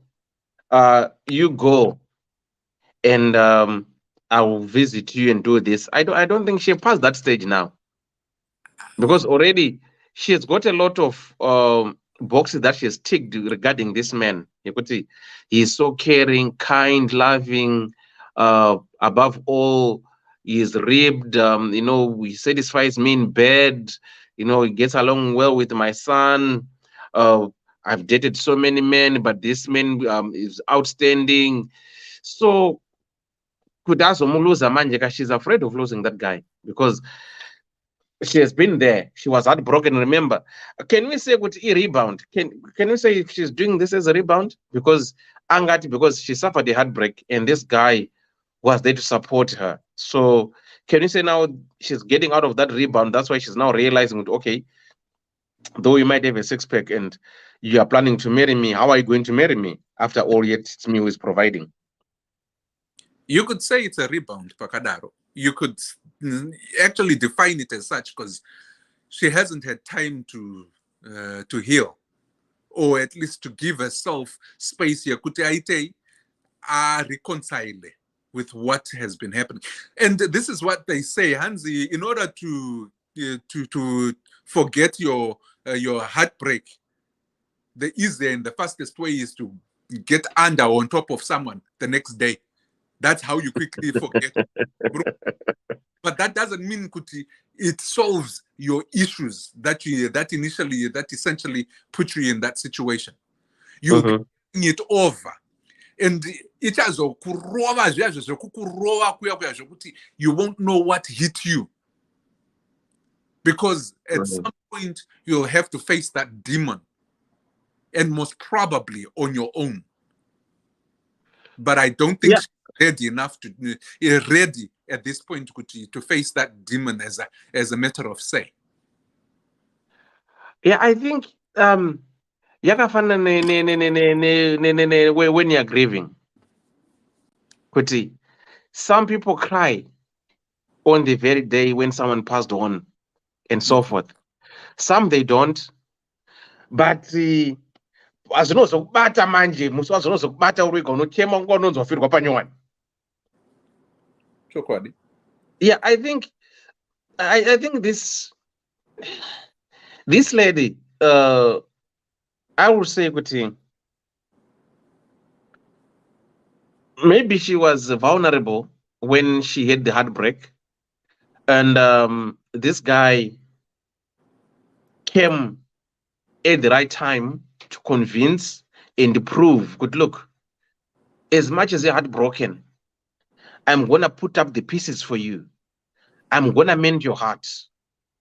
And you're going to have your 4 chambers and you're gonna kick. Then, with all that, the guy presented himself in a very adorable way. This lady, we all compare. As much as we want to say we don't compare when you break up with somebody, there are certain times when you say, okay, this was better than the person that I had, or this person is better than the person that I'm dating now. So looking at that guy now, 6-pack ripped, no wahala, listening ear, very attentive, knowing what to do, giving what she used not to get from this man. Maybe since she's a working class, because remember, this guy's got all the time in the world to do whatever he wants to do during the course of the day. Maybe the house is on point, everything is fine. akupinda mubedroom onzi let me massage you, I'm doing this, arudya pasi petsoka like I have said, then uchinatsorohwa futi gwangu yacho zvakasimba, you know. Then I think she get confused and say, okay, this is the world that I've been looking for. This is the guy that I've been looking for. And this guy, knowing that he's ticking all the boxes, he keeps on performing. That's why I would no. Now let me throw this, but you know what? I want to marry you. Because actually that confusion, you would see, because they met in September. And September, October, November, December, that's only 3 months after meeting. And the guy says, I want to marry you. You know? No, So it's September 21 last year. Yeah, then akazvara muna January katsamba ndekudhara kai. Oh, okay. Yeah, because she said here, if because tsamba dzakawandisa, so I think she said here, let me see. She said, Elder, within what I'm going through for the past experience of all the guys that I've dated, he knows his game in bed very well and has been extraordinary. Fast forward in January 22 this year, he moved in to stay with me since he was struggling with paying his accommodation. He explained to me about his situation and offered him to stay. I've been trying. So Elder Nyeri, now he wants to marry me, and I'm now worried about the future. But I also doubt if I can find someone who can make me feel loved the way he does to me. So, yeah. So I think, you know, at times people are very calculative and very manipulative.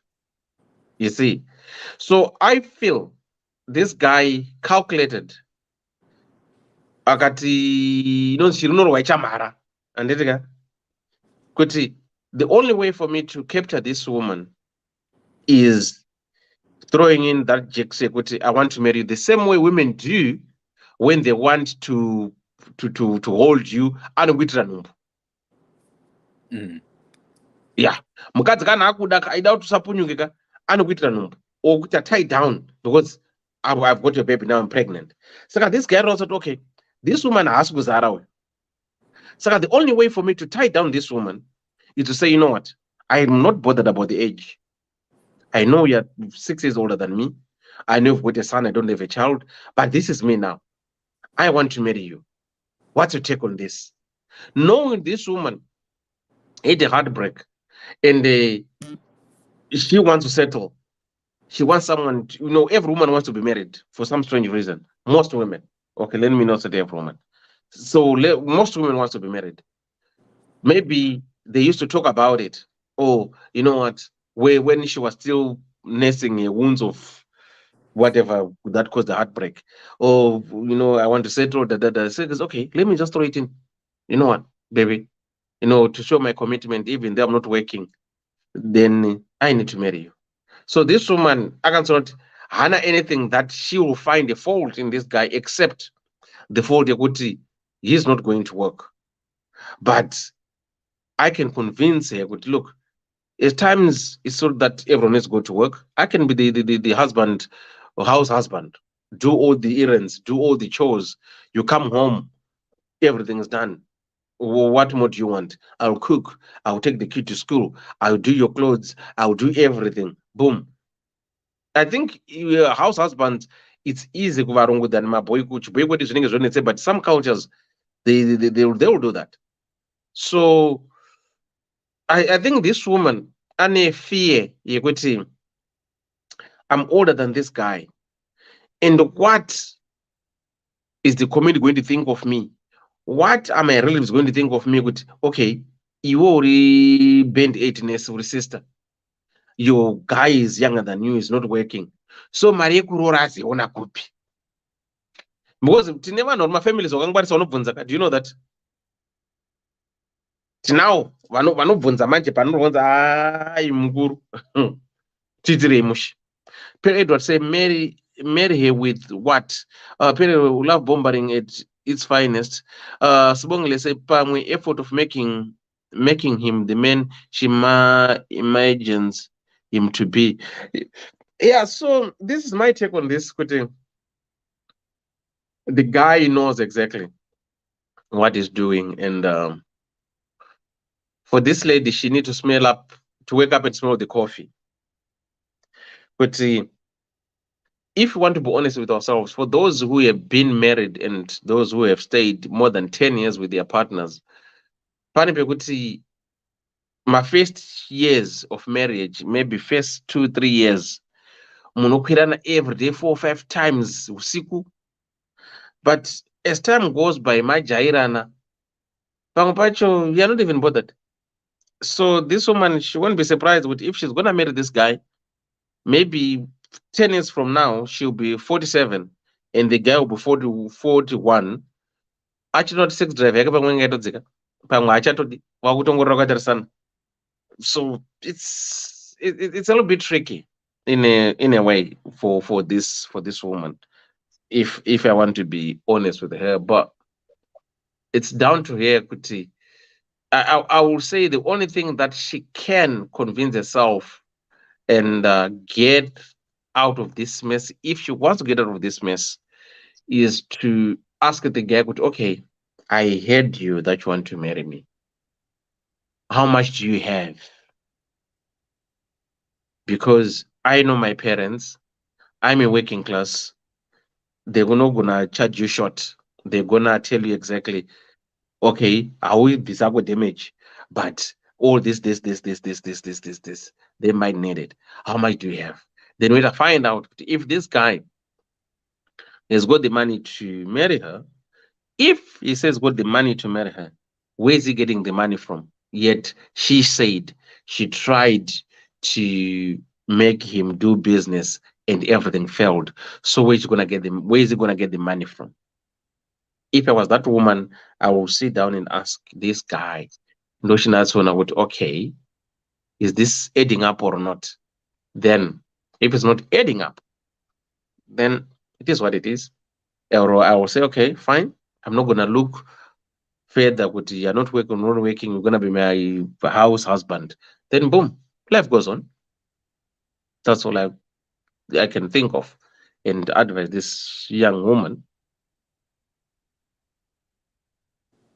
Yeah. Hanzi nadre yekurora is not an issue, but anozoda munhu anokwanisa kuzomuchengeta.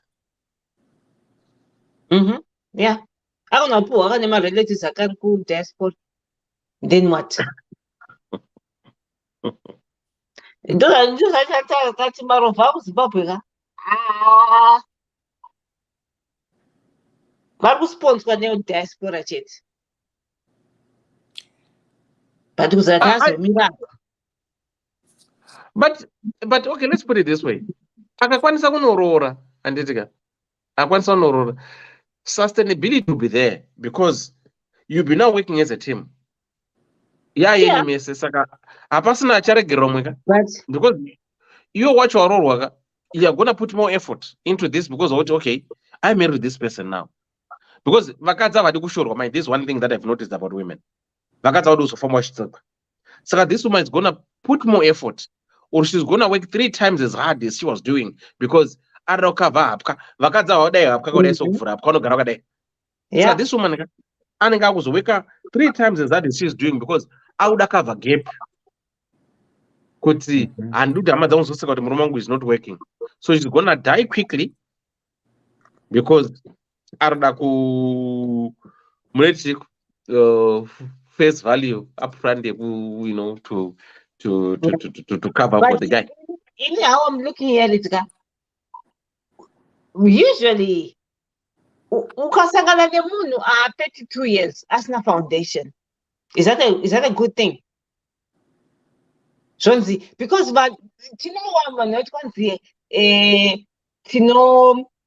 tinovaka pamwe chete vatoenga tirega kunyeperana. I'm 46 ndosangana nemurume ari 50 years handiti ndoona asina chinhu.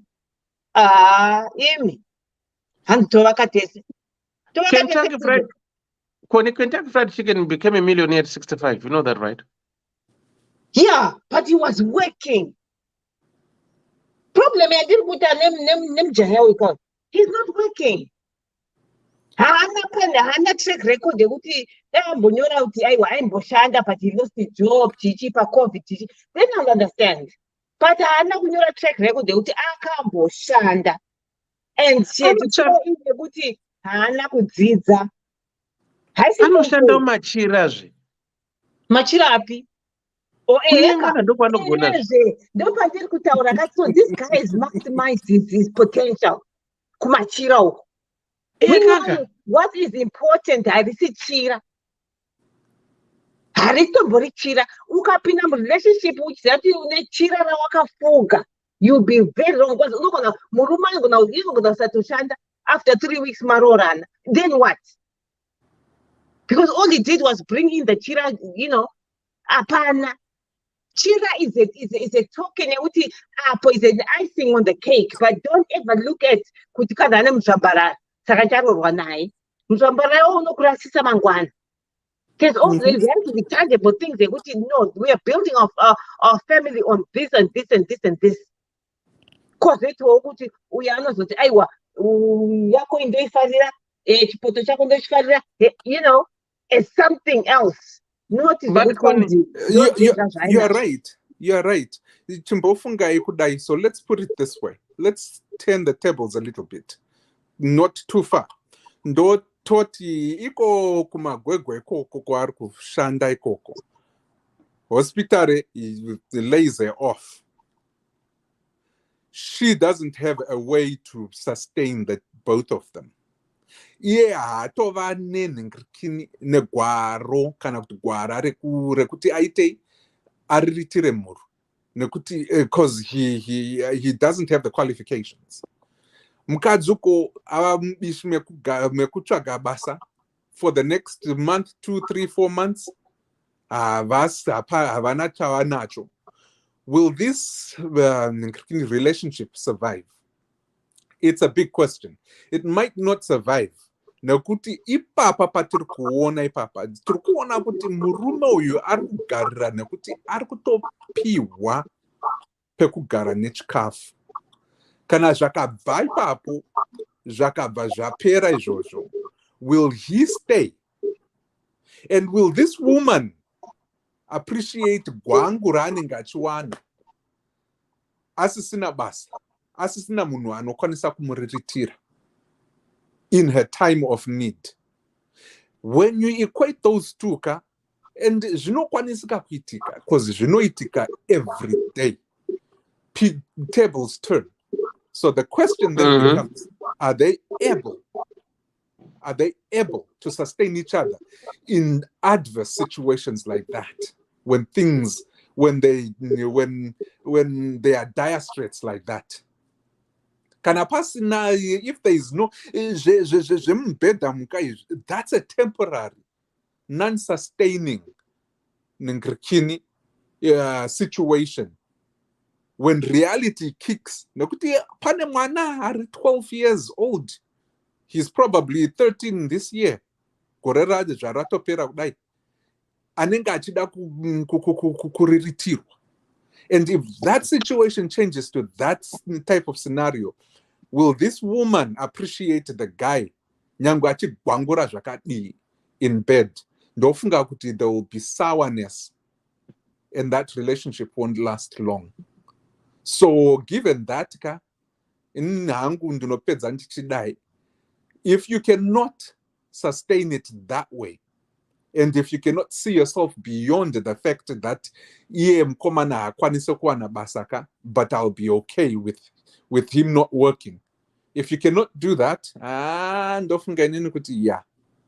it's already a situation that's precarious. Zimbabwe, anything can happen. And unokwanisa kutoshaya basa kana kusato badarwa for months on end dzimwe nguva. So inini hangu ndinongoti no, don't put yourself in a situation that you know uri kutozvisensa woga iwe kuti I will be disadvantaged however way you want to see it. Ndapedza hangu. Thanks, Mkoma. Connie, what's your last take? I would say to this girl, don't do it. It's not worth it. Because you know, I'm picturing her as one of those women ekuti anogara in an abusive marriage because anoti ndichazwa iwanani kunze uko ndaane vana 3 kana nyangwe ne6 vakadzi vari kuroorwa vaine vana 6 from a previous marriage. Nothing can stop you as long as you look after yourself, you know, kuzvigezesa and everything. There's men out there for you. So I don't say good. And you might get an opportunity to go to UK because in Mexico, you know, so that doesn't mean kuti actually no, I cannot go because then jamba wrong kwandaka garapan. Aiwa, you have to be serious. Serious check. Jamba rangawenzi. Gambo inganogara kwake. Ngausati wazvamburwa iwe. Yangodziwa. Ndinogona kuzvamburwa, ndogona mwana wokuzvamburwa but inenge itoita agreement yekuti tiri kungozvamburirana chete. Not kuti ndicharoorwa nemunhu akadaro. No. Aiwa no. I put myself way up there than this. No. Handiti nhamo. Handiti. Mataviri. Koni. Hana mataviri. Kadhibhokisi retunonaka. Uchikanganwa kuti ndakawinga iyo mbune. Iyo chaiyo. Hanzi kumba kwedu zvese zviri kweshi. Ndakavinga iyo mbune. Iwe? But not in this day and age. Mataviri akaimba so 30 years ago. Zvaishanda. But right now, I see that situation ekuti tichati kwanzi ndinochengeta munhu wangu. I don't inga mati kuAmerica kwenyu kwari kwengwani kwavano turamba kuchemberwa. Even kunodzi kwendwana mukoma gwangu kuFrance vanokuti chiko kudhuze nekunisu uku kunonzi kwiko. Mira. Come on. No, pane nzvimbo iri kudhuze nekunisi uku kuFrance uku. Handekwe marich antiziva aitotutu manje. Yeah, but inenge itori agreement. Handataura ngati inenge itori agreement yekuti like inenge ndasingashandi ndinotopinda imomo musekoli yavo kuti ndiwane murume achanichengeta. Itori agreement. But ava kuti vakudanana vada zvekuroorana. Ndopatiri kuti no, imboisa mabreak. Chimbomira. Ngamboita shelf kuroora kwake uko. Ambozvigadzirisa himself up. Munogona henyu kungora muchidanana henyu but chimboisa mabreak ako pakunoroora. Ada mkomabulke elder, what does this lady want in her life? Marriage, rula partnership, a working man, you can't have your cake and eat it.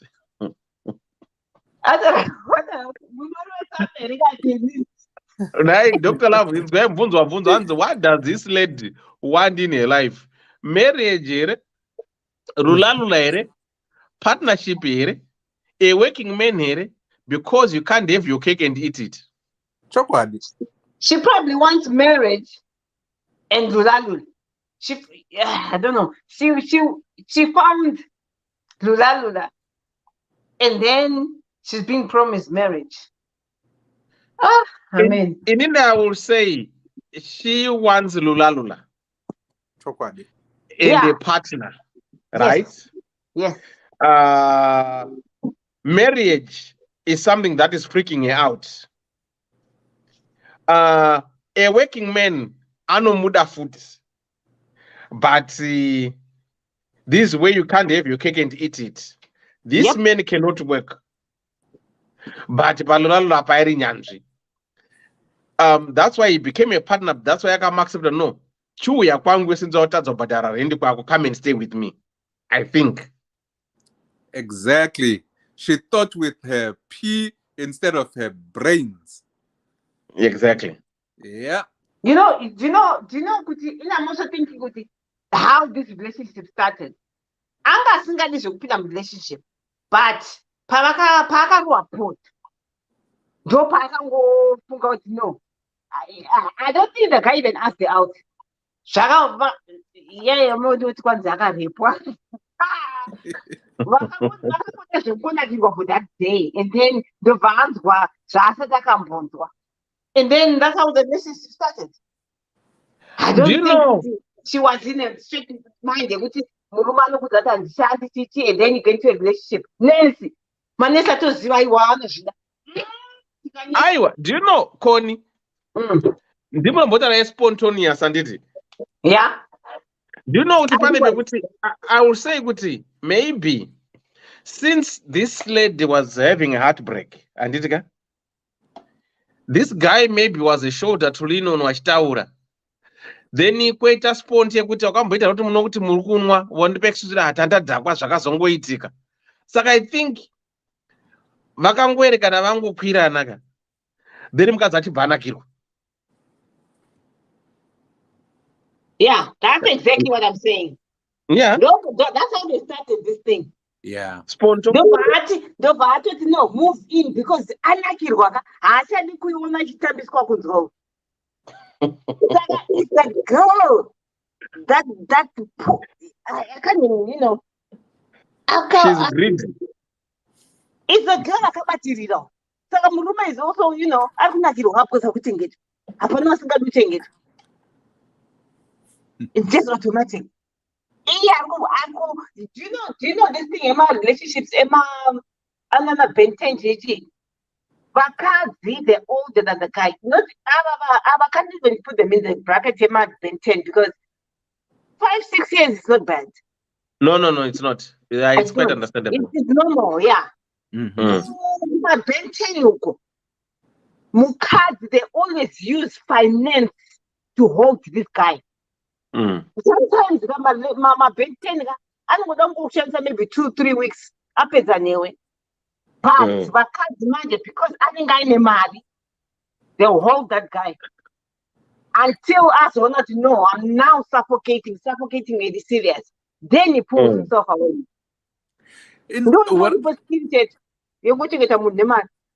What I'm curious about now, Kai, is this. It's been almost a year. Nyoria anyora. What was the outcome?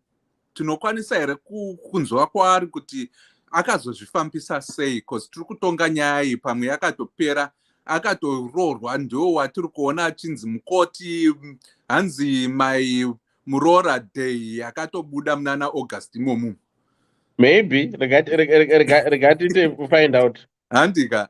Because maybe we tungotonga nyaya vanhu vatova baby one coming up ngirikini kana kuti vakatosiyana kudhara. But nyaya inenge yanakidza kutonga hayo nekutaura. But vanhu vachona in reality maybe the situation has changed pretty much. Okay. No problem. Right. So guys, that is so. Yeah.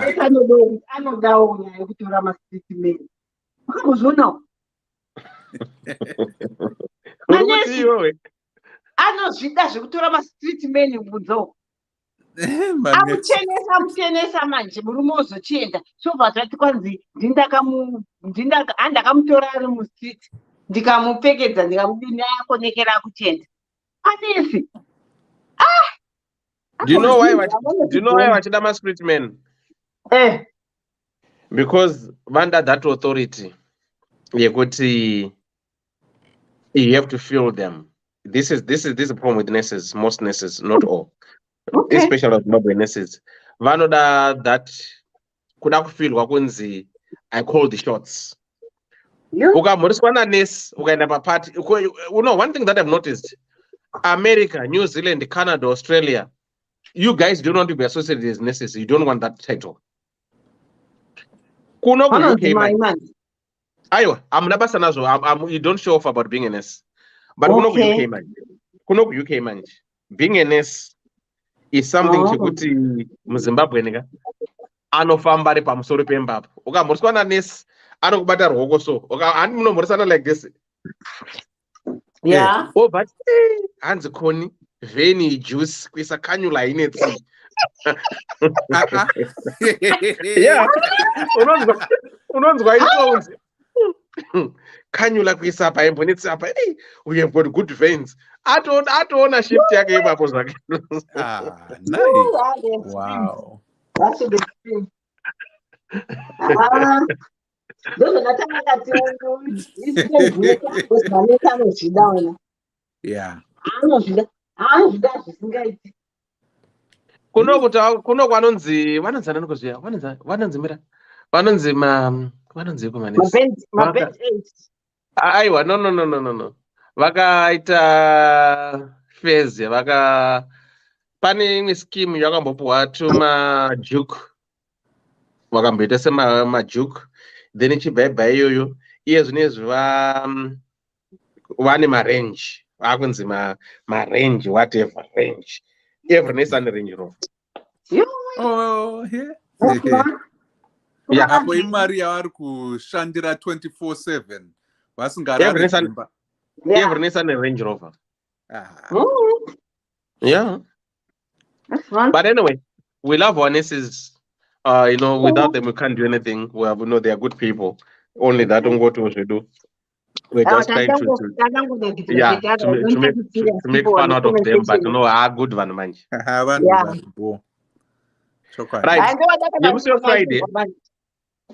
Friday. I think it's gonna be a little bit like, I don't know. They're going to do women cheat for revenge, and do men cheat for lust?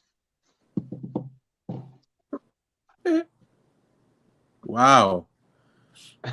How can you categorize it that way? My labels are okay. How do you cheat for lust? I don't know. I don't know. Varume vanochita because of lust here. Kungonakidzwa kuti ndada magara, but not mweya koriko.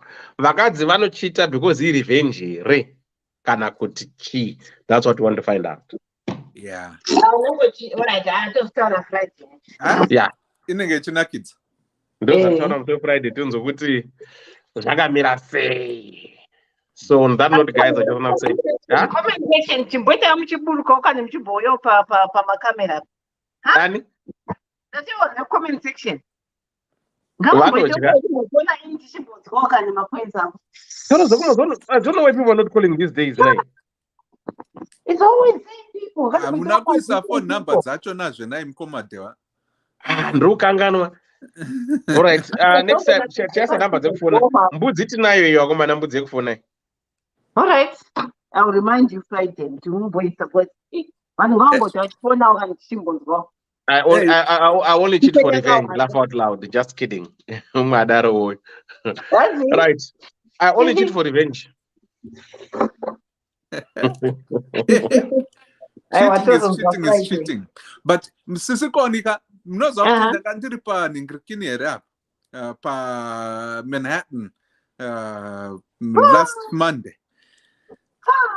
And you didn't go. You got a message, right? Ndakandine hit and run ndakauya on Monday kuma 12 midnight. Ndakadzokera back to Minnesota on Tuesday manheru. Saka ndakangoita one day ndani ndafarisa. Koni.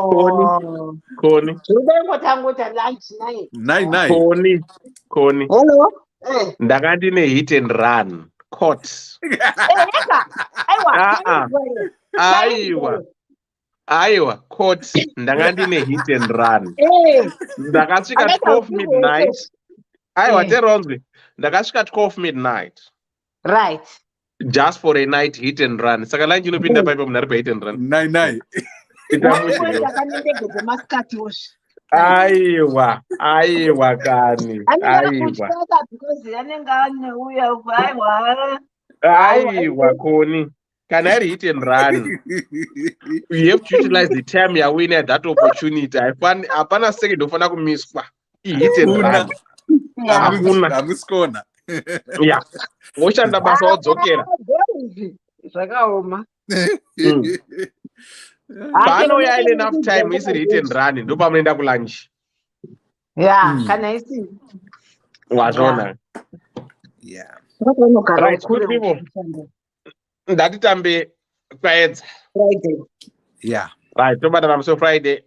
Thank you guys. Sleep well. Night.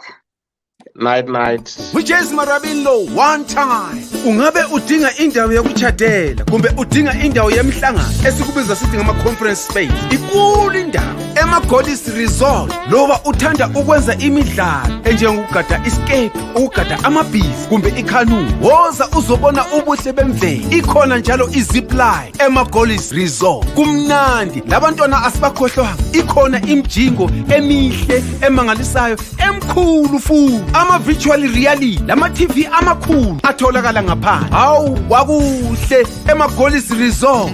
Khawuleza wenze ibooking yakho uze labangani bakho lizojabula lithokoze. Sitholakala ku Depshire Road, Harare, Zimbabwe. MaGolisi Resort, an adventure and a leisure paradise.